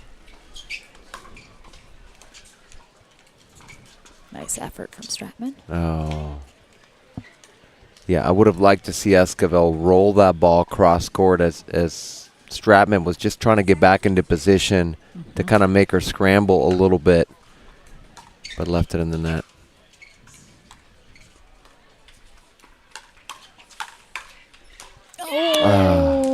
Just out of reach. Yeah, I like the setup of that. I think she probably pulled back just a little bit because Johnson was so close, and I think Stratman maybe isn't quite used to just taking over. Right. Like you'd see a lot of the guys do in mixed.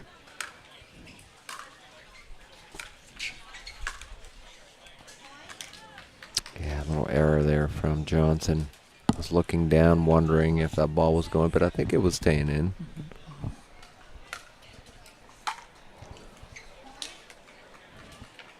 Yeah, a couple errors. Yeah, that's a tough thing to try and shake off at this stage. Stratman and Johnson have to win this second game.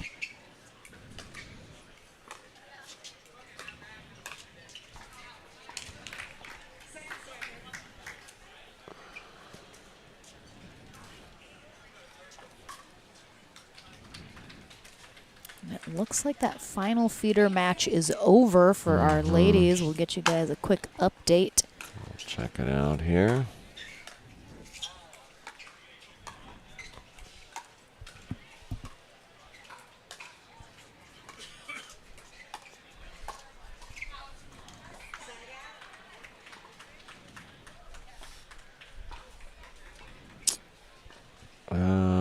So Bright and Franco defeated Rain and McMillan 15-2, and I think they're...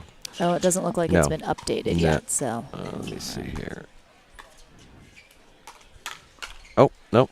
Yeah, you're right. Anna Bright and Franco. And Regina Franco came out on top in the last feeder match. They will take on the loser of this in bronze. That score was 15-12 over Susanna Barr and Etta Wright. Very close last match, so...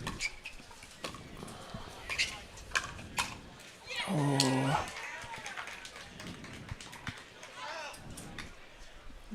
Medal matches are almost all set. Excuse me, they are all set now. Yeah. We just need to see which of these ladies' teams is going to gold and which is going to bronze.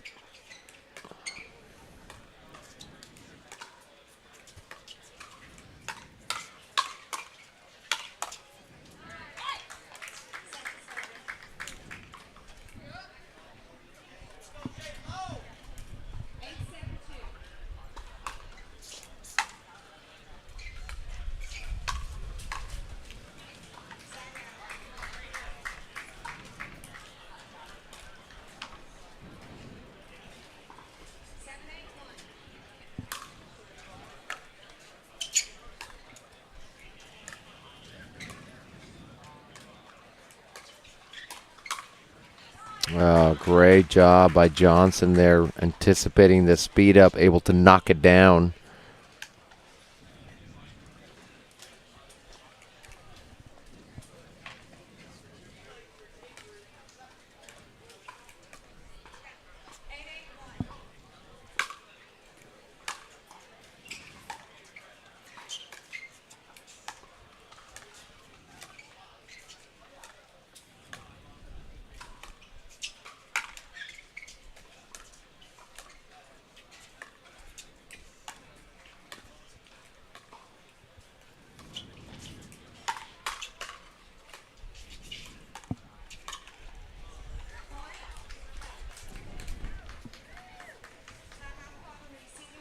Timeout for Esquivel and Todd as Stratman and Johnson inching closer to taking this game too. 9-8. Yeah, I think that both these teams are extremely well matched. Yeah. I think game one, I think Stratman and Johnson just struggled, perhaps with a few too many errors, just never quite felt comfortable. But I think the second game, really showing that these teams are very evenly matched, right there with each other. Yeah, and we talked a lot about matchups when it comes to mixed, but it applies to men's and to women's. Who's in front of you can make a big difference is in terms of versus diagonally from somebody, and if you like the matchup of who's in front of you, you feel like you can kind of have an edge over them.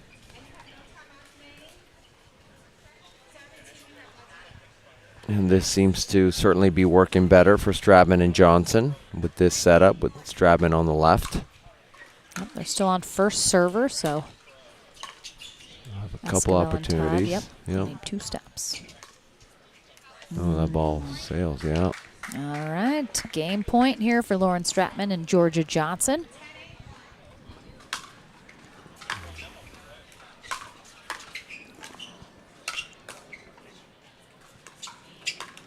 Oh, yeah, I wanted her to let that drop. Yep. Got a little bit impatient, rushed it a little bit.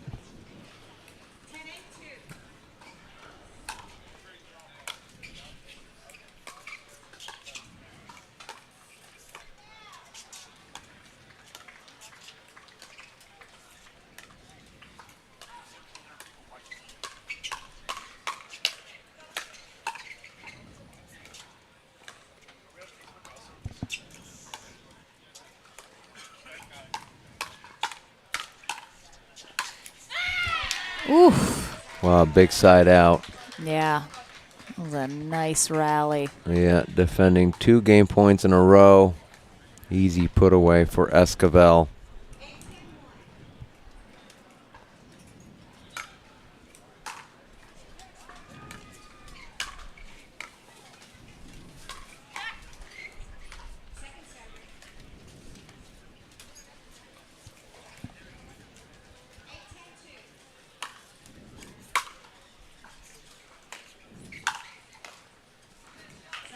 Well, good Very side quick out. hold. Yeah, good side out for Stratman and Johnson, not giving up any points. It's like something's up with Todd's shoe. I don't know if she's just fixing. I think maybe the tongue of her shoe got a little funky.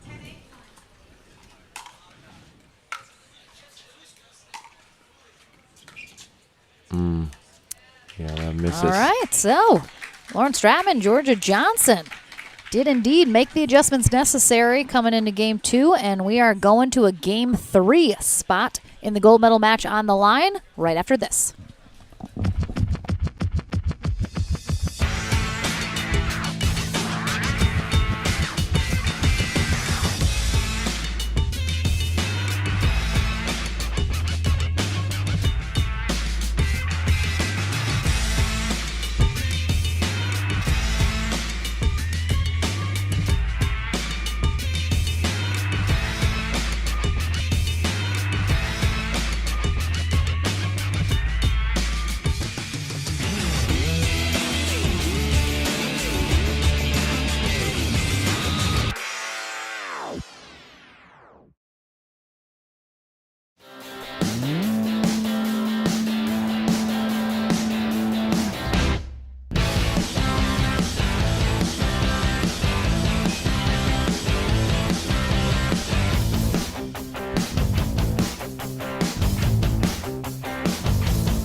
So ready for next gen. This is Next Gen Pickleball. I'm so ready for the Next Gen Tour. Super excited about next gen. I can't wait for the APP Next Gen Tour. I'm super excited for next gen.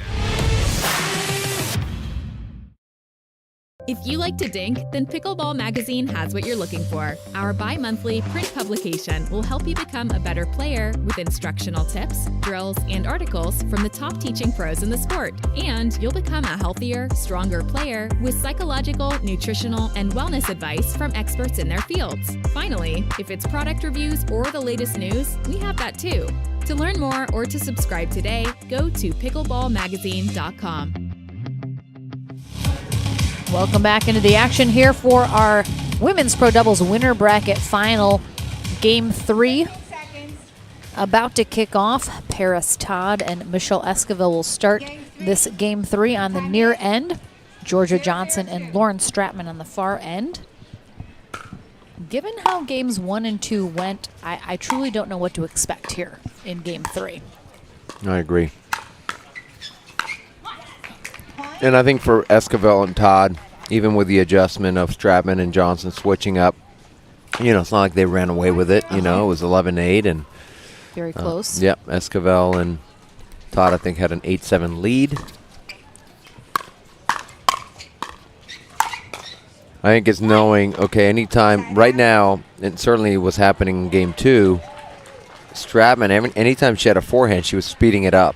And so just knowing that, and sometimes you can avoid it, or you can go there knowing that she's going to speed it up, and you're just ready for it.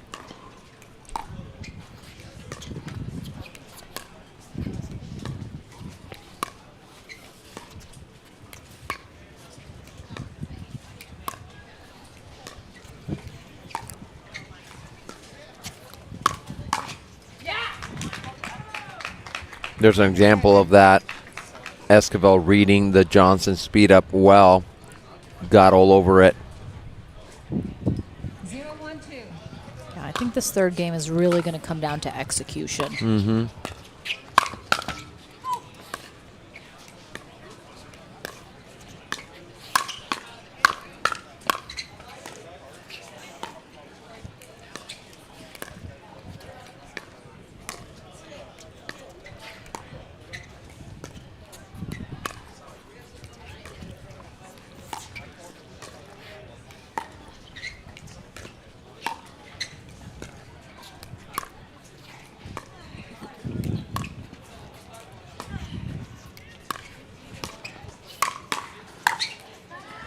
Yeah, you're Really seeing a worked little it. bit of a kind of a mixed doubles approach from Esquivel and Todd in terms of kind of playing behind Stratman a little bit to that backhand side and then going wide to the forehand side of Johnson.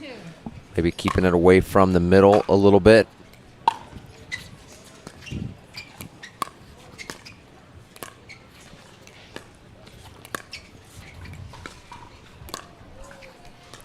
Yeah, you see that right there. They're just trying to go to those corners. Coming up next, we'll be into our medal rounds. We have our men's bronze medal match on deck. DJ Young and Thomas Wilson will take on Hayden Patriquin and Julian Arnold. Next here at the APP SUNMED LA Open. 1-2-1.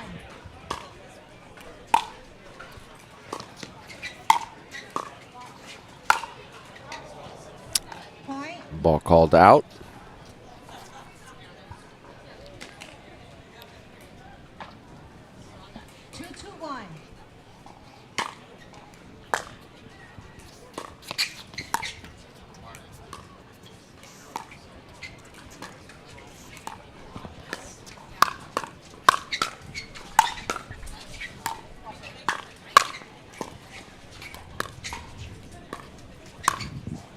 Oh, good ball there from Johnson. That's what I'm talking about earlier.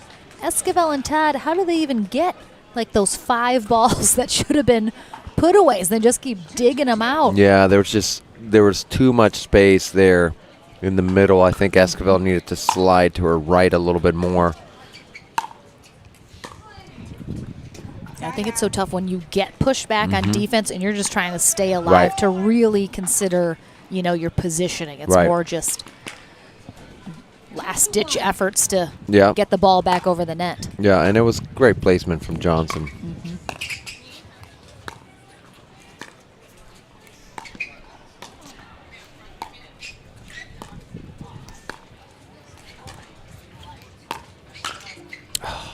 Todd was all over that ball.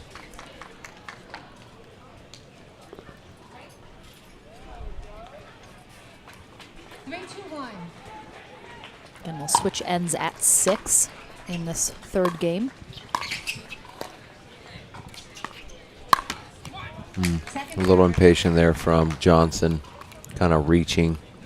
Yeah, and at 15, I feel like that's part of her game that, you know, still needs a little work. She needs to recognize a little bit more to not speed up at such a low spot, but yeah, that'll come with time.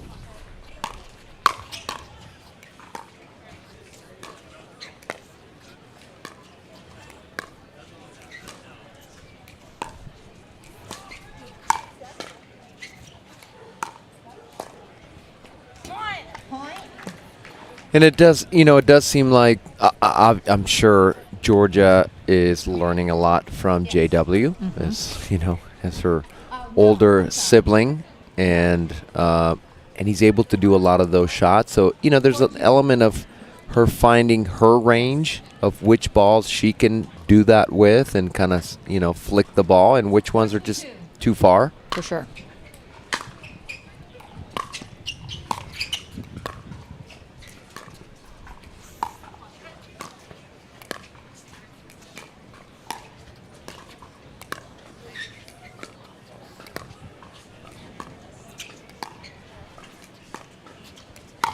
Yeah, I knew that was coming. I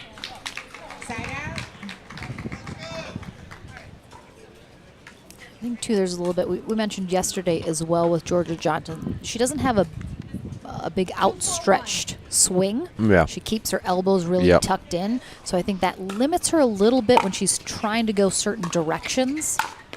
Because when you're not able to stretch out, you can't necessarily follow through the ball enough in the position that you're in, the direction you need it to go. 2-4-2.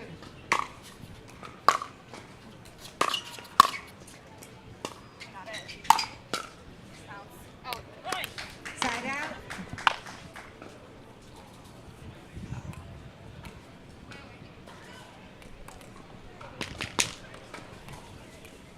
Four, two, one.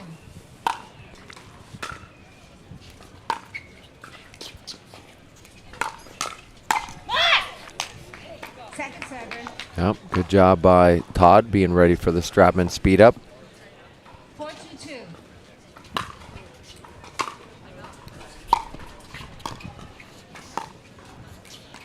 Ooh, it just kind of got away from Esquivel. That was Might have been a little wind, a little spin. Yeah.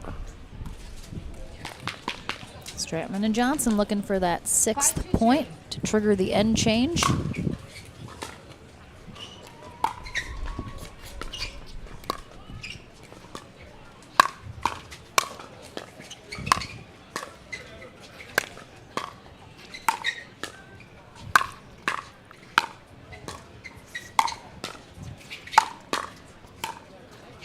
Great defense from Esquivel and Todd. Oh, wow. Almost. Really nice rally there to take us into our end change. All 4 ladies getting involved there in big ways. So Stratman and Johnson will conclude this match on the near end. Michelle Esquivel and Paris Todd head to the far end. And at the end of this third game, someone is heading to the gold medal match, and someone will head to bronze, where they will face Regina Franco and Anna Bright. Yep. And again, our men's bronze medal match is coming up next, though. So don't go anywhere. And we got 1,800 people on YouTube. Guys, I need my 2,000. Let's Start go. knocking on doors. Keep sharing it. Start going down the hall. Tell your neighbors to get on, watch some fantastic pickleball. It's a good time. We're here in sunny Southern California, not a cloud in the sky. Got DJ Terry bumping some tunes. We're having fun. We're having fun, and we need you guys to join us. All right, Georgia Johnson's going to have the serve. Look at all those pros back there. Oh, my goodness, that ball just died. That's so tough. Ooh. And Georgia Johnson does have a little version of the one-handed spin serve where she pinches that ball to create some spin before she hits it.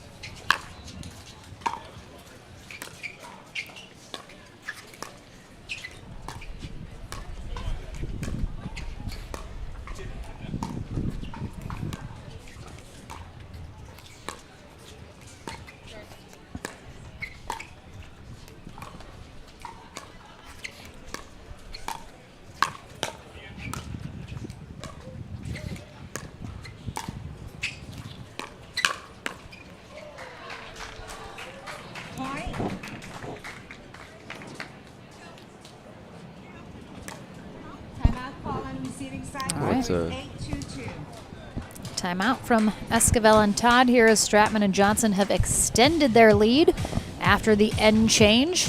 Now just 3 points away from the gold medal match.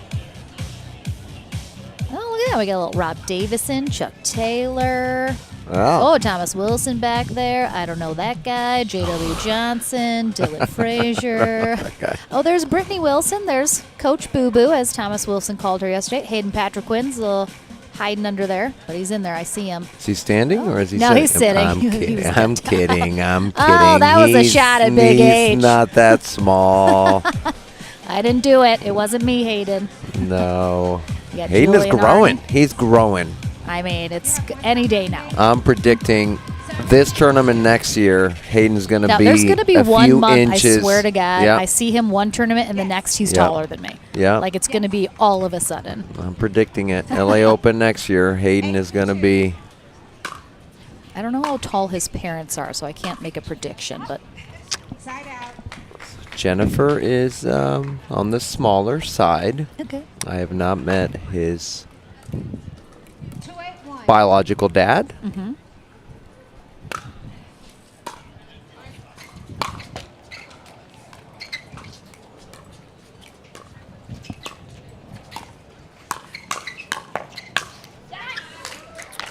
I mean, everything going right for Stratman and Johnson right now. Yeah, they did have a quick side out coming out of the timeout, but so far holding Esquivel and Todd.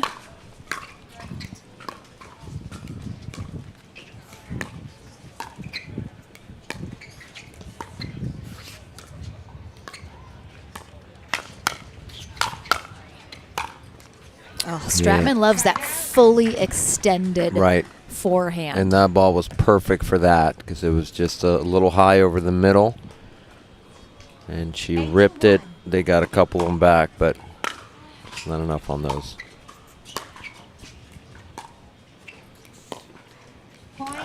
Just an unfortunate error there. 9-1.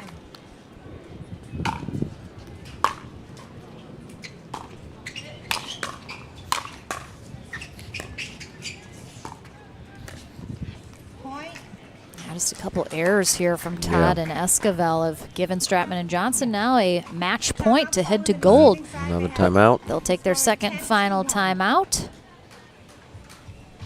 And I mean, it's pretty, I mean, I think it's fairly obvious that Esquivel and Todd simply would need to cut down the errors. I don't think they necessarily need to change anything too much strategy-wise.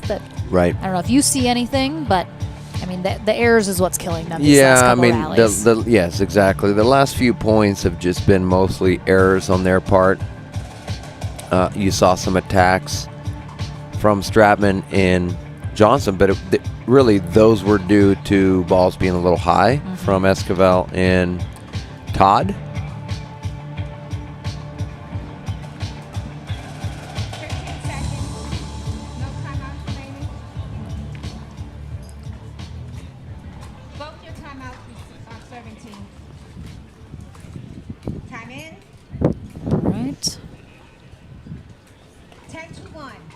Match point here for Stratman and Johnson. Two opportunities.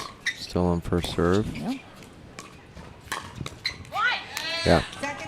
And that's what I am expecting Todd and Esquivel to be aggressive here, obviously with the big deficit.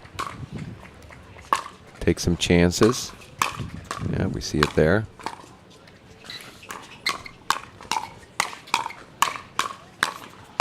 Oh! That ball just Nice little sails. hands battle, though, between mostly Esquivel and then Yeah. Johnson and Yep. Stratman. But we might see a drive from Todd and Esquivel. Semi.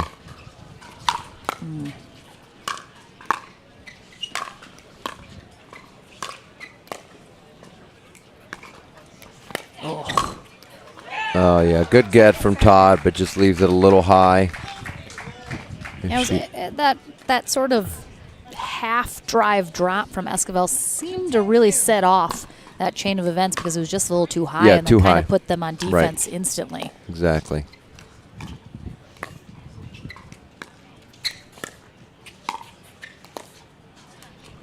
A great job by Stratman. She hit every spot. She went wide to the Esquivel backhand, then wide to the Todd forehand, and then up the middle. That was really well played, creating lanes for herself. Another match point. Third match point, now fourth for Johnson and Stratman. Big deep breath out of Georgia Johnson as trying to just stay calm and close it out. Oh, good shot by Todd there.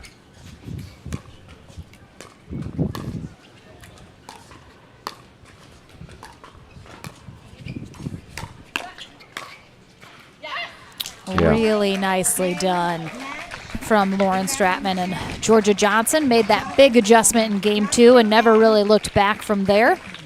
So a big congrats. Michelle Esquivel and Paris Todd, though, head to bronze where they face Anna Bright and Regina Franco. That's coming up in just a couple matches. Our men take the center court, though, for our first medal match of the day, which is bronze.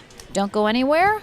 Lots of pickleball action still left here at the SUNMED LA Open. Plan to join us right after this.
Welcome back to the Franklin studio. Lauren McLaughlin here with Georgia Johnson and Lauren Stratman as they head into gold. This is the second time you two have paired up together, but first time medaling together. It looked like game 1, you guys never quite got into a groove, weren't really comfortable. It seemed like the big turning point going into game 2 was you switched up the stack. What was the thought process behind that? Yeah, I mean, I thought they were dinking in kind of awkward spots, and I obviously like to have my forehand in the middle, so we switched that, and it kind of allowed me to dictate a little bit more with the dinking. And then, you know, they couldn't really attack at Georgia. She's just her hands or so on, so I thought that strategy worked really well. Once you guys kind of mixed that up going into the second game, definitely found some success, and then into game 3 seemed much more confident. Once you kind of felt the groove of that stack working a little bit better in game 2, did you feel a lot more loose and confident in that third game? Yes, I think that, we finally found a strategy that was working for us. And, when we first started in the first game, we were just kind of trying different things, and that's always tough. But then when we found our stride, it was all over from there. That was it. Call it a day. Gold medal, here we come. So going into that gold medal match, do you think you'll probably stick to that same stack, or will it depend who you're playing to try and see what you guys are most comfortable with? Yeah, I think it kind of depends. I think we're both pretty versatile and can play on either side. So I'm just pumped to be playing with this girl. She's, just getting better every single tournament and just really just playing amazing. So I'm just thrilled to be sharing the court instead of playing against her today. Well, congratulations, ladies. Really well done. We'll see you in that gold medal match a little bit later today, but we have our men's bronze medal match coming up first. Thomas Wilson and DJ Young take on Julian Arnold and Hayden Patriquin. I wonder who you're rooting for. Yeah, we don't know. It's a mystery. That's coming your way right after this.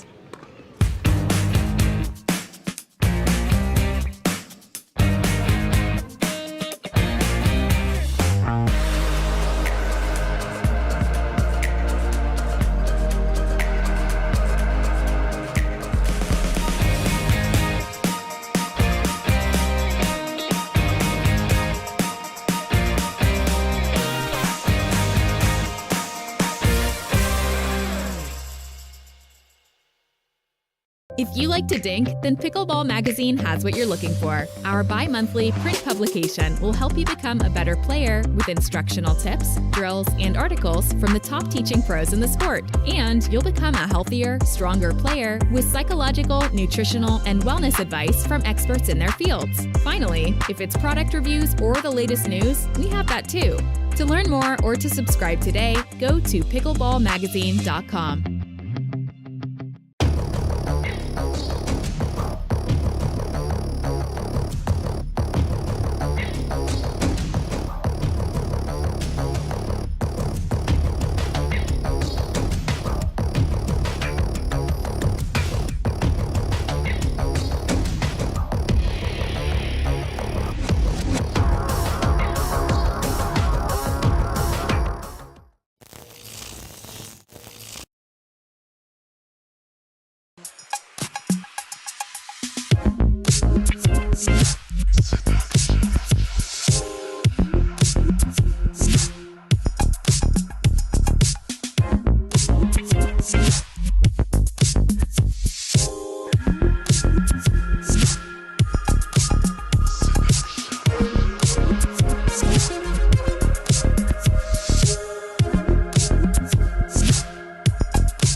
Back into the action here on Championship Court at the APP SUNMED LA Open, and our medal rounds are off and running. We have our men's bronze medal match coming up right now. Claire Kavanaugh is going to be our USA Pickleball Certified referee for this men's bronze medal match between Hayden Patriquin and Julian Arnold, who will be on the far end. Patriquin in the red, Arnold in the black, but clear color coordination going on over there. Oh, yeah. Which I love to see. And they are going to take on DJ Young and Thomas Wilson on the near end.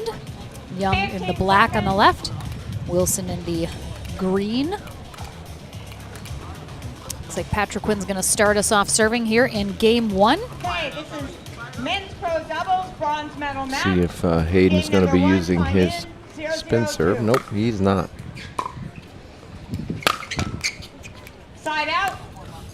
As I mentioned, Julian Arnold and Hayden Patriquin got a bronze medal last weekend at the SoCal Classic. So they have, at minimum, just as good this weekend, but it's going to be Hayden Patriquin's second ever pro medal, which is very exciting. He's finally breaking onto the podiums.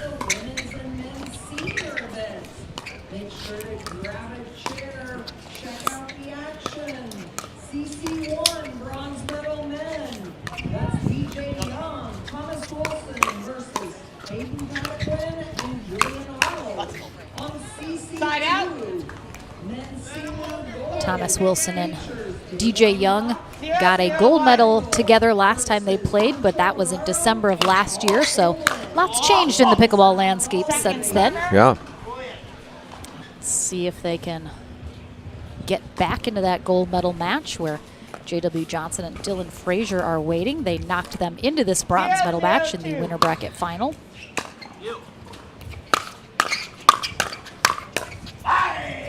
Yep, it's gonna get loud. Patriquin, 16 years old, from Yucaipa, California. Is that how you say it? Yucaipa. Yucaipa, California. Thank you. But Southern California. No, let's go. Point. Julian Arnold, 30 years old, originally from SoCal, but now resides in Austin, Texas. 0-2.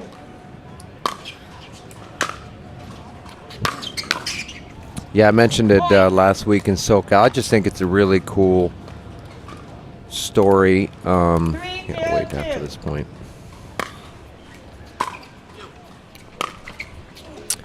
Julian Arnold has a good friend of his, Ryan. I can't remember his last name right now, but supporting him in his quest to pursue pro pickleball.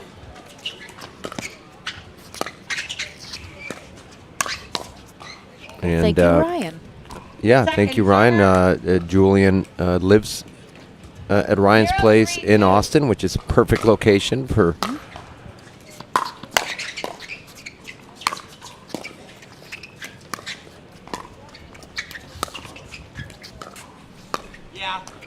and I think, Julian is great for the sport, brings so much energy and fun, and so it's just really cool that a good buddy of his is supporting his efforts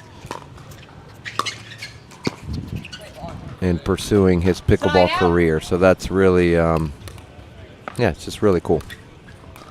Not everyone can pursue pickleball full time. It's a lot of these players have to work full time, and so when they have the opportunity to be supported by family or friends,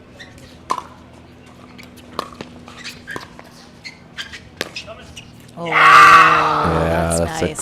That's a beautiful two-handed backhand there, and Julian is always loud, but I think he's going to be a little extra loud in this match here. Side out. Tells himself, make him play. 1-4-1.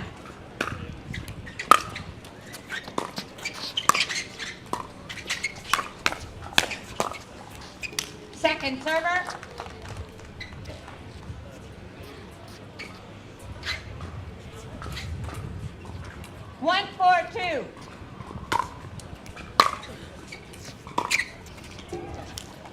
Side out.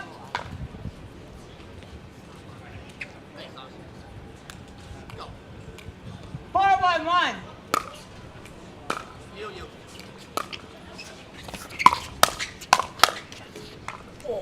Second server. 4-1-2.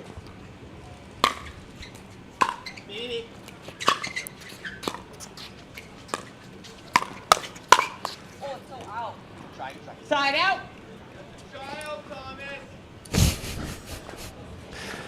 There we go.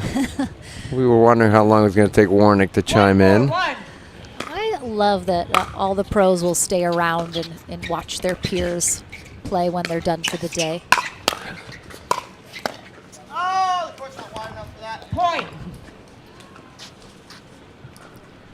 Some pros might wish certain ones left, but yeah, it's the luck of the draw.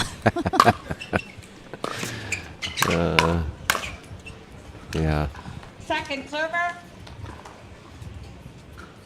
Energy a little low right now on the Wilson Young side, but I'm sure it'll pick up.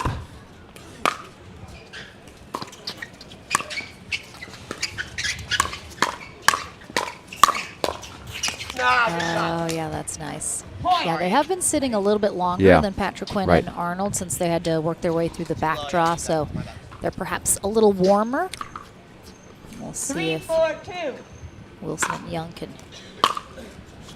ramp it up a notch here, but Side out. they are back within one. 4-3-1.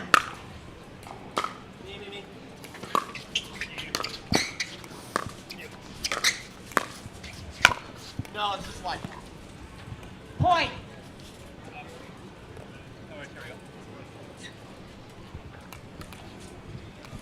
Five, 3-1.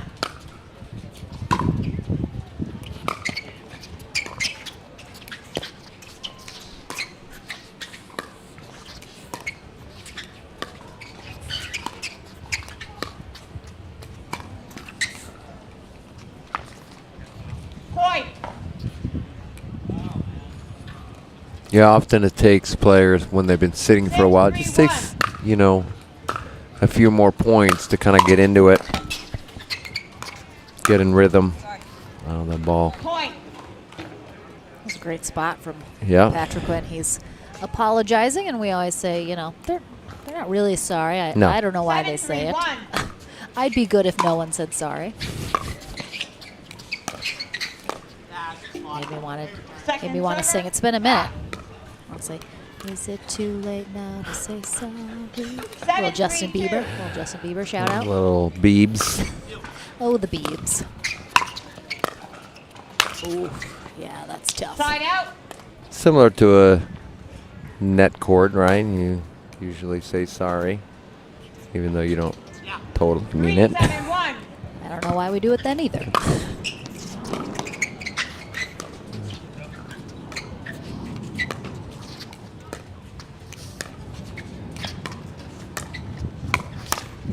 Ooh, that was a nice pickup the first time from Patrick Quinn, but just left it up too high, couldn't keep it down. Yeah, it's a tennis thing. That came over from tennis. Yep. Tennis etiquette. 4-7-1. Second server. 4-7-2.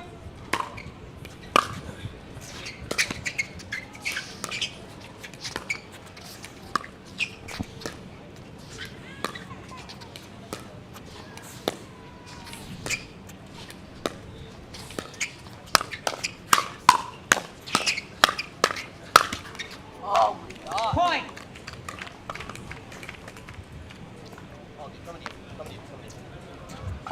No.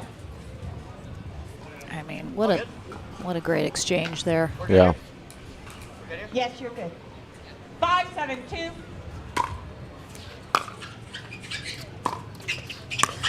Oh, good spot. Yep. Kind of held it a little bit. Side out. We've talked about that a little bit. Yeah, you clearly saw DJ was making a little move Yep. for the poach if that ball went Thomas Wilson's way, but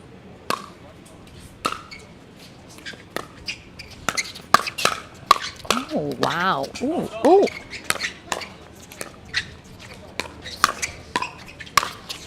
Yeah, there's the first on Diamo. A little pointing at Hayden, getting him fired up. Wow, that was a nice one. That rally has SUNMED recovery point of the day all over it. 8-5-1. Oh, shape it. Yeah, good idea. Tells himself to shape it, meaning put a little more top spin on that ball to get it to drop. 8-5-2. Go. Young just needed to take like half a step more to his left, and then he wouldn't have been reaching so much for that.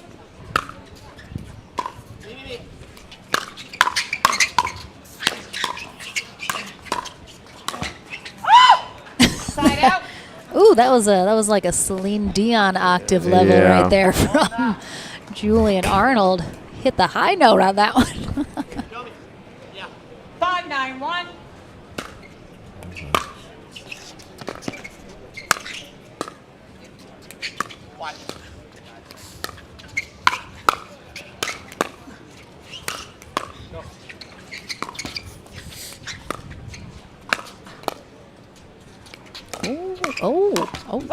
Wow. Wow. Patrick and Arnold have come out on top of some really intense rallies with a lot going on.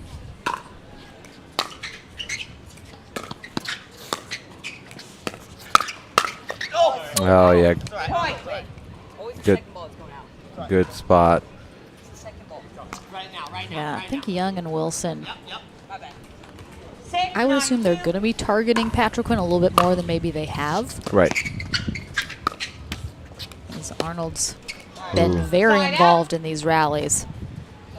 And that does nothing but fire them up, so. 9-6-1.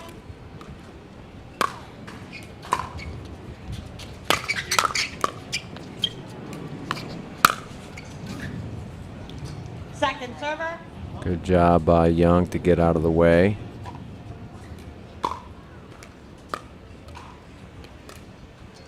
Nine, 6-2.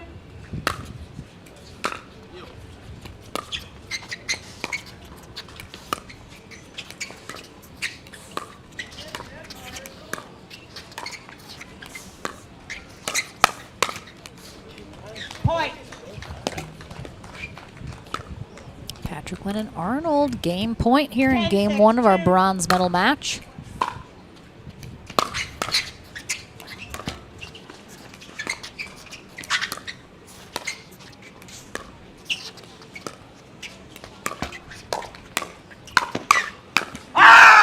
Point and game. 11-6. All right. And Arnold. Well, the loudness was indeed brought from, I mean, just Julian Arnold. Patrick Quinn stayed pretty calm. But we're going to second game here in our bronze medal match. Patrick Quinn and Arnold, one already in the books. Let's see if they can get all the way back to gold after a journey through the back draw. We'll find out. Game two right after this.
Welcome back into the action here for our men's bronze medal match. First medal match of the day. We'll go all the way through our gold medals today for men's and women's. Thomas Wilson and DJ Young on the far end now for game 2. They face Hayden Patriquin and Julian Arnold on the near end. Oh, great ball from Patriquin there. Kind of looked like almost like he was going to speed it up. Instead, hits a great dink cross court at Wilson.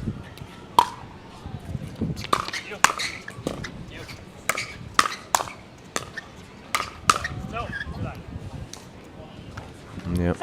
Just kind of reached out, was a little early on that ball, and anytime you're early, your paddle face can tend to open up a little bit.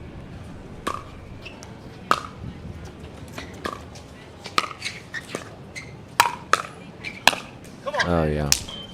Spot there from Young. Yeah, great ball. It loves to come across and hit that forehand on his backhand side. 0-0-1.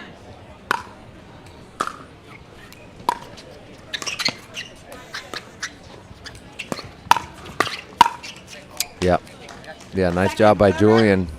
Going up that line, catching Wilson off guard, leading to the pop-up and put away.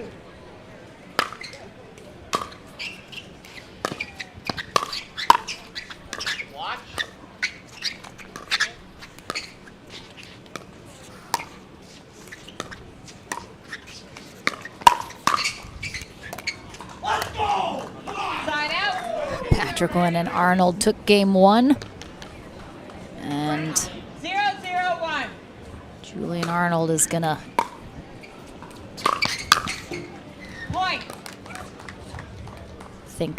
scream his way hopefully into the gold medal match and take Patriquin along with him. Yep.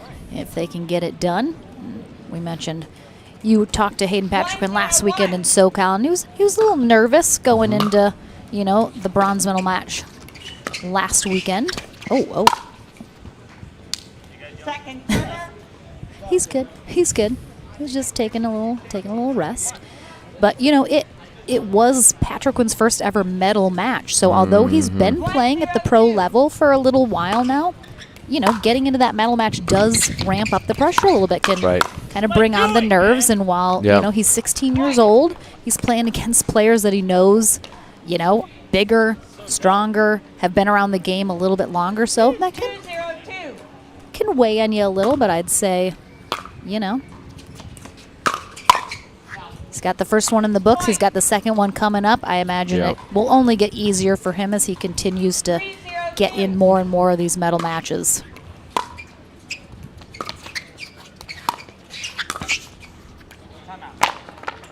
Oh, there's a big paddle drop there for DJ Young, as he is not happy here in game 2 with a timeout called.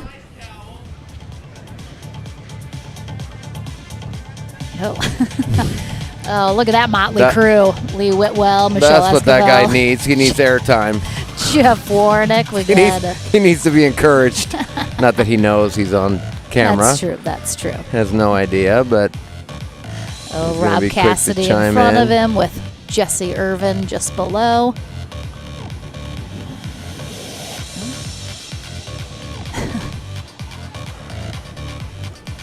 And again, appreciate everyone joining us today. We know, you know, if you're in the middle of the country or over on East Coast time, it's getting a little later into the evening for you. So we know you have dinner plans and got to feed the kids, and it's a Saturday. A lot going on. So we appreciate everyone who is hanging with us here today for our doubles action.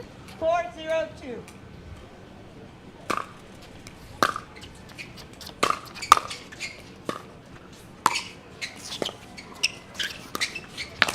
Oh, yeah. Collision there. Fortunate. If anything, if you're eating dinner right now at home, just put us on in the background. Exactly. Just a little pickleball action during dinner. I like it.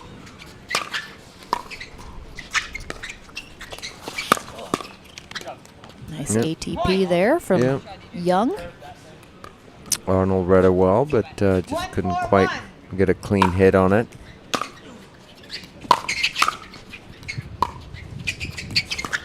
That's a really good ball by Wilson. had a good action on it, meaning he had some spin on that drop.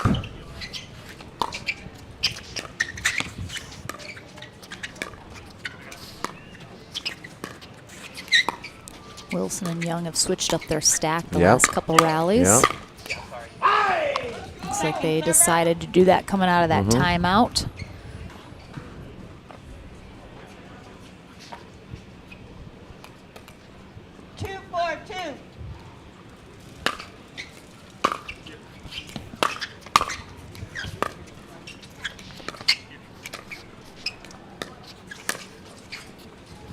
No, just misses.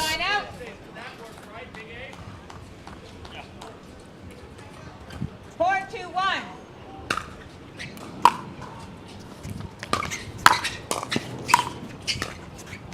Ooh. Second server. 4-2-2.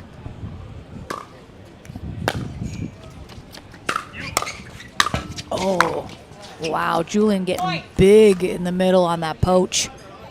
Yeah, they're playing with so much confidence right now. 5-2-2. And we've talked about it. Oh, wait. That when you're up against Young, you have to keep the pressure and not let him get confidence. Once he's confident, he's so tough. He's so dangerous.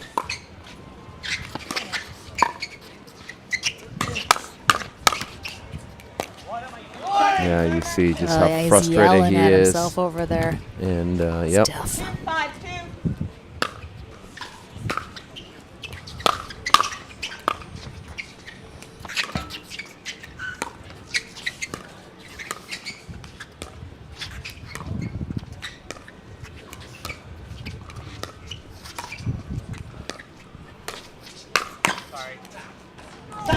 Both of them lifted off for that one, but Yep.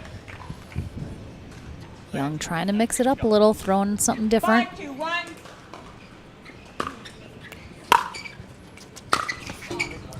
Definitely a bit of a kitchen sink scenario here for Wilson and Young, just throwing everything they can think of at Arnold and Patriquin. Tough. Side out. Yeah, Arnold just misread that return, thinking it was going to be closer to him, and then last second realized it was better for Patriquin to take it, but it was too late.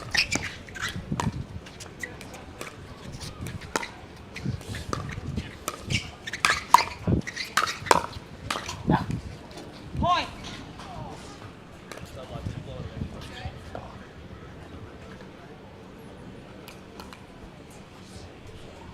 3-5-1.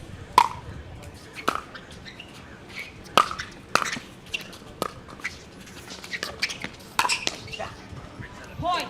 That's tough because Arnold, you know, he wants to be as aggressive as possible, but then just every once in a while puts himself and Patriquin out of position. Right, came over a little too far that time. I think he knows that. Yeah, good speed up from Hayden there, Patriquin. Patriquin Arnold, the number 8 seed, so this would certainly be a bit of an upset if they are able to come out on top of the number 2 seed, Young and Wilson.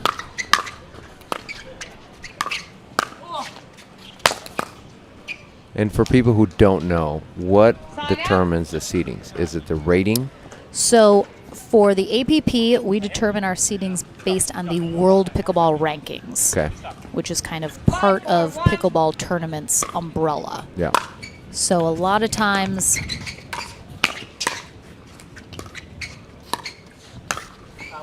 people will think, you know, a player that clearly has had better results has a bit of a lower seed, but it's because they probably haven't been playing as long. His points accumulate over, I think, about a year Yeah, it's 12 months, or I so think, time period. So if you haven't had as good of results cumulatively, it's going to put you a little bit lower than maybe some people think you should be at. Right. Oh my goodness. Ooh. Oh, wow. Wilson. Wilson doing a That's dive. a Cassidy. It's a with Cassidy sort of right a- there. Unbelievable. Oh, I mean, It's called a Cassidy because he actually made it. If he had missed it, it would it's be called a Roditi. Yes. Knew where you're going. Side out. I'm sure all your My your song students. is anything you can do, I can do worse. That's my song. I love that your students are all listening to you talk about how terrible you are in everything. They're like, why are we getting lessons from this guy?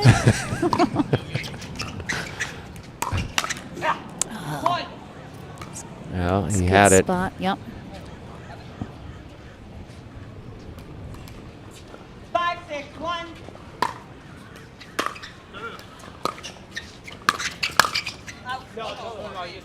I thought it hit heard somebody. a clip. I Yeah. heard a tip. I heard a tip. Yeah, I Yep. really thought it hit I heard something. a tip for sure. Second server. So Yeah, I don't think they were questioning whether it was in or not. Oh, maybe they were.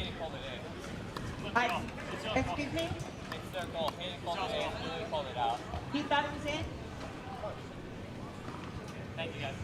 all right, so it's going to be called out ultimately. Oh, I think they got it. Yeah. Oh no, that's what I meant. Excuse me. In. Sorry. Okay. So that's a point. Yeah, I think. I mean, even from this side, it looks like it hits the line.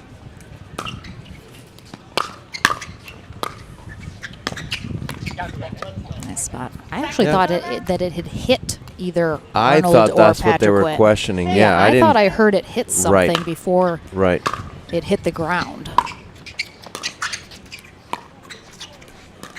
Either way, we play on. Mm-hmm. Point. I believe in pickleball karma. Yeah, yeah. When you're honest with your calls and you yield, it ends up working out for you. Not doesn't mean you're going to win. It's good karma. Oh, the ATP. Yeah. So out. I don't know that it. Well, maybe long. It wasn't going to be wide for sure, but. 8, 6, 2. 1 minute. Oh, Arnold saying you're throwing it away. That's, Yeah, I he mean, needs to keep his cool. yeah. Good timeout. He screamed timeout, so you know he definitely needs one. Yeah, it wasn't a happy timeout call there. It wasn't an offensive timeout.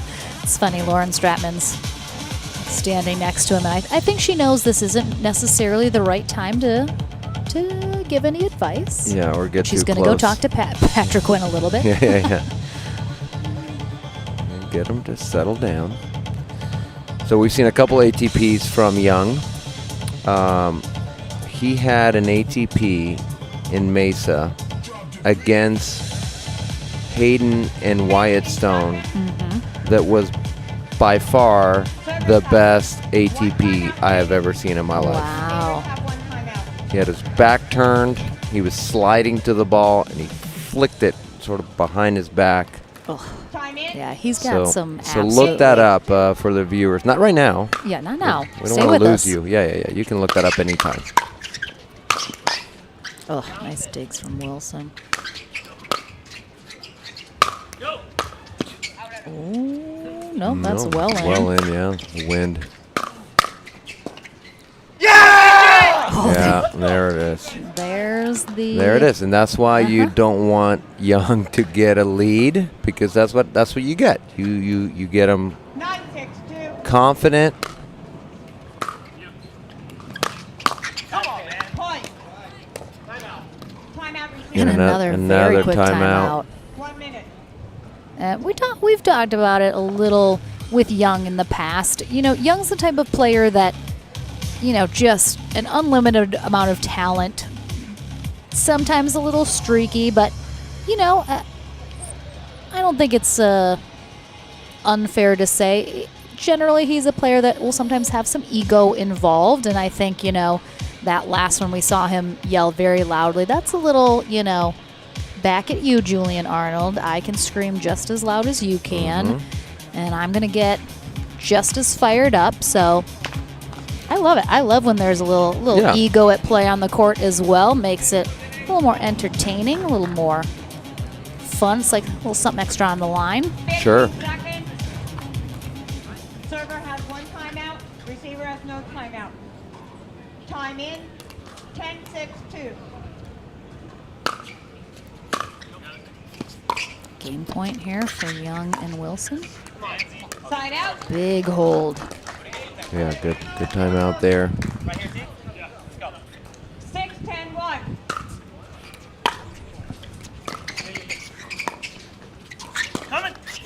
Oh, wow. Great That speed was- up from Arnold. Surprised if we didn't get a little yell from him.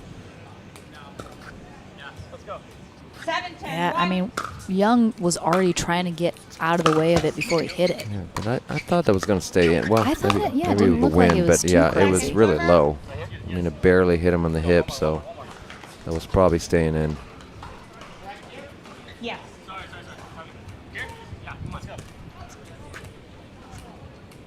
7-10-2.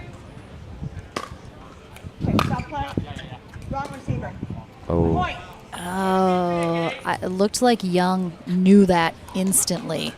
After it got served, because he didn't argue, he said, Yeah. Well, I think as soon as he heard the score called, he realized it, but it was too late because yeah. Oof. Arnold was serving. Yep. And at that point, there's nothing you can do. You just hope they don't call it. But Side out.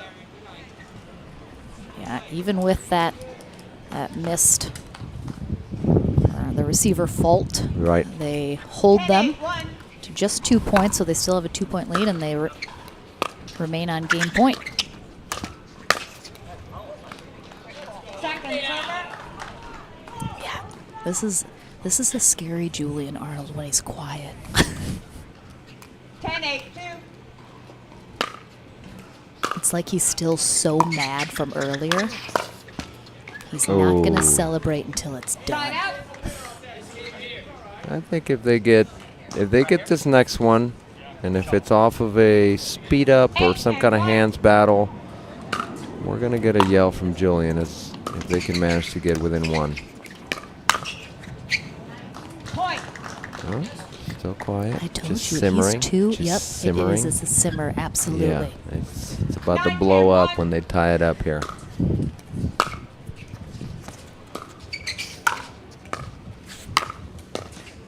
Nice pickups from Patrick Quinn.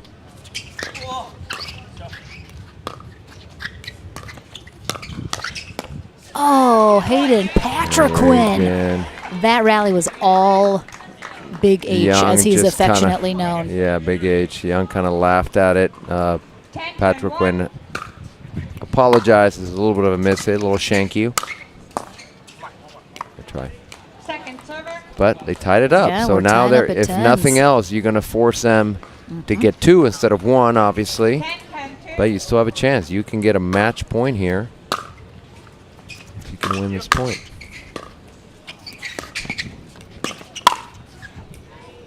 I mean, there it Yeah, is. see? There it is. There it is. There it is. I want it. 11-10-2. Wow, match point.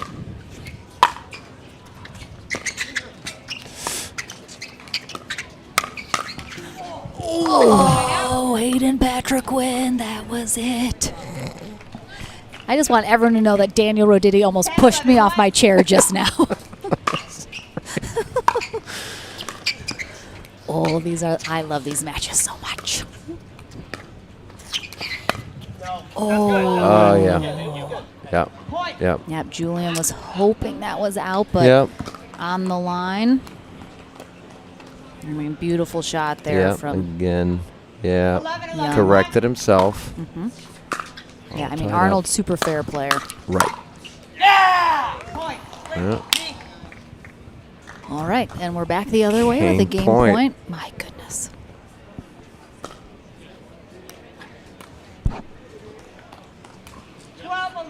One. Second server.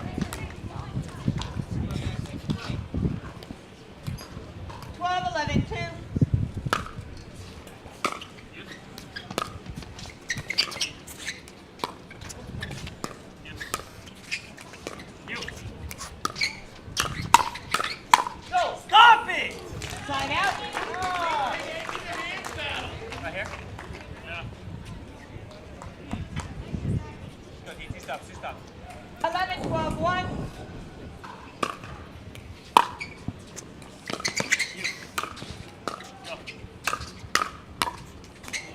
Wow. Big H. I mean, he's coming up big right now. 12-12-1. These are absolutely clutch moments. Second server. Same guy. It's all right. 12-12-2. Oh, boy. Wow. Hayden gets a little fired up. I mean, We Wilson like it. on the floor. We like it. Come on. Match point. Oh, man, this pendulum swing's going to kill me.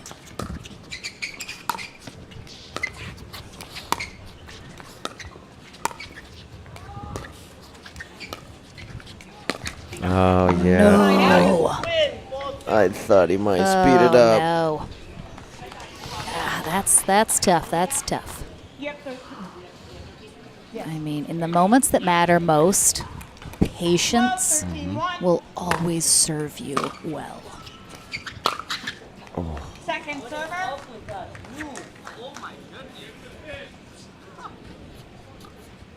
12-13-2.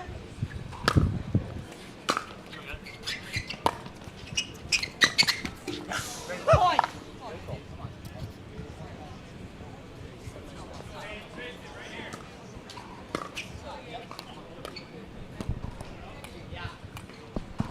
Thirteen, 2.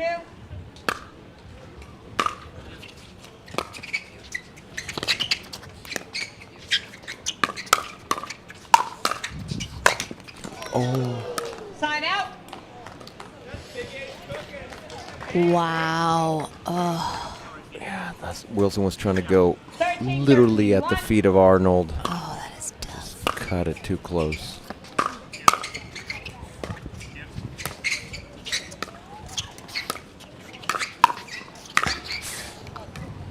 The first speed up I liked. It was certainly high enough. 13-13. Good time for Patrick Wynn to attack. Yeah. 13-13-2.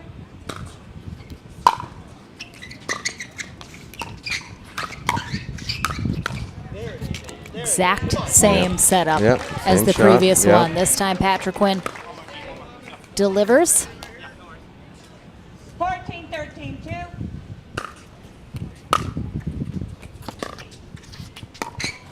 No. Sign out.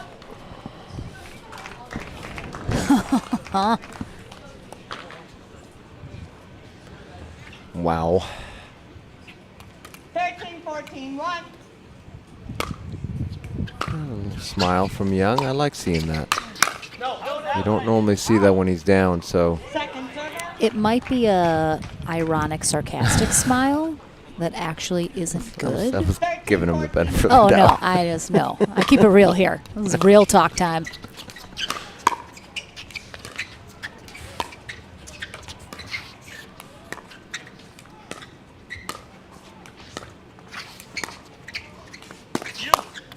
Yep.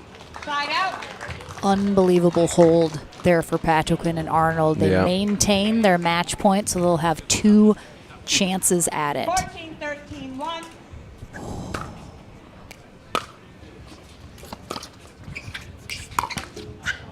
And they Wow. get it. A bit anticlimactic after an absolutely ridiculous game here, but Hayden, Patrick Wynn, and Julian Arnold are headed to the gold. Let's to go. face, let's go. Dylan Frazier and JW Johnson are waiting for him. But a big congrats to Thomas Wilson and DJ Young, our bronze medalists here at the LA Open. Well fought day for the two of them. And we'll be back with our women's bronze medal match right after this, but I am definitely heading to the Franklin studio to talk to Patrick Wynn and Arnold. We'll be back into the action right after this. The APP SoCal Classic is brought to you by Pickleball Central, the Pickleball Superstore, catering from beginners to pros. Yola, for the champion in you. SUNMED, the official CBD sponsor of the APP. Keto Crisp, a delicious blend of healthy fat, protein, and energy to fuel your day. It's about what you can do, not what you can't.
Welcome back to the Franklin studio. Lauren McLaughlin here with Julian Arnold and Hayden Patriquin, and they are going to gold after a bit of a trip through the back draw. That was a very intense 2 games, almost went to 3. You, sir, just got your very first ever pro medal last weekend in SoCal with this guy here. Yeah. So now you're up in the ante. Now you're going for silver or gold. Yeah. How does it feel to finally be, breaking into the podium and hanging strong at the top? It feels great. I told Julian we got to up the hardware. So here we are. That's what I said, actually. Oh, well, what did you say? Oh, I just said, all right, let's do it. Okay. I don't let him take my lines away from me. I have a very few good lines, and I can't let him take that from me. Yeah, don't let this kid push you around. He's already carrying me enough on the court. So that second game, very intense. You guys had to face down several game points from DJ and Thomas. There was a timeout sort of near the end. You looked like you were about to blow your top, and you got real quiet. And I was saying it's a little scary when you get quiet because you looked so focused, so intense, and I think you knew how important it was to try and not go to that third game. What were you thinking in those kind of couple rallies of silence near the end of that second game? I think I'd 100% agree with you. When I get quiet, it's almost, I think maybe more dangerous. So I was a little upset with how I was playing, and we were down, but I never give up. That's definitely something that I pride myself on. So we just kept fighting, and then all of a sudden we were right there in the mix and managed to come out on top. I have a lot of credit to this young man. He's quite the player, and he's only going to get better. So. Yeah, you mentioned last weekend maybe feeling a little bit nervous going into some of the more important matches. Ended up getting that bronze, but especially in this second game, you came up so clutch in some of those rallies. Did you just kind of feel like you had just a burst of confidence to try and close this out? You knew gold's on the line. After winning the first one, I was like, oh snap, Julian and I got this. Let's go. So started getting some swagger back and feeling it. Okay. Yeah. I like it. Pop those chains a little bit too. You can see them blinging in the sun. It'll be popped, but not right now. All right, you guys head to gold to face JW and Dylan. You know it's going to be a tough battle. What's going to be the thought process going to face those two? It's going to be nice to get a second crack at them on a nice permanent court. So last time I think we just weren't really warmed up yet.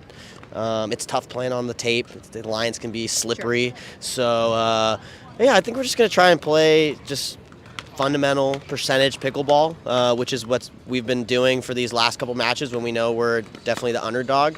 Not trying to do anything too fancy. Both of them are great players, so maybe move the ball around and keep staying aggressive. That's what we do. So.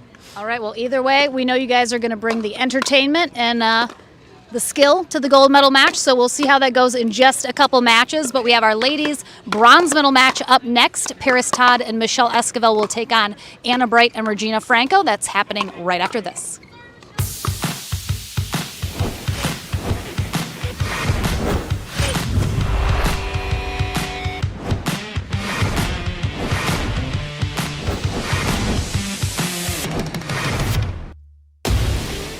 I'm so ready for next gen. This is Next Gen Pickleball. I'm so ready for the Next Gen Tour. Super excited about next gen. I can't wait for the APP Next Gen Tour. I'm super excited for next gen.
confidence, right? Welcome back, everyone. We have our women's bronze medal match on deck right now. James Neighbors will be our USA Pickleball certified referee for this match.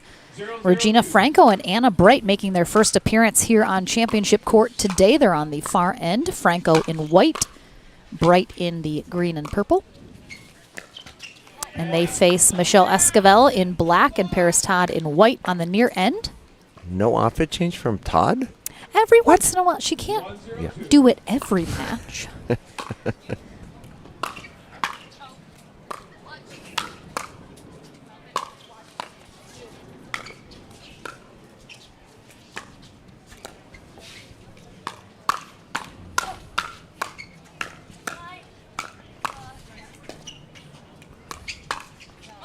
Side out.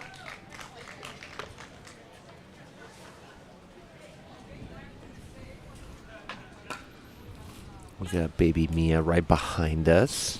0-1-1. Not watching mom because she's too young. She doesn't know what's going on. I don't know what's happening.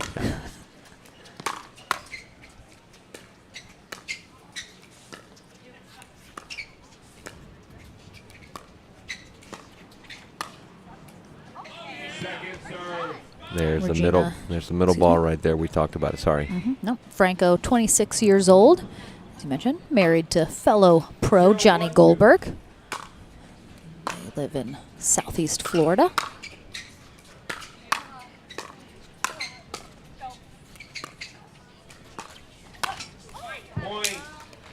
Anna Bright, 22 years old, also in Southeast Florida.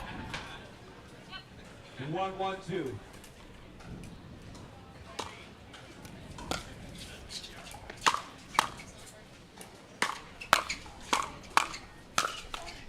Point.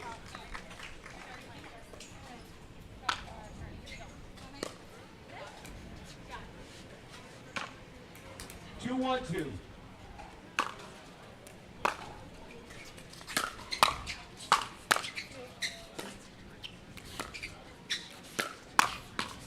Side out. Yeah, Franco been in the game a good amount. She did take obviously some time off to have Mia, so there was a period that she was out of the game and we didn't see her for a minute. So she's definitely making a big comeback and playing in a lot more tournaments now as she's getting back into the groove. Very high level racquetball player in her previous life. 1-2-2.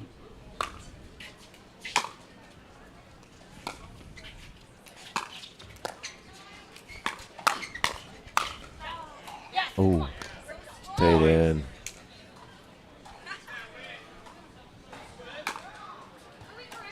Yes, you are. 2-2-2.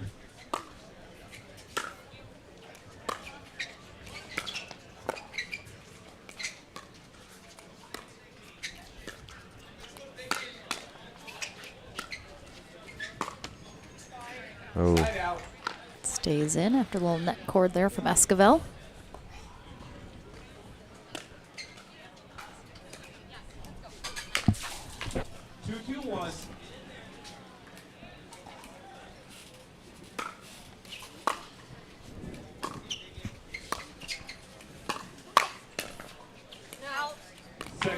Just wide. Just wide, yep.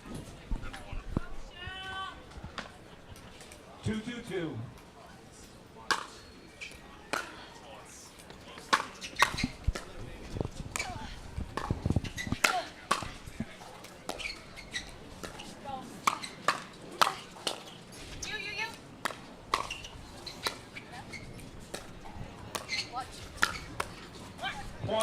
Yeah, good ball by Todd, just jamming Franco.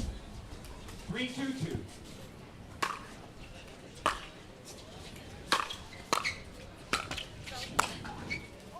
Point. Ball misses long from Franco.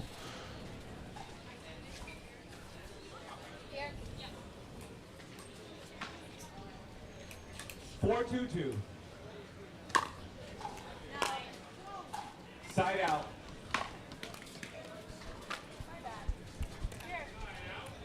Two, 4-1.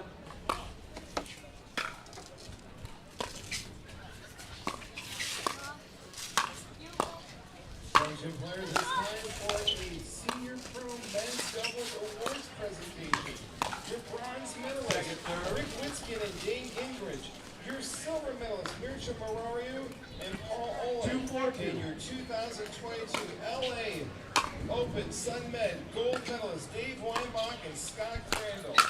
Please head over to the medal stand for your awards and presentation.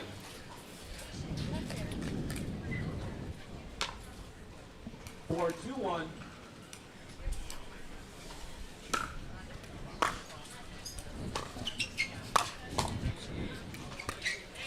Oh, a little wide. Apologies, we're being a little quiet. We had a spill happen back here in the booth, so we were dealing with that for a minute, trying to make sure everything stayed dry that needed to. But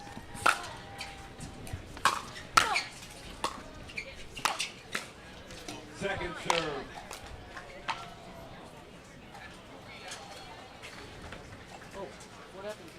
Five, two, two. A little.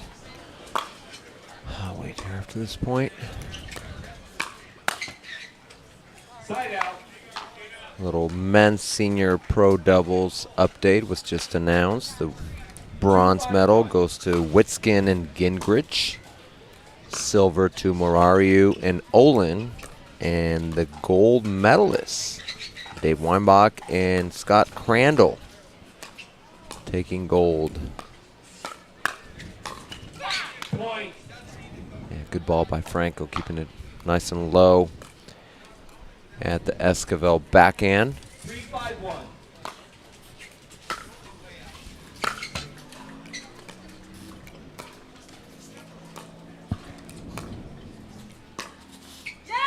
Oh, great ball by Esquivel going behind Bright. Perfectly executed. 3-5-2.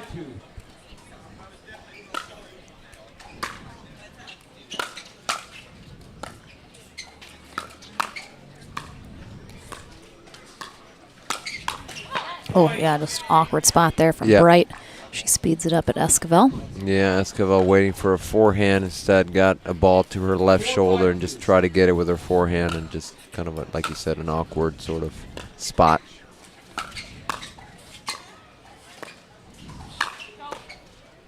Side out.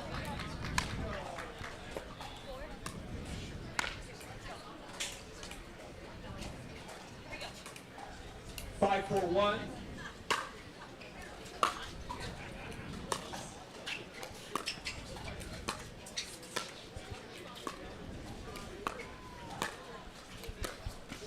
Point.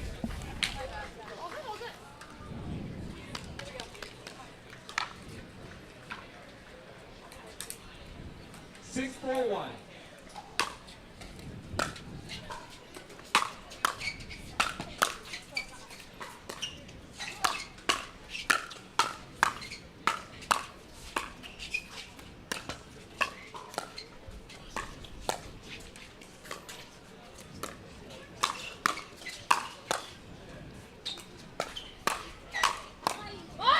Point. Timeout receiver. 1 minute. 7-4-1. All right, so Esquivel and Todd have pulled away a little bit, and we're going to have a timeout here from Anna Bright and Regina Franco. And as we saw in the winter bracket final, Esquivel and Todd got knocked down into this bronze medal match by Lauren Stratman and Georgia Johnson in 3 very close games in that match. But Anna Bright and Regina Franco have been battling a little bit longer in the back draw.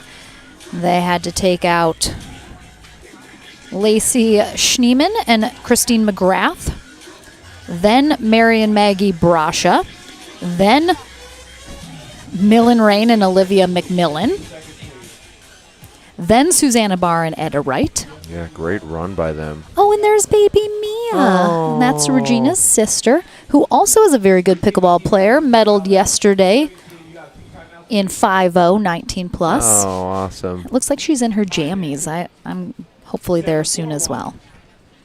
The baby, not her sister. No, in the jammies. In the jammies is what I was meaning. I want to be in my PJs. Yeah, that's what I mean. The baby's in her jammies, not Oh, Regina's yes. sister. I was like, what are we talking about? And I was like, I don't want a baby. What are we talking about? Side out.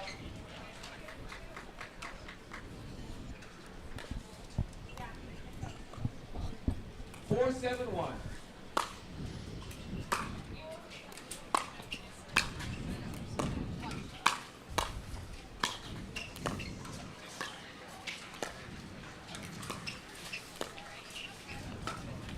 Point.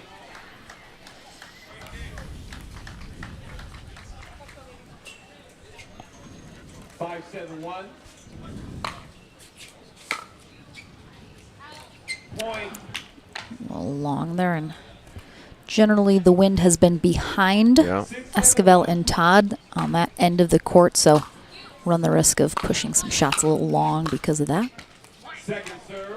Good job by Todd taking that ball. 6-7-2.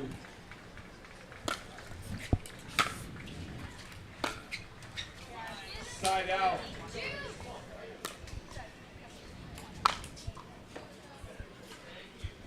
Seven, 6-1.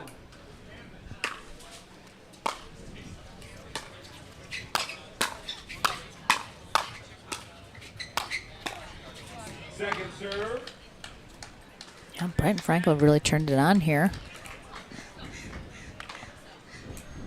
Yeah, clearly they have fought through several matches in the back draw. Mm-hmm.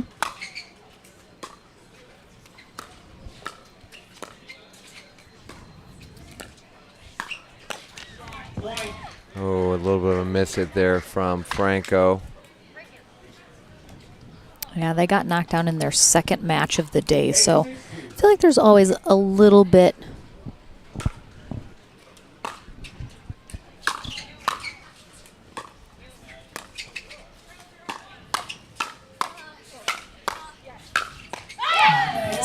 always a little bit extra sense of accomplishment when you're able to come that far through the back draw back into the bronze medal match. Yeah, so get to the medals. That's really a great effort there to make the necessary adjustments.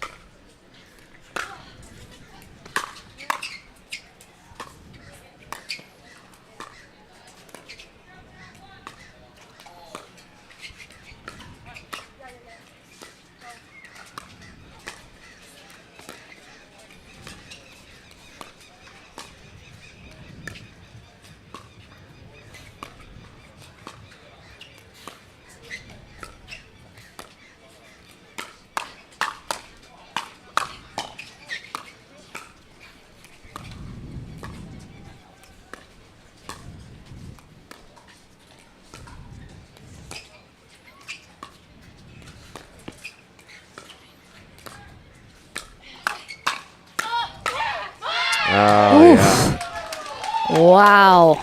Great point. All players showed great hands. You know, we often talk about tennis players having quick hands because of tennis, but of course racquetball, the ball is moving so fast, the court is much smaller, so we see Franco having great reaction. We see it from the De La Rosas, Kevin Booth. We have several former racquetball players playing pickleball now professionally, and all of them show great hands as well. The ball, of course, moves so fast on the racquetball court. So it's not just tennis that helps you with those reactions, but racquetball does as well, especially at the high level. Yeah, and Regina Franco, I think, has always in her pickleball career been known very much for her resets as well, just some of the absolute best in the game. And I think that really, you know, when you just kind of look at Anna Bright's style and Regina Franco's style, they seem like they would fit really well together because Anna Bright is very aggressive. She wants to speed up. She wants to get in there. And Franco then is that steady reset, you know, kind of supportive type player.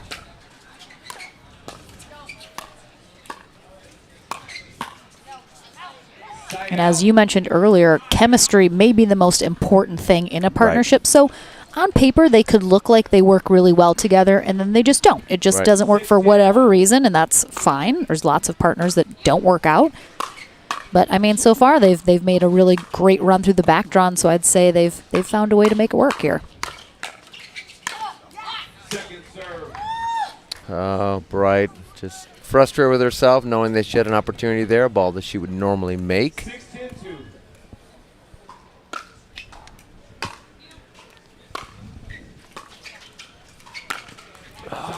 Just got a little impatient. She says, my fault.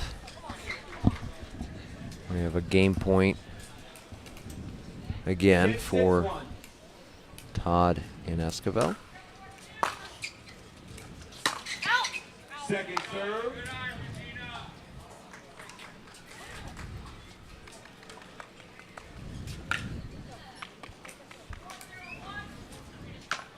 Ten, 6-2. I'll call. 10-6-2.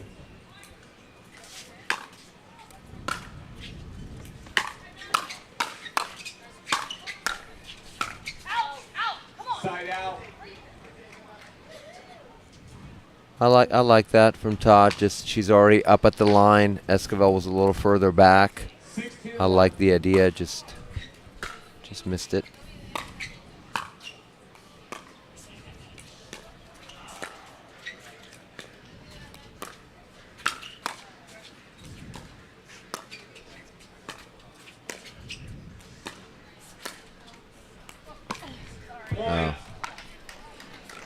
Just a tough spot there. Yeah, it's tough to, especially with the wind. The wind is kind of going to blow that ball back into the net. Really tough to try to get that over.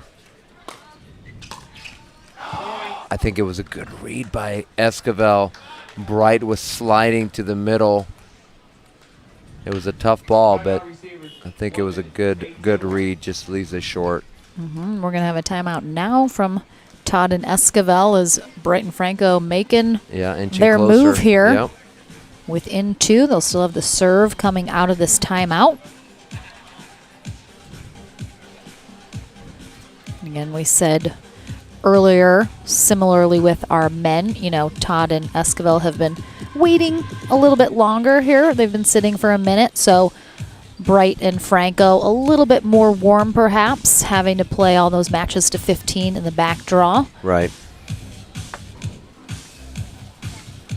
Yeah, and on the men's side, it worked out for Patrick Quinn and Arnold.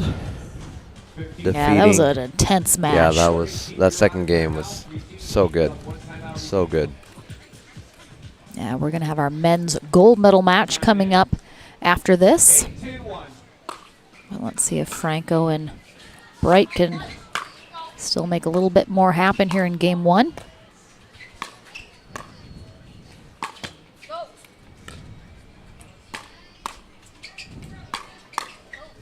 Oh, a little mistake there. That's a middle ball right there. We've talked about it throughout the day, really, with them being a new pairing, just sometimes unsure as to who needs to take that ball.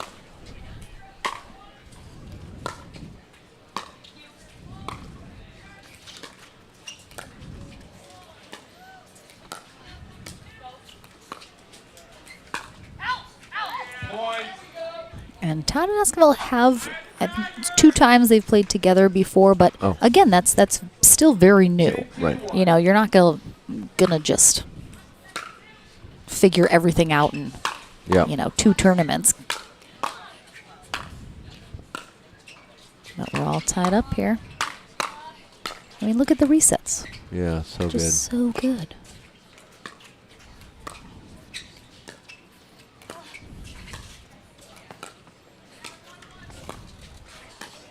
Yeah, they are working those sidelines. Yeah, working the corners. We'll see if they take a shot up the middle.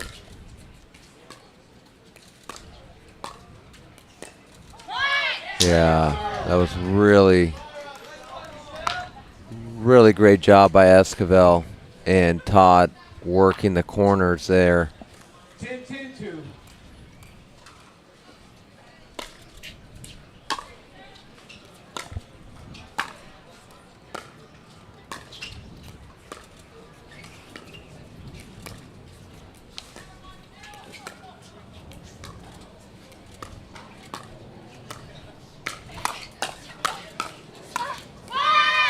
Wow, that's a big side out for Esquivel and Todd.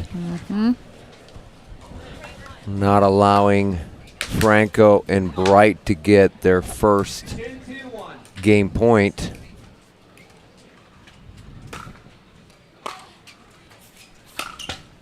Second serve.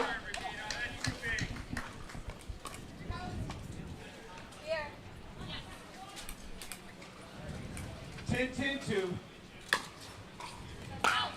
Oh, I mean, drive into the net and then a serve long. 10-10-1.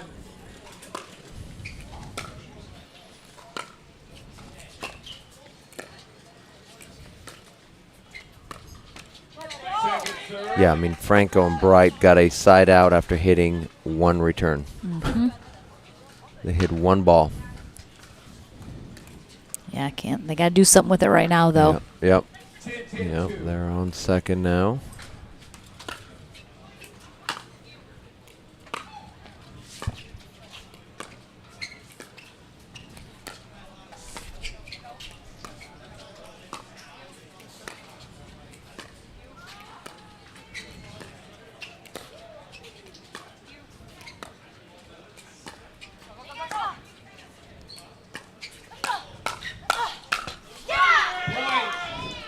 Ooh, that was a bit of a tricky rally there. Yeah. Bright almost wasn't able to pick up that shot after she thought Franco was taking it, but Yeah, and Todd hit kind of like a tennis forehand volley instead of getting under and rolling it. Leaves it in the net. game point here for Franco and Bright.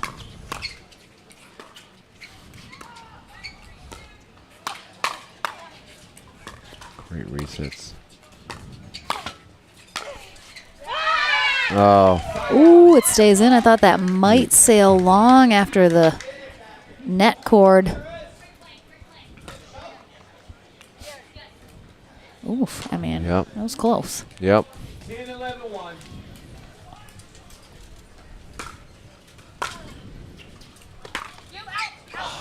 Another miss third drive, this time long instead of in the net. And it was another kind of in between. She didn't straight drive it. She kind of lofted it. Yeah. Ugh.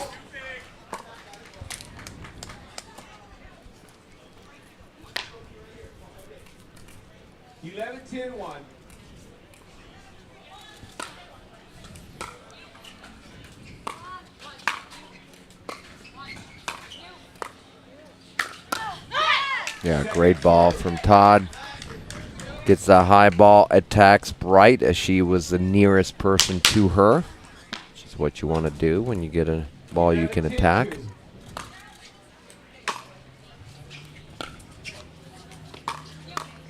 Oh. Wow, Rare. very unusual, Yes, yep. very rare for Franco to pop the ball up that high. She's been so on the resets. That time just hung it. Good serve.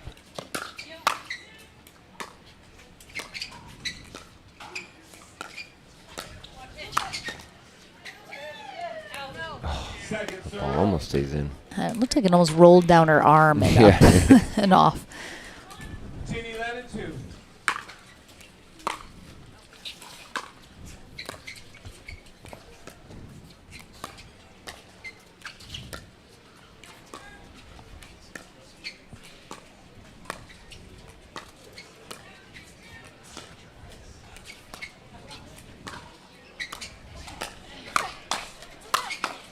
Yeah, I didn't like that speed up from Todd. It was way too low. And it gave Franco an opportunity to attack. 11-10-1. Game point.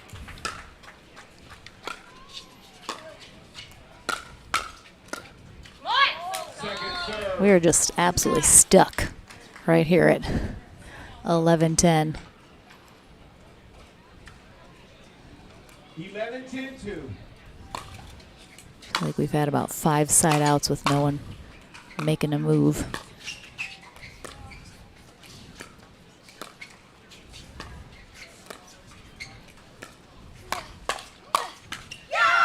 Oof. All right. Wow. Finally get the job done. So Anna Bright and Regina Franco come from behind here in this first game, overtake Esquivel and Todd. Take game 1 12-10. I think we'll have another tight game 2 in store for us after this very short break. Back into the action right after this.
Welcome back into the action here for our women's pro doubles bronze medal match. Lauren McLaughlin and Daniel Roditi here courtside.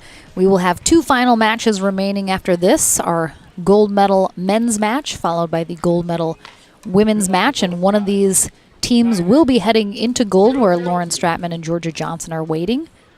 Paris Todd will start us off with Michelle Esquivel on the far end.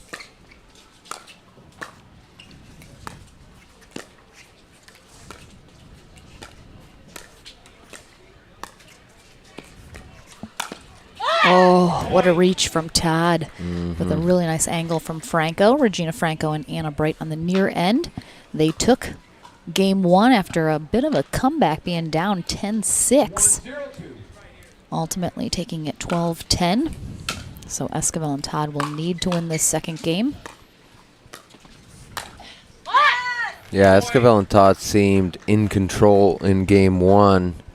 And like we've said so many times, it just... in pickleball, it's never over until you get that last point. And Franco and Bright have been fighting all day in all those back draw matches, so they use that to keep themselves in that game 1, eventually taking it. I mean, if you're going to come all the way back through the back draw, you might as well try and get into gold. Exactly. Why stop here?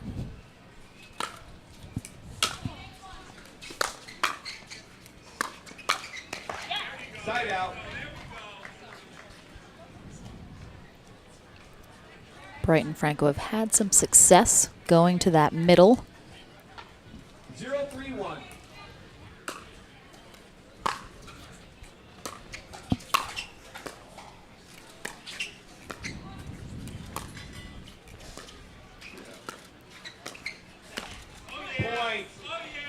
A little stretched out there was Esquivel, reaching for that forehand.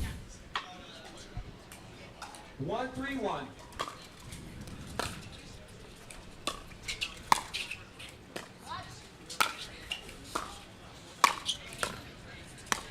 Nice pick up there from Bright. Second serve.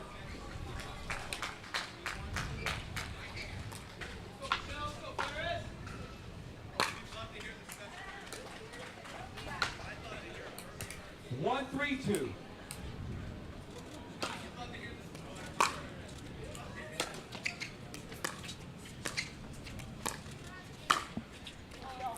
Side out. Yeah, Franco's just gotten a little too under the last 2 shots she's tried to attack. I think she's got the right spot, just 3-1-1. not getting on top of it enough.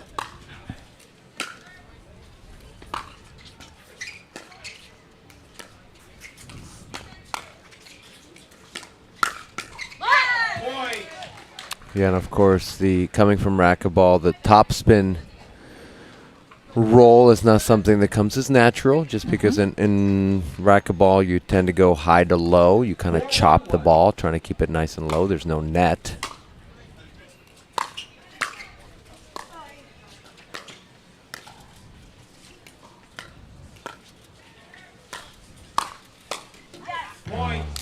Of course, in racquetball, obviously you have a racket versus a paddle, so it's Yep. going to play much different. Right. Similarly to, you know, a tennis Yep. racket's not going to play even remotely the same as a pickleball paddle. But we're going to have a timeout here from Franco and Bright as the second game getting away from them a little bit, but similar situation for them in game 1 that they were able to come back from. Right. Let's see if they can make the adjustments here. It just looks like some errors are creeping in, but Johnny Goldberg out of the stands and giving them a little word of advice. Yeah, doing a little coaching. Mm-hmm.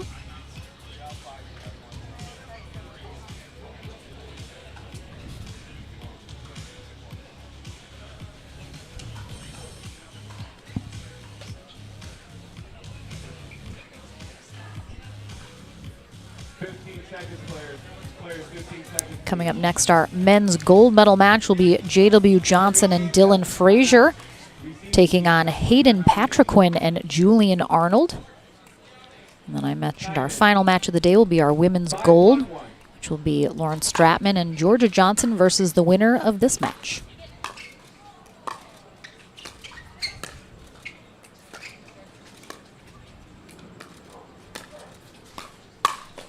Point.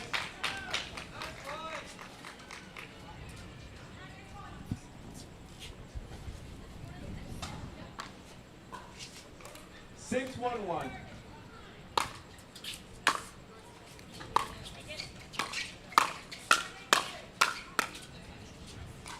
Second serve. And they did switch up the stack a little. You'll notice Franco is on the left side, Bright on the right. So it looks like, as we've mentioned in the past, when something's not working, you know, maybe try switching up the stack. Yep.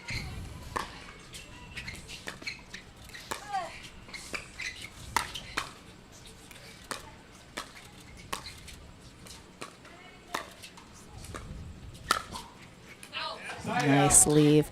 Bright does love that two-handed backhand, so having that in the middle, Right. definitely not a bad thing. I think Franco, fairly versatile of a player. She's probably comfortable on either side.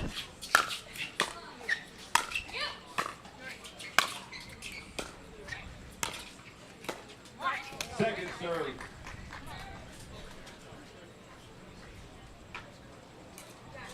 One, 6-2.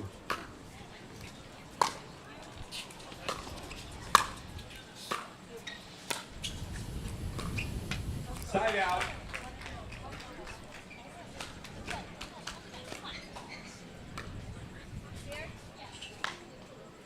Six, 1-1.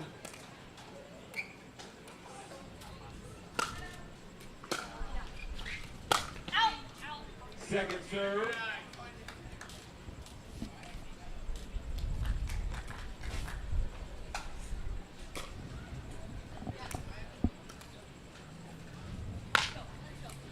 Six, 1-2.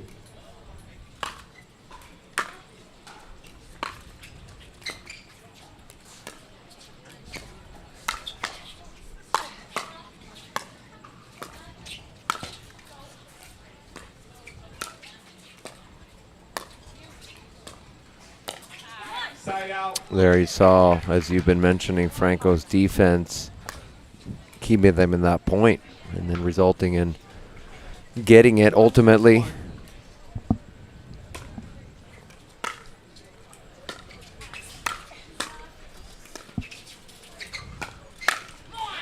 Nice pull there from Bright. I feel like it's an unexpected because she's getting pulled a little wide to get that dink, so you don't necessarily think, oh, I'm going to attack as I'm getting pulled wide. But she just does it so well, even when she's on the move. Ooh, nice poach. Oh, yep, getting a little big in the middle.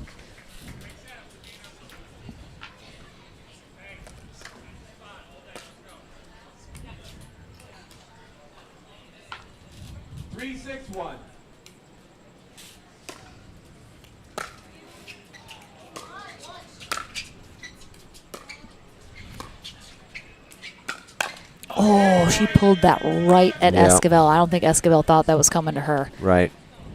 Timeout. All right, 4-6-1 is our score here in game 2 of our bronze medal match. And a timeout here from Esquivel and Todd, as they know all too well this feeling of Bright and Franco nipping at their heels. Yep. Yep. Rob Cassidy making the jog over to give some advice to Todd and Esquivel.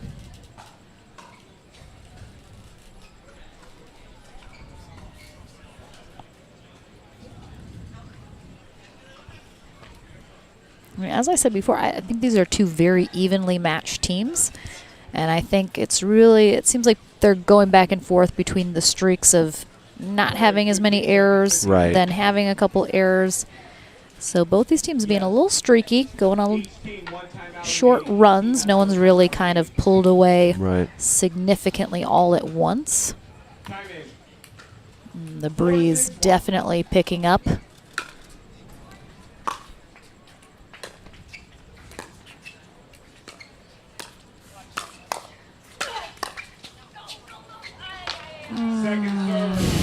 So tough.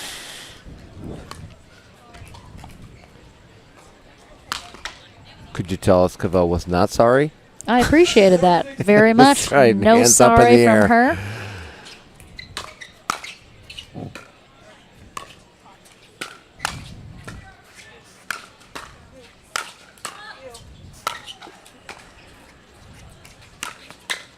Oh, wow. I was going to be close to that baseline. Yeah, Bright wondering if it was going out, but it's just, it's hard. And if you let it go and it lands in, then you're upset that you didn't hit it.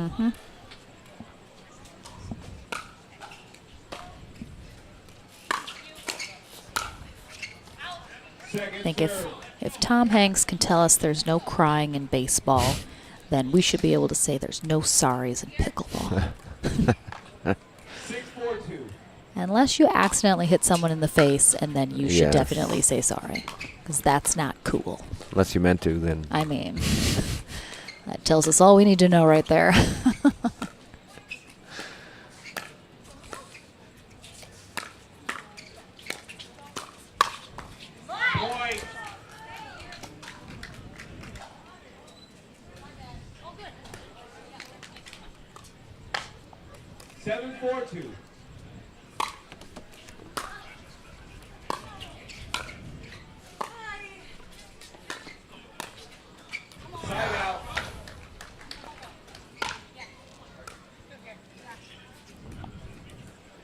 Just seems like a lot of Bright and Franco's success has come when they're putting the shots in the middle. Yeah.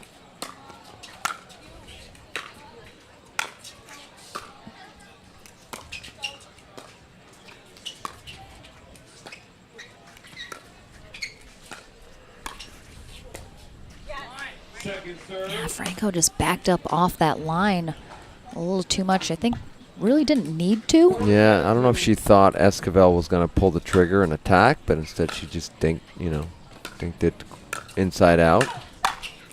Oh. Bright shot might have been going out. Shot might have been going out, but Esquivel plays it. And it's down with a lot of angle.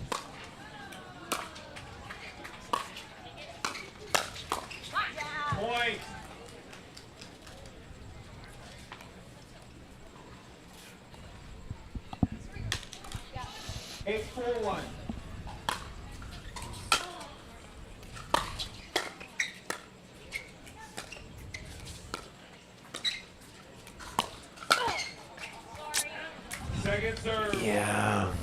Michelle pulls the trigger. Esquivel pulls the trigger up that line. Bright ready for it. You mentioned how much she loves that backhand. And I don't know if Esquivel just thought maybe she was going to catch her off guard. But certainly didn't. Yeah, and with Bright on that left side, if you give it to her two-handed backhand, she's got a lot of options. Right.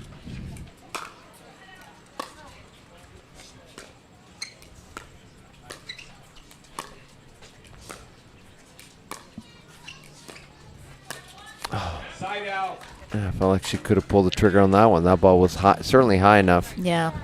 And it's a tough redirect from a cross-court shot from Franco to try to just softly drop it down the line. I'd like to see maybe Franco move the ball around a little bit more versus just going, at that cross-court angle. Maybe, we talk about in the middle to the outside. Like keep Esquivel and Todd guessing a little bit more. Yeah, exactly right.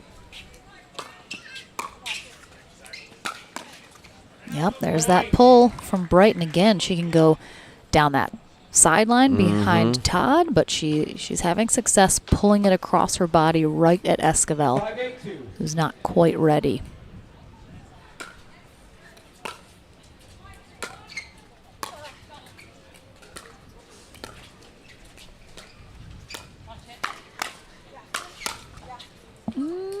Oh, great get from Todd. Side out. Really good hands. Yep. 8-5-1.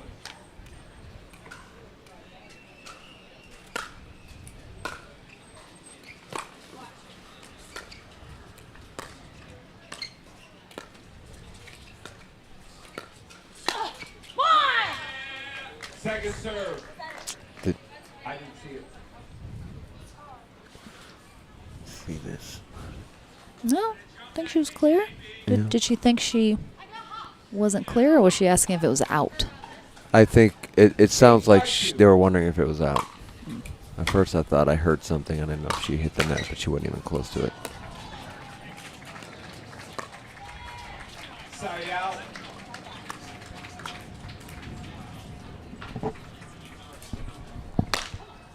Five, 8-1.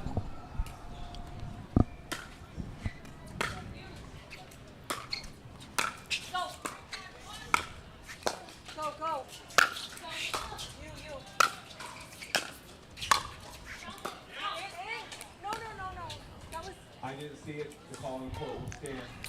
Let's see here. You didn't even let the ball bounce when you called it. Her paddles. Yeah, it's hard to see that one. And I'm sure It's our very referee close. was watching the feet since they had just hit a volley, so that's understandable that he was keeping an eye on their feet.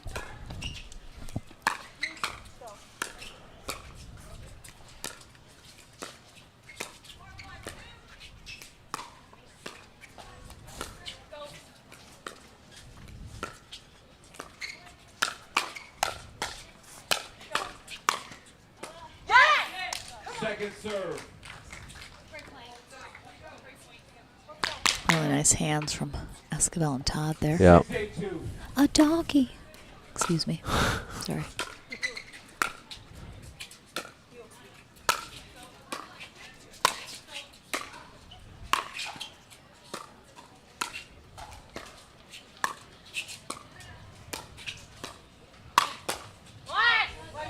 Side out. We have a few doggies on the premises. I mean, who doesn't love a doggy? 8-6-1.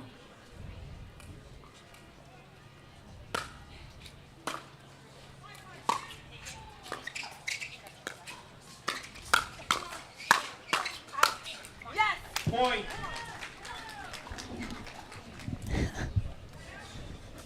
Paris getting Yeah, came all way over the court. Yep. Timeout receivers. 1 minute. 9-6-1. All right, gonna have a timeout here from Bright and Franco, as Esquivel and Todd are just 2 points away from forcing a third game here in this bronze medal match for our ladies. Men's gold is next.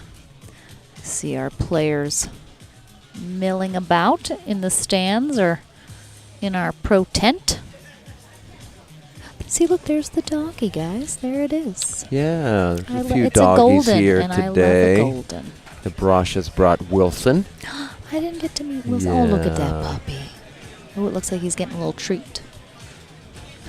This is now doggy YouTube, everyone. Pickleball, no one cares. It's doggy time. Oh, the Durafast 40 ball is getting deflated. I thought it was blown away for a minute. All right. It's more like a Durafast 20, but it's all right. We'll call it A the slow 40. 40 now. All right, Franco and Bright looking for some big stops here. Esquivel and Todd looking to take it to 3. Yeah,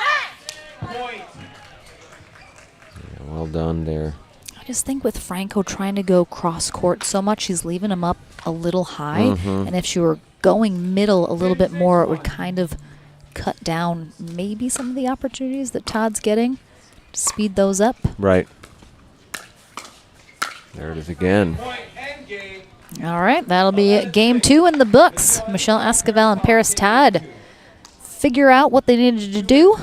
Got it done, and game 3 here in our women's bronze medal match is coming your way right after this short break.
Welcome back into the action. Game 3 here in our ladies bronze medal match. Michelle Esquivel in the black, Paris Todd in the white for on the near end. Here to start game 3. Regina Franco in the white, Anna Bright in the green and purple on the far end. We will switch ends at 6 here in this third game. James Neighbors is our USA Pickleball Certified referee for this match. All right, players, this is the third exciting game of the bronze medal match. Good luck to both teams. Both teams ready? Time in. 0-0-2.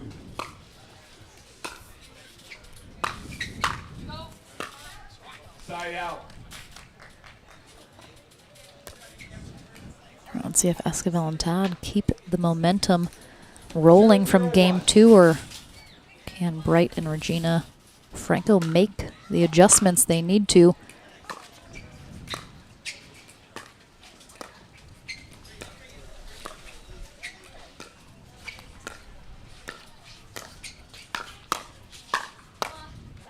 And Paris is just getting so involved in the middle, especially.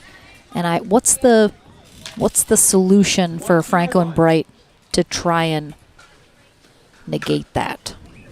I mean, trying to play behind her to her forehand, but she likes that side. I mean, she likes dinking from that forehand side. She doesn't. I haven't seen her speed up a ton of balls off the bounce, when it's a good dink. But I think it's going there a little bit.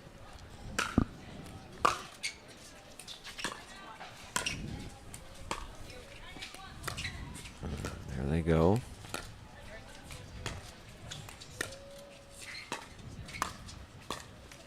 Second serve. And, you mentioned it earlier. Franco and Bright had some success going, just thinking middle, going to the middle a little bit more.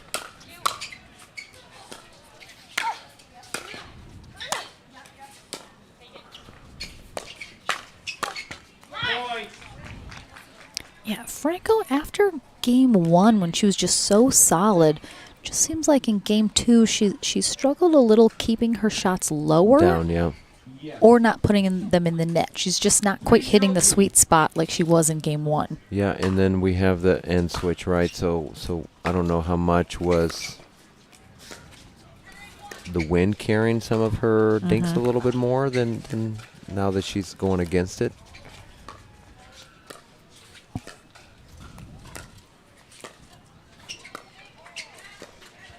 Side out. Yeah, that's a good ball there by Franco. And that's the other solution, of course, right? Going behind Esquivel, just not allowing Todd to get involved, as she's been trying to do. You see where she's standing. She's right in the middle. Oh, it's good from Bright. Oh, jeez.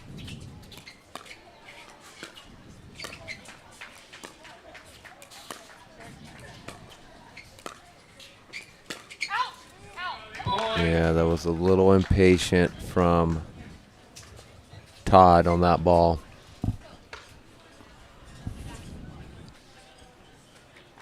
One, 3-1.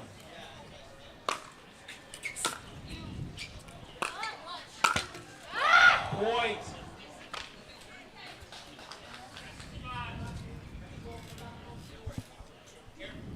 That was close from Franco, yelling watch just before Todd made contact. 2-3-1.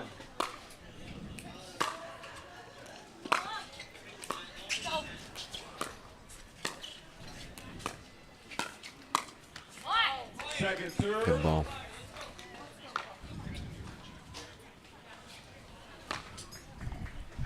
Two, 3-2.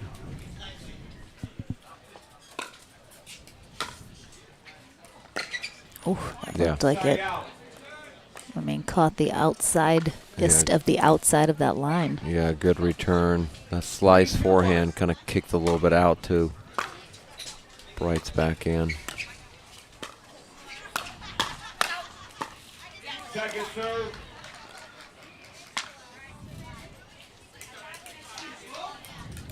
Three, 2-2.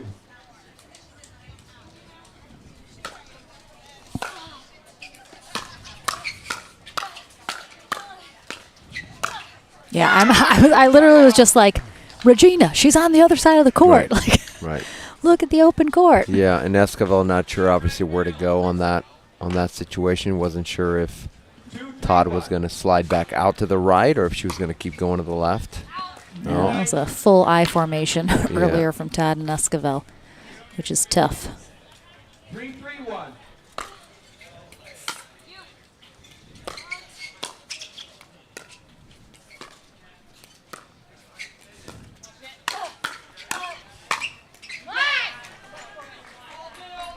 Second serve.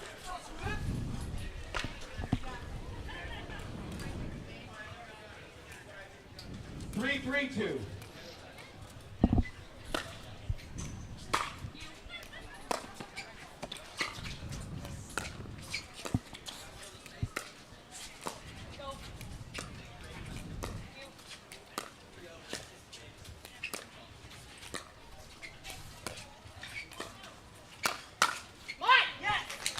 Side out. Yeah, you mentioned it earlier, and Franco's dink was just too high. And you know what's tough is Regina Franco is one of the smallest women on tour. You know, she's, I think, 5'2", I heard someone say. So when she speeds up the ball, she's kind of at a lower angle already, and unless it's high enough for her to get down on it and keep it down, when she speeds it up, it kind of is being brought up just because of her natural position being a little bit lower. And that's really allowing Esquivel and Todd to have a really nice attackable ball that she's giving them essentially on the speed up. 5-3-1.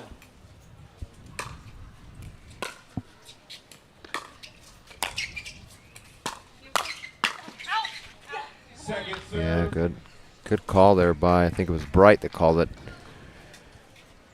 It did not miss by a ton, but it was long. Right here. 5-3-2.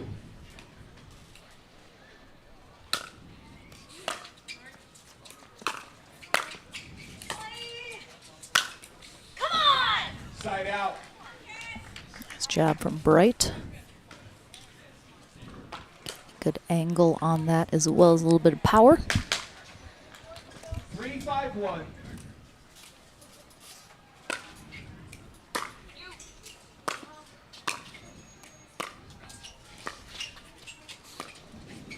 Ken Herman to the tournament operations. Ken Herman to tournament operations.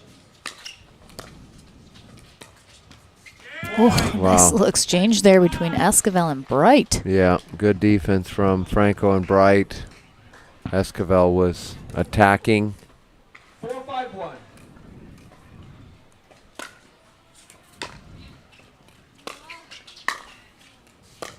Oh. Second serve. Again, we're switching ends at 6. Both teams very close to that. 4-5-2.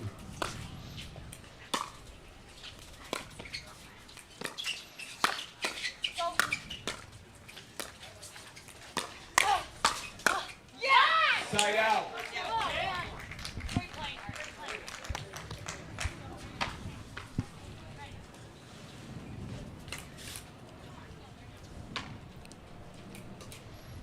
Five, 4-1.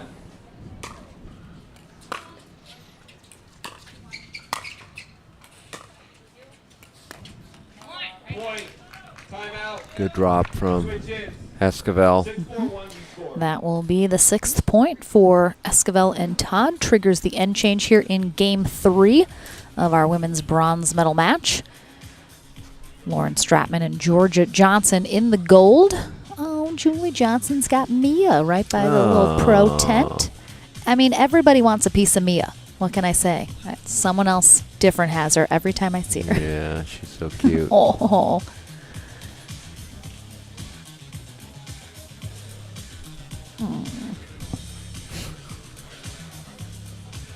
Let's just look at the baby. Yes. First it was doggies, now it's babies. I mean, this is definitely, I think, going to be another tight third game. I think certainly either team capable of heading to gold. Yep, absolutely. These teams did not face off previously today. So this is the first time they're seeing each other today here in the women's pro doubles bracket. We'll have our men's gold medal match immediately following the conclusion of this. Hayden Patriquin and Julian Arnold take on J.W. Johnson and Dylan Frazier. As the temperature starts to drop here in Southern California. Oh boy, oof. Yeah, that is tough at this stage. Can't have that. Yeah, Bright blaming herself on that one. Some miscommunication.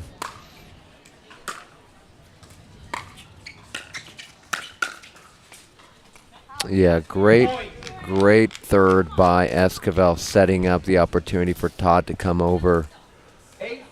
And she does so effectively. Another great drop.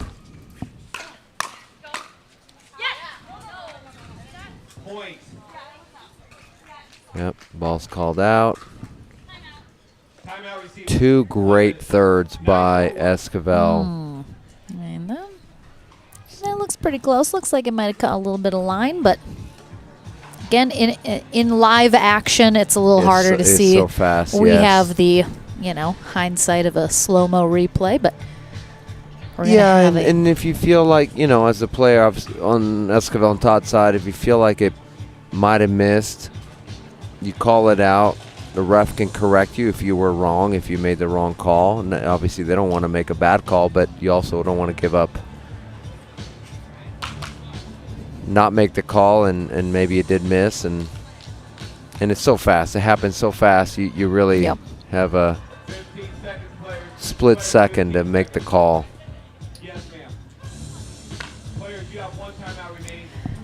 All right, Esquivel and Todd 2 points away from a rematch with Stratman and Johnson in the gold.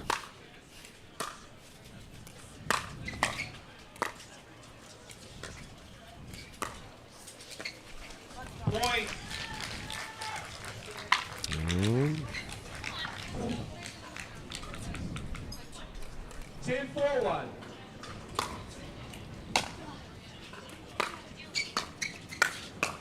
I mean, Todd has played so aggressive, especially in this third game.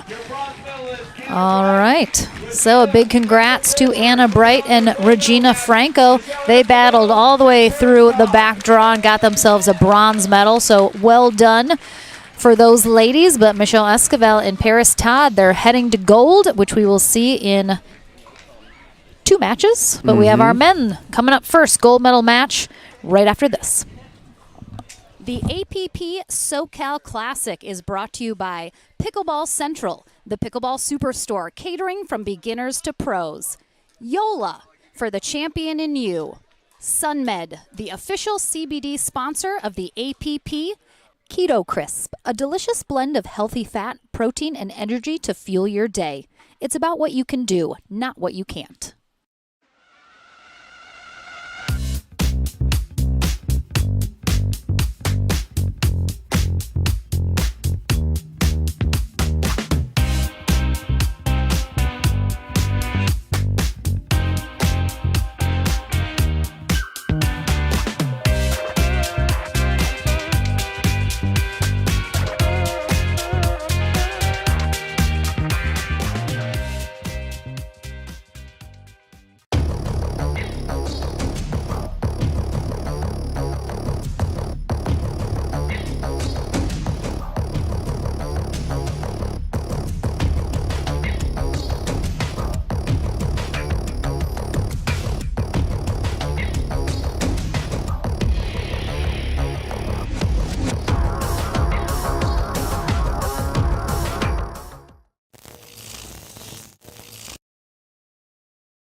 so ready for next gen. This is Next Gen Pickleball. I'm so ready for the Next Gen Tour. Super excited about next gen. I can't wait for the APP Next Gen Tour. I'm super excited for next gen. If you like to dink, then Pickleball Magazine has what you're looking for. Our bi-monthly print publication will help you become a better player with instructional tips, drills, and articles from the top teaching pros in the sport. And you'll become a healthier, stronger player with psychological, nutritional, and wellness advice from experts in their fields. Finally, if it's product reviews or the latest news, we have that too. To learn more or to subscribe today, go to pickleballmagazine.com. Welcome back to the Franklin studio. Lauren McLaughlin here with Michelle Esquivel and Paris Todd as they are heading for a rematch in the gold medal match with Lauren Stratman and Georgia Johnson. You mentioned, I mean, you can just kind of look at my hair. The wind is swirling a little bit here on center court. How difficult has that been to kind of adjust to throughout the day? Just got to be patient and wait for the right balls to attack because they're dropping pretty fast. And just got to keep your eye on a little bit longer. But it's been fun. It's been fun. That's the most important thing. All right, so that first game, bit of a heartbreaker, you guys. We're out in front, had a chance to close. They came back and took it. Going into the second, and especially the third game, it looked like you guys were playing a little mixed doubles. You kind of took over a little bit more, got very aggressive in the middle. Was that something that you guys discussed doing? Yeah, absolutely. We were just trying to put as much pressure as we could on them and really have Michelle try and Ernie and have me close middle. And we did a great job and we executed, and Michelle was just on fire. So we did awesome. That was Paris's idea. Sometimes. She is smart. She's a smarty pants. I like it. So you go to face Lauren and Georgia again. Did not come out on top in the winter bracket final with them.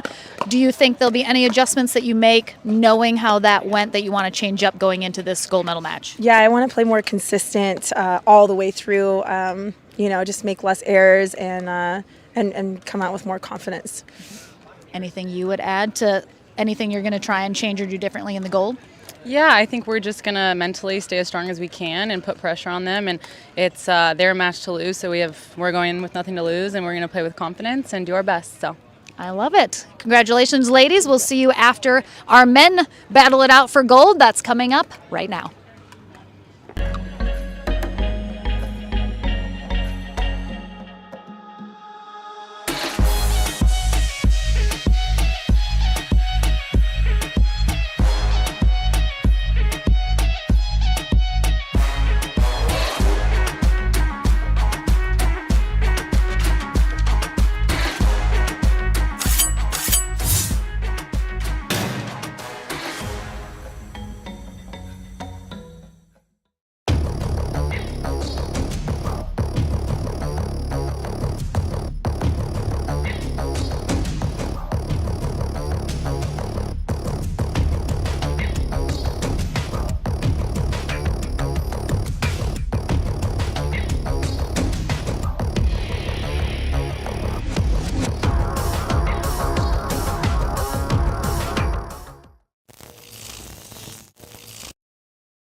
Welcome back, everyone. We have our men's gold medal match coming up here momentarily. Dylan Frazier and J.W. Johnson will take on Julian Arnold and Hayden Patriquin. But first and foremost, we have to have our SUNMED recovery point of the day. Happened just a couple matches ago with Julian Arnold and Hayden Patriquin. It's Thomas Wilson and DJ Young.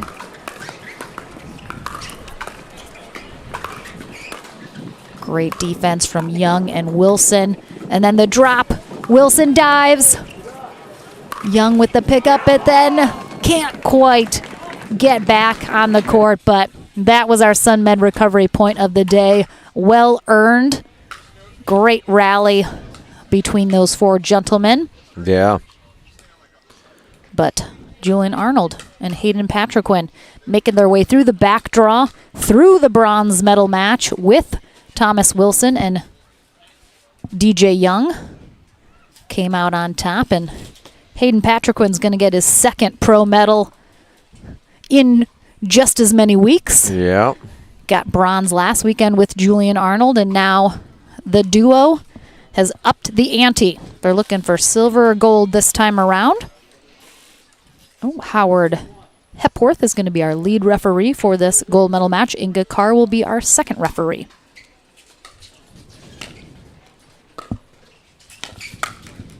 Lauren McLaughlin and Daniel Roditi here in the booth for our final two matches of the day. 0-0-1.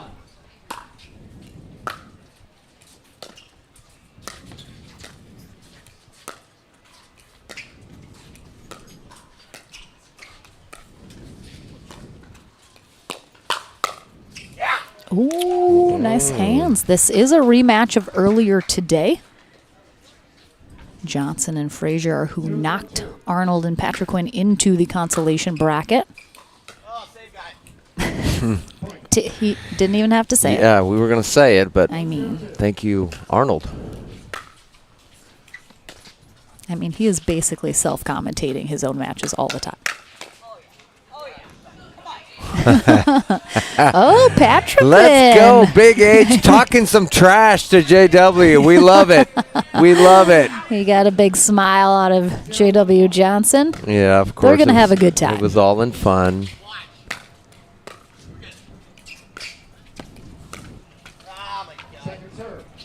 Julian Arnold, definitely the elder on the court, as Patriquin 16 years old, JW 19, and Dylan Frazier 20. Then Julian Arnold. Yeah, he's a dinosaur at 30. An old 30-year-old out there.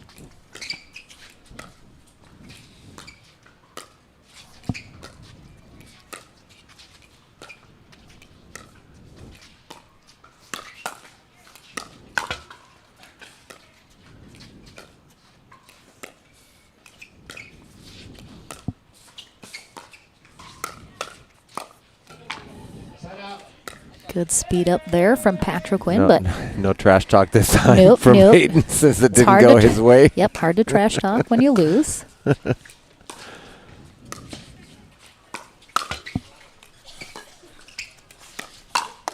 Oh, Frazier ready for it. We talked earlier, Frazier and Johnson, just two of the quickest hands in the game. 2-0-1.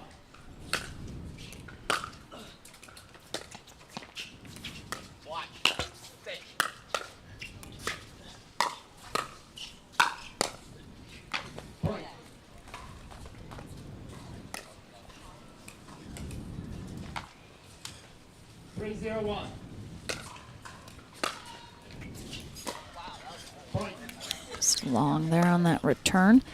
And as a reminder, in this gold medal match, if JW and Dylan win the 2 out of 3 portion, they are the gold medalists. If Patriquin and Arnold win the 2 out of 3 portion, that will force a tiebreaker match to 15, as this is double elimination.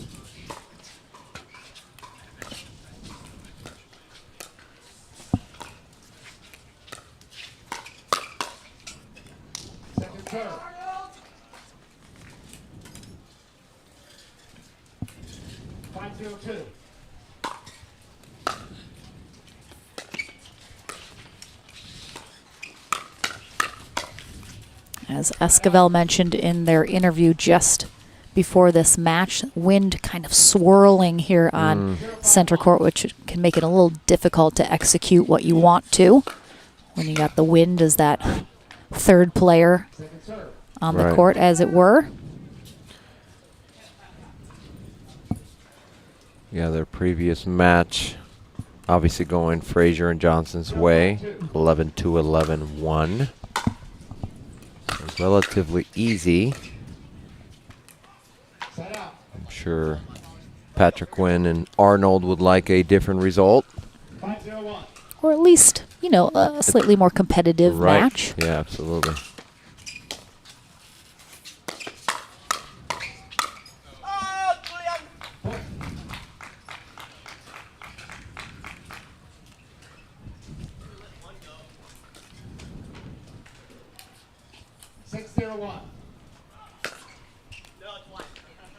I was like, he tried to nasty Nelson. Yeah, yeah. Hayden Patrick went on that. Maybe it was nerves. Probably not. That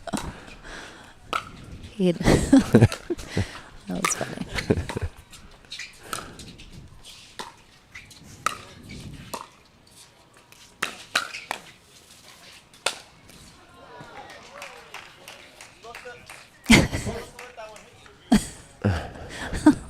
Oh, he's referencing yesterday when JW got hit. Remember that like yeah. Oh, big that's right. high shot. And I then was hoping that would hit you. he Yes. turned around and it just hit him. It landed on him.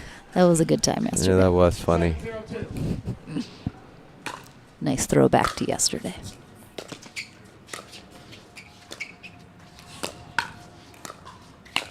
Yeah, we're going to see a lot of speed ups from Patrick Quinn and Arnold because, again, they lost 2-1 in their previous matchup. They know this is such a tough team that you're just going to take some chances. Mm-hmm. No reason to be tentative.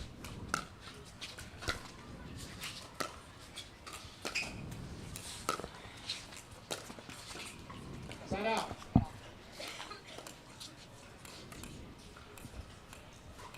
Zero 8-1.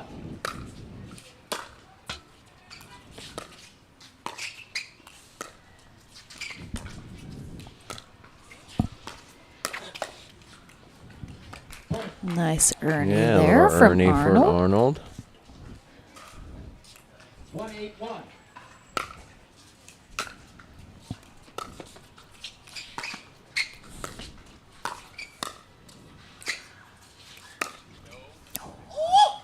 Oh, there's the squeal. Yeah. I was gonna say it was. It's not a puberty squeal. Nope. Because he's 30. Yep, past that time.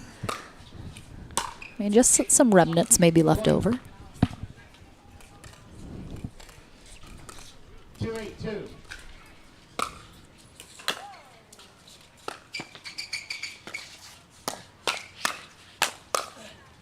Side out.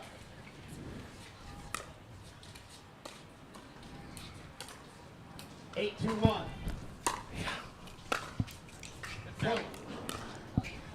I'm distracted. There's doggies play fighting in the stands. Yeah. 9-2-1. Two girls. Aw. Two girl doggies. Ooh, we got it. Second serve. And again, a very, very quiet Julian Arnold because, you know, they're down 9-2. Service ball. Side out.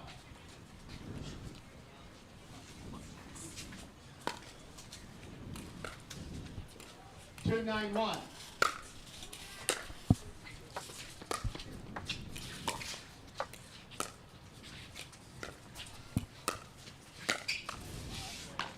Second serve.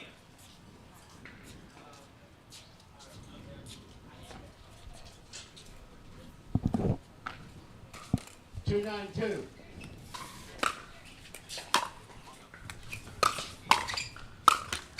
Side out. Oh. It's like Julian Arnold got bit by a bug in the middle of that. 9-2-1.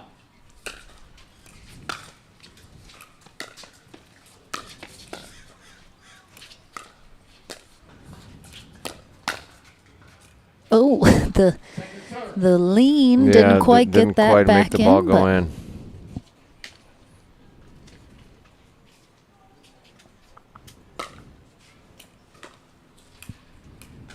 Two.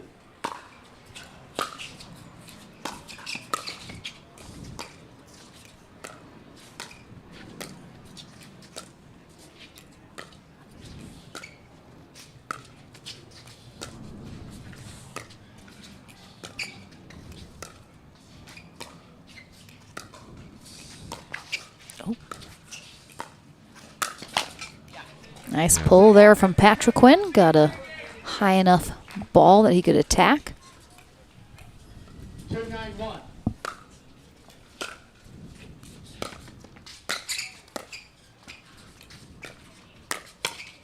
Yeah, good flick from Arnold. Right at the shoulder of Frazier. All right, a little run here. Yeah, we got 491. Corey got more points on this game than they did in their previous match.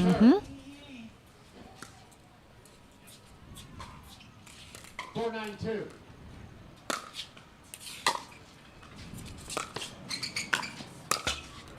Set out. So there. 941.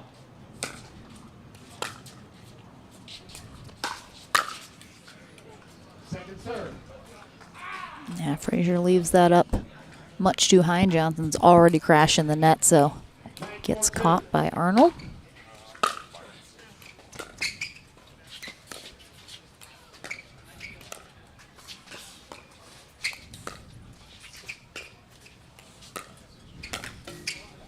Side out.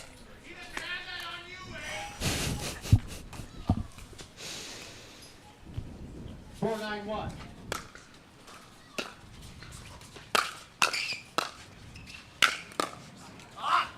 Second serve. 492.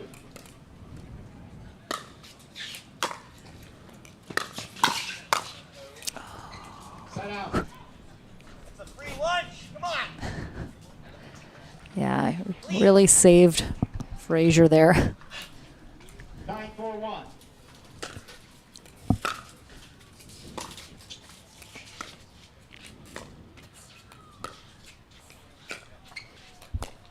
Great footwork. Point.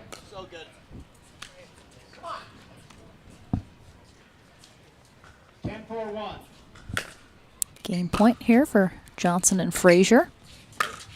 Point. Game. 11-4. And that will get it done. So going into game two, let's see if Patrick Quinn and Arnold can make a couple more small adjustments, try and keep this a little bit closer as they change ends.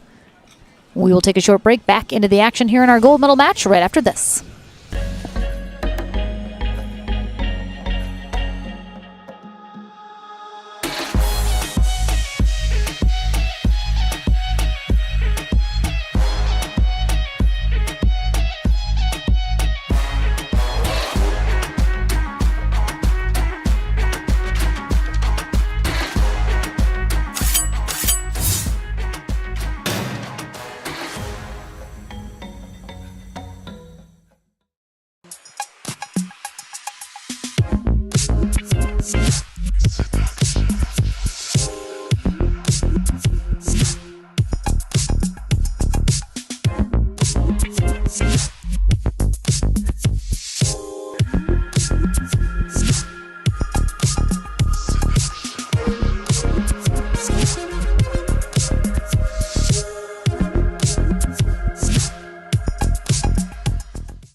Welcome back, everyone. Look at those two doggies.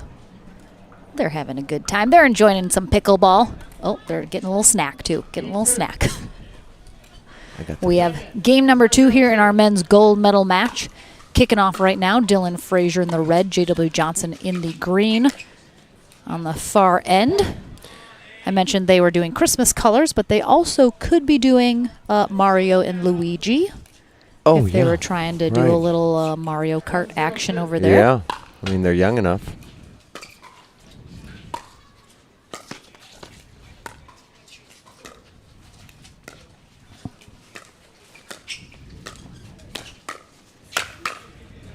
Julian Arnold in the black, Hayden Patriquin in the red on the near end. Had a really good run already here today, making it back into the gold medal match. Big win in bronze over DJ Young and Thomas Wilson that went to 3. Excuse me, no, it only went to 2. Right. Very they managed close. to pull it out. Yeah, very close match in the bronze.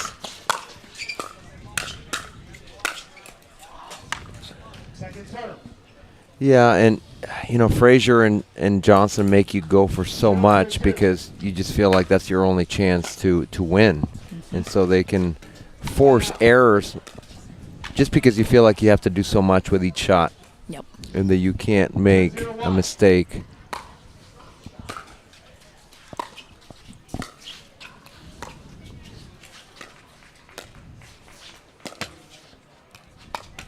Oh boy. Oh, it's like the match yesterday.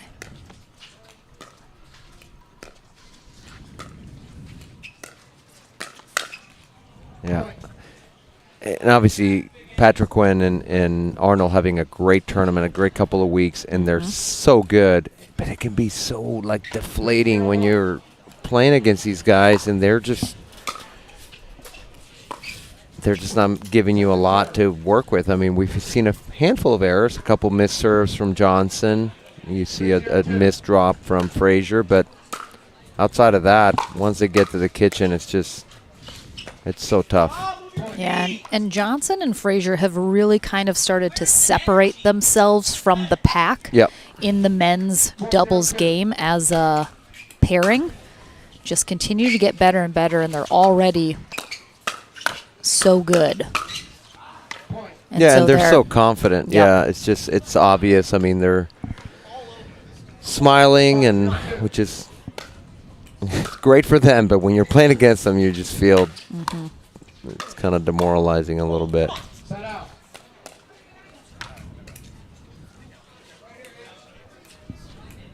Zero, 5-1.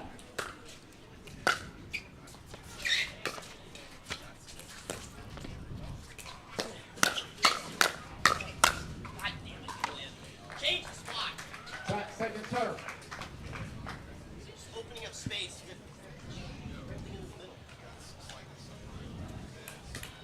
0-5-2.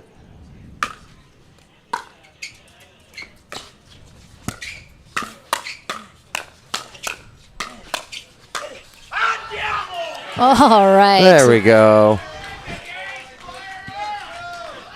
Got a big reaction from the crowd here. 1-5-2.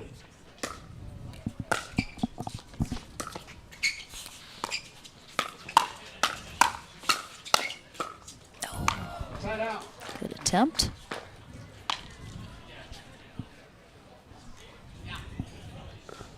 Five, 1-1.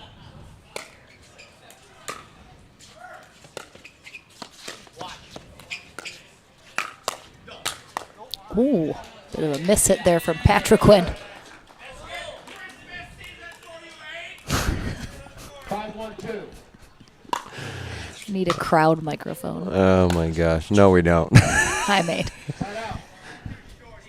Only because people hear us chuckling and That's they probably true. didn't hear why we're chuckling. Yeah, you're right. You're right.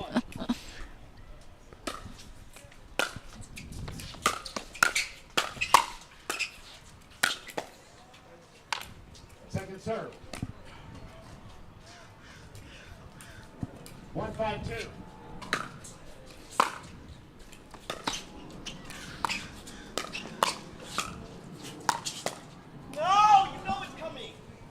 Side out. It's just so tough. I mean, Arnold gets pulled off the court from the Ernie. He's got to reestablish. 5-1-1. Gets that shot right at him. Yep.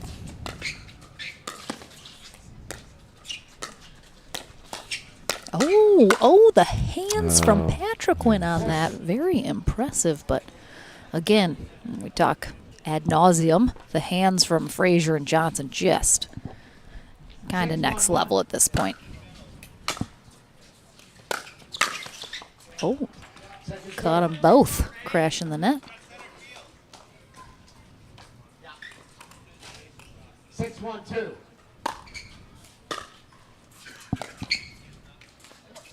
Side out.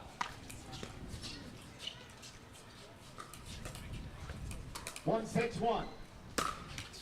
Service fault. Second serve.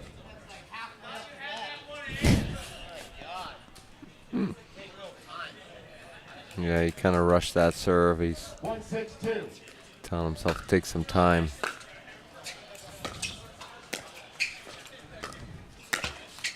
Point.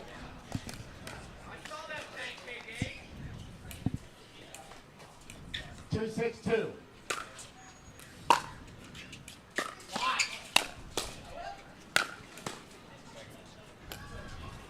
Side out.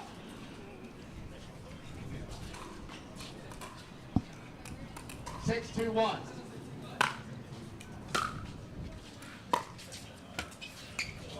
Second serve.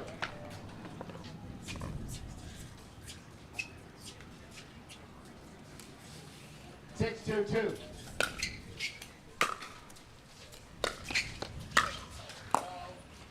Point. Yeah, again, you just feel like you have to be perfect with all your shots, which makes you press, makes you make errors. 7-2-2.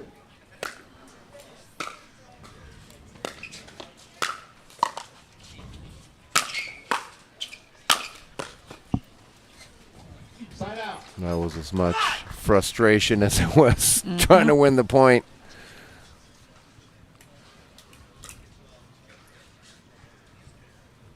No, you didn't hit it that hard, Julian. 2-7-1. Point.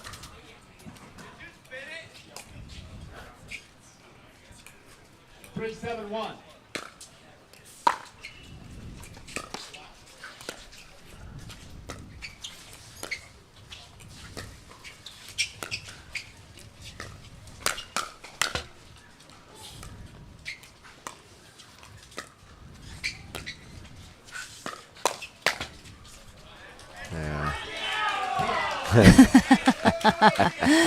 The entire crowd on Get a Diamo'd little for on him. Diamo, yes.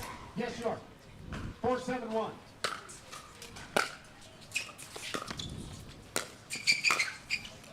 Oh, good. just I like it. yeah. I like the idea from Patrick Quinn jumping on that ball.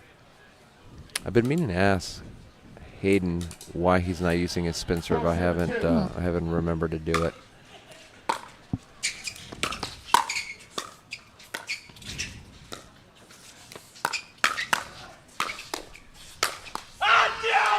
Oh, there's some. Little spittle. Yeah, little spittle flew not, on that not yell. Not just words coming out of the mouth, but a little extra. Splash zone.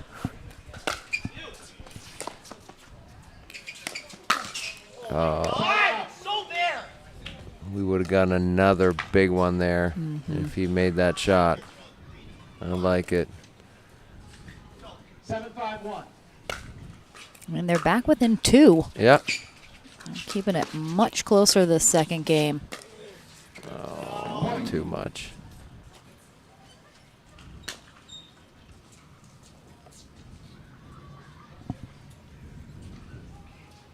Eight, 5-1.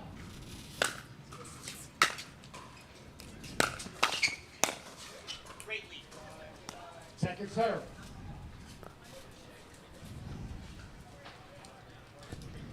Johnson normally so good at that little flick and keeping it in because he gets so much topspin on it.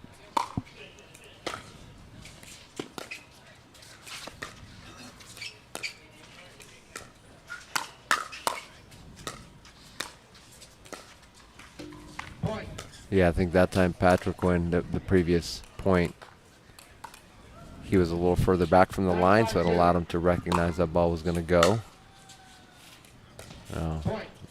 It's tough. Return, yep. Match We got point here for match point. Dylan Frazier and J.W. Johnson, and a timeout from Julian Arnold and Hayden Patriquin.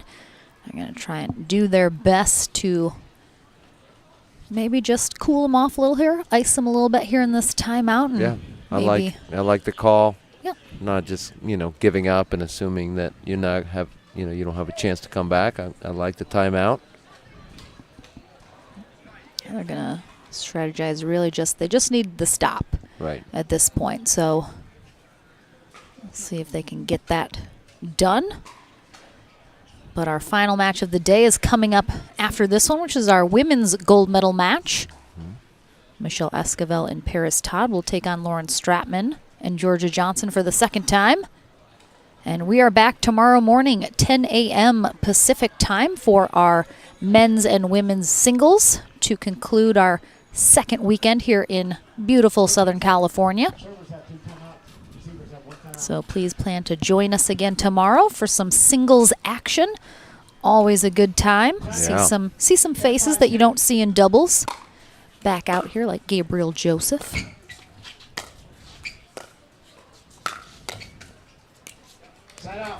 And there's the stop they needed.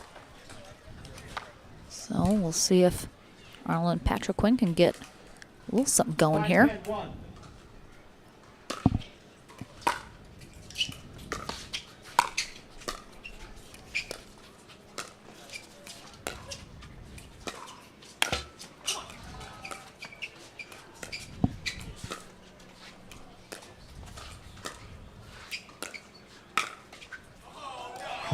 A little speed. Got a little bit of a chuckle from J-Dub. 6-10-1. Yeah, didn't quite get that. Oh, we've seen a handful of missed returns and serves from JW. 7-10-1. And making this interesting. Still on first serve. Second serve. Yeah, I think Frazier and Johnson, while playing very confident, and they were able to beat Patriquin and Arnold already earlier today, they cannot leave the door open for them. Absolutely not. 8-10-2. Oh. Side out.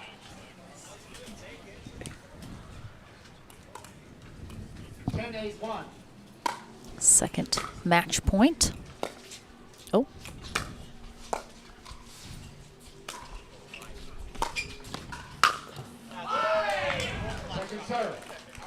We talked about this, I think, earlier today, but it's a risky drop to bring them in. Yeah, yep, exactly.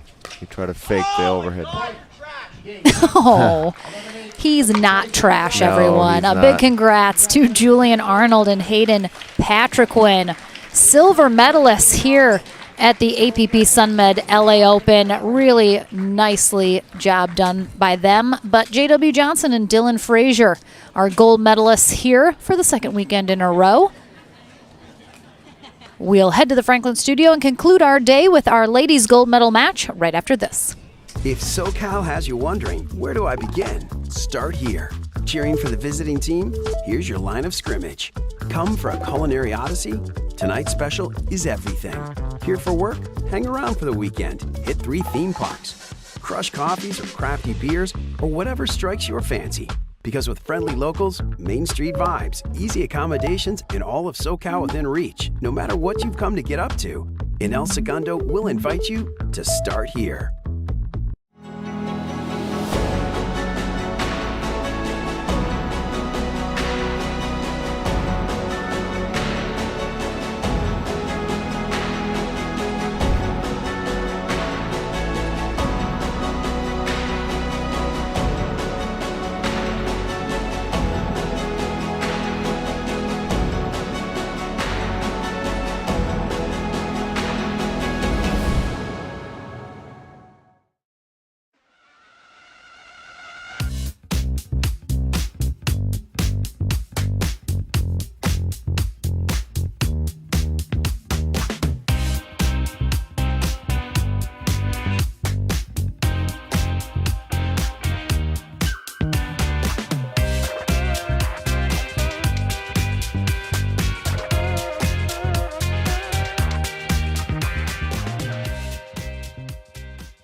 If you like to dink, then Pickleball Magazine has what you're looking for. Our bi-monthly print publication will help you become a better player with instructional tips, drills, and articles from the top teaching pros in the sport. And you'll become a healthier, stronger player with psychological, nutritional, and wellness advice from experts in their fields. Finally, if it's product reviews or the latest news, we have that too. To learn more or to subscribe today, go to pickleballmagazine.com. Welcome back to the Franklin Studio. Lauren McLaughlin here with gold medalist J.W. Johnson and Dylan Frazier. You had to face Hayden and Julian earlier today. They gave you a bit of a better run here in this gold medal match, especially in that second game. They were almost coming back. Did you guys get a little nervous in that second game, thinking they might push you to 3? Starting to feel the pressure for sure when they started creeping back in. They played really well. Even the first game they were playing well. In the second game they just started making a few more shots, and so they were right there. They could have gone either way if a few more shots went their way. So we had to make sure to close it out before it got to that game 3. You are all over the country playing in every single tournament. It seems like you're taking the day off tomorrow. We will not see you in singles. We're, of course, very sad for that. But do you feel like it's just you need the day off? You need to just take a breath, rejuvenate before you get back into the singles game? Yeah, just a little bit, especially since next week I'm going to be next week I'm going to be playing in Newport, so I think I'm going to be energized for that. So just taking this week off, yeah. I mean, did he do it for you so you wouldn't have to face him tomorrow in singles? He just wanted me to have a chance to get the triple again. He said so he's going to bow out, and he thought that would help me out a little bit. That's such a nice friend. Do you need to add anything else?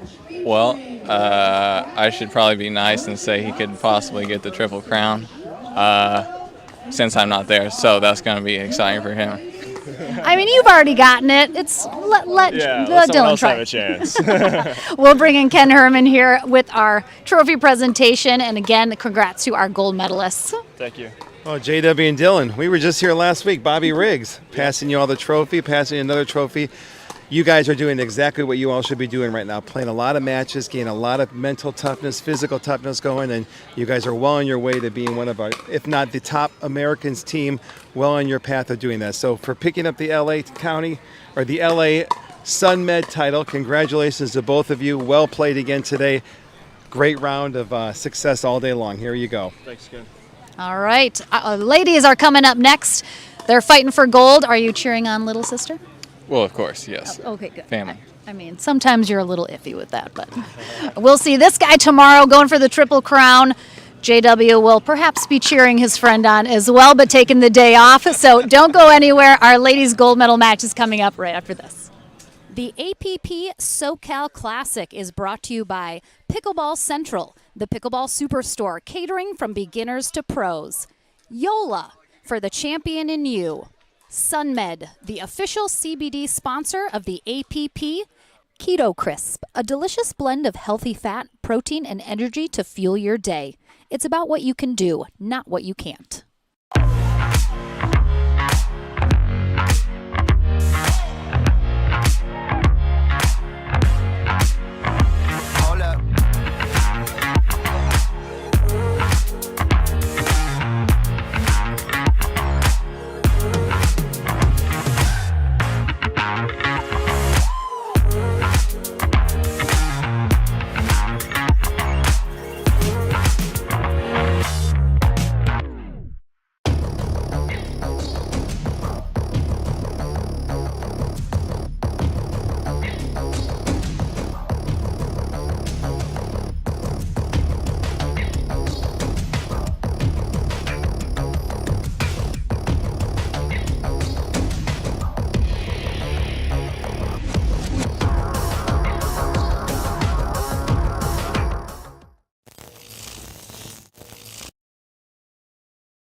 If SoCal has you wondering, where do I begin? Start here.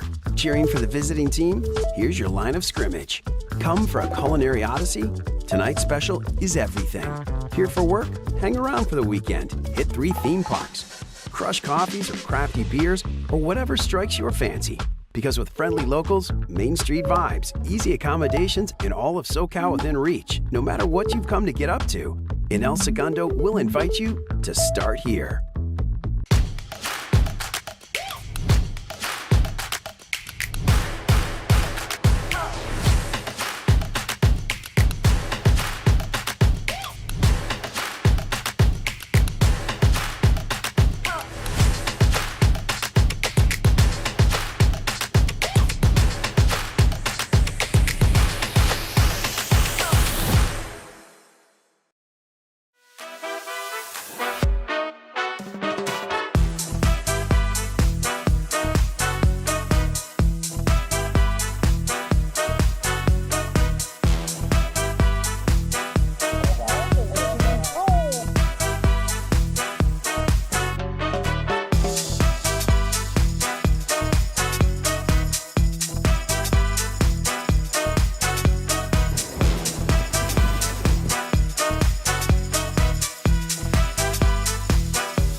Just had some amazing Gloria Estefan playing. Nice. DJ Terry crushing it. Rhythm is gonna get you. Rhythm is gonna get you. All right, I'm done. Final match of the day coming up right now. Our women's gold medal match on deck. Paris Todd and Michelle Esquivel. A rematch of our winner bracket final. They take on Georgia Johnson and Lauren Stratman. Onesha Smith will be our first referee. And her mom, Denise Smith, will be our second referee. Stratman and Johnson will be on the far end for game 1. Esquivel and Todd on the near end.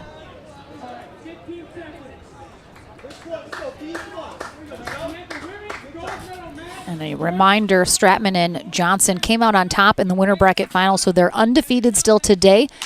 Paris Todd and Michelle Esquivel will have to win the 2 out of 3 portion and then a tiebreaker match to 15 in order to get gold. Georgia Johnson and Lauren Stratman will only have to win the 2 out of 3 portion if they would like gold.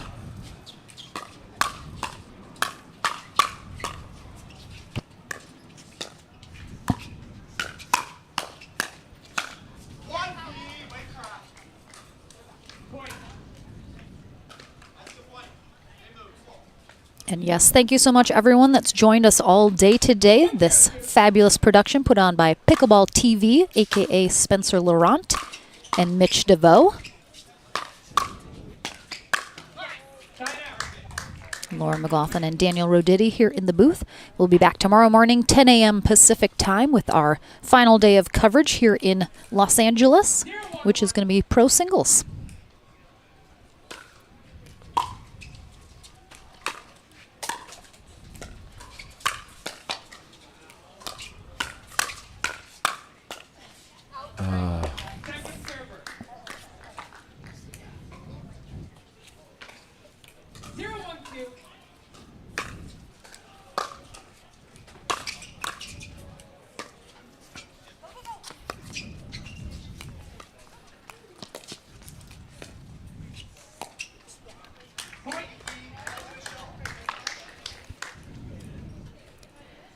Nice effort there from Stratman.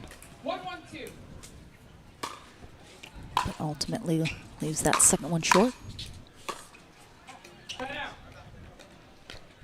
And normally we would see a few of these ladies tomorrow in singles, but everyone's taking a little bit of a break. A little bit of a breather, so we will not see Paris Todd, Lauren Stratman, or Georgia Johnson tomorrow in singles. Michelle Esquivel sort of mostly retired from singles at this point. Used to play a lot more, but every once in a while pops up, but we won't see her tomorrow either.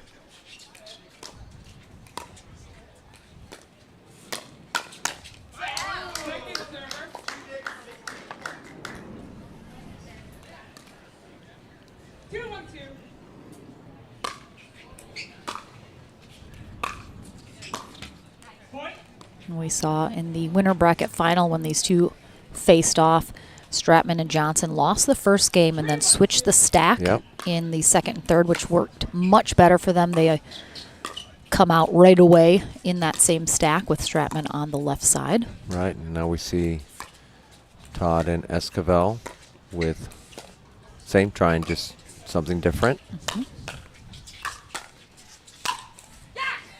Todd, sorry, excuse me, go ahead. Todd mentioning in after their bronze medal win that she definitely got a little more aggressive in that matchup. So with her on that left side, she can play a little bit more into the middle with her forehand especially. Right. And she certainly prefers dinking from the right side. But if she's wanting to be aggressive, then she's better off on the left side using, like you said, that forehand.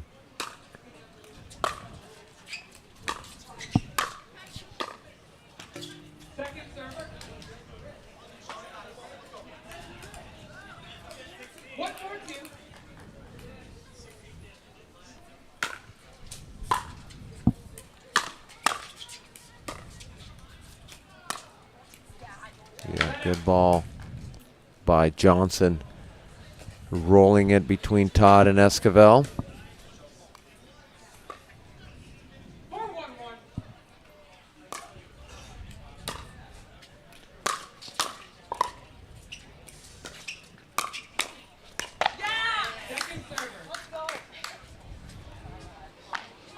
Stratman laughing a little bit about the awkwardness of not being able to get that last shot.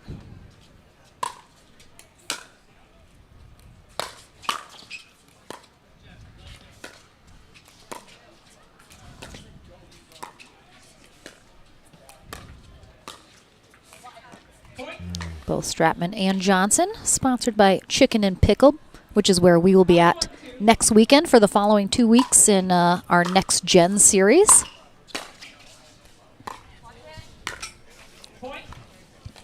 We'll be in Oklahoma City next weekend, followed by San Antonio the weekend after that.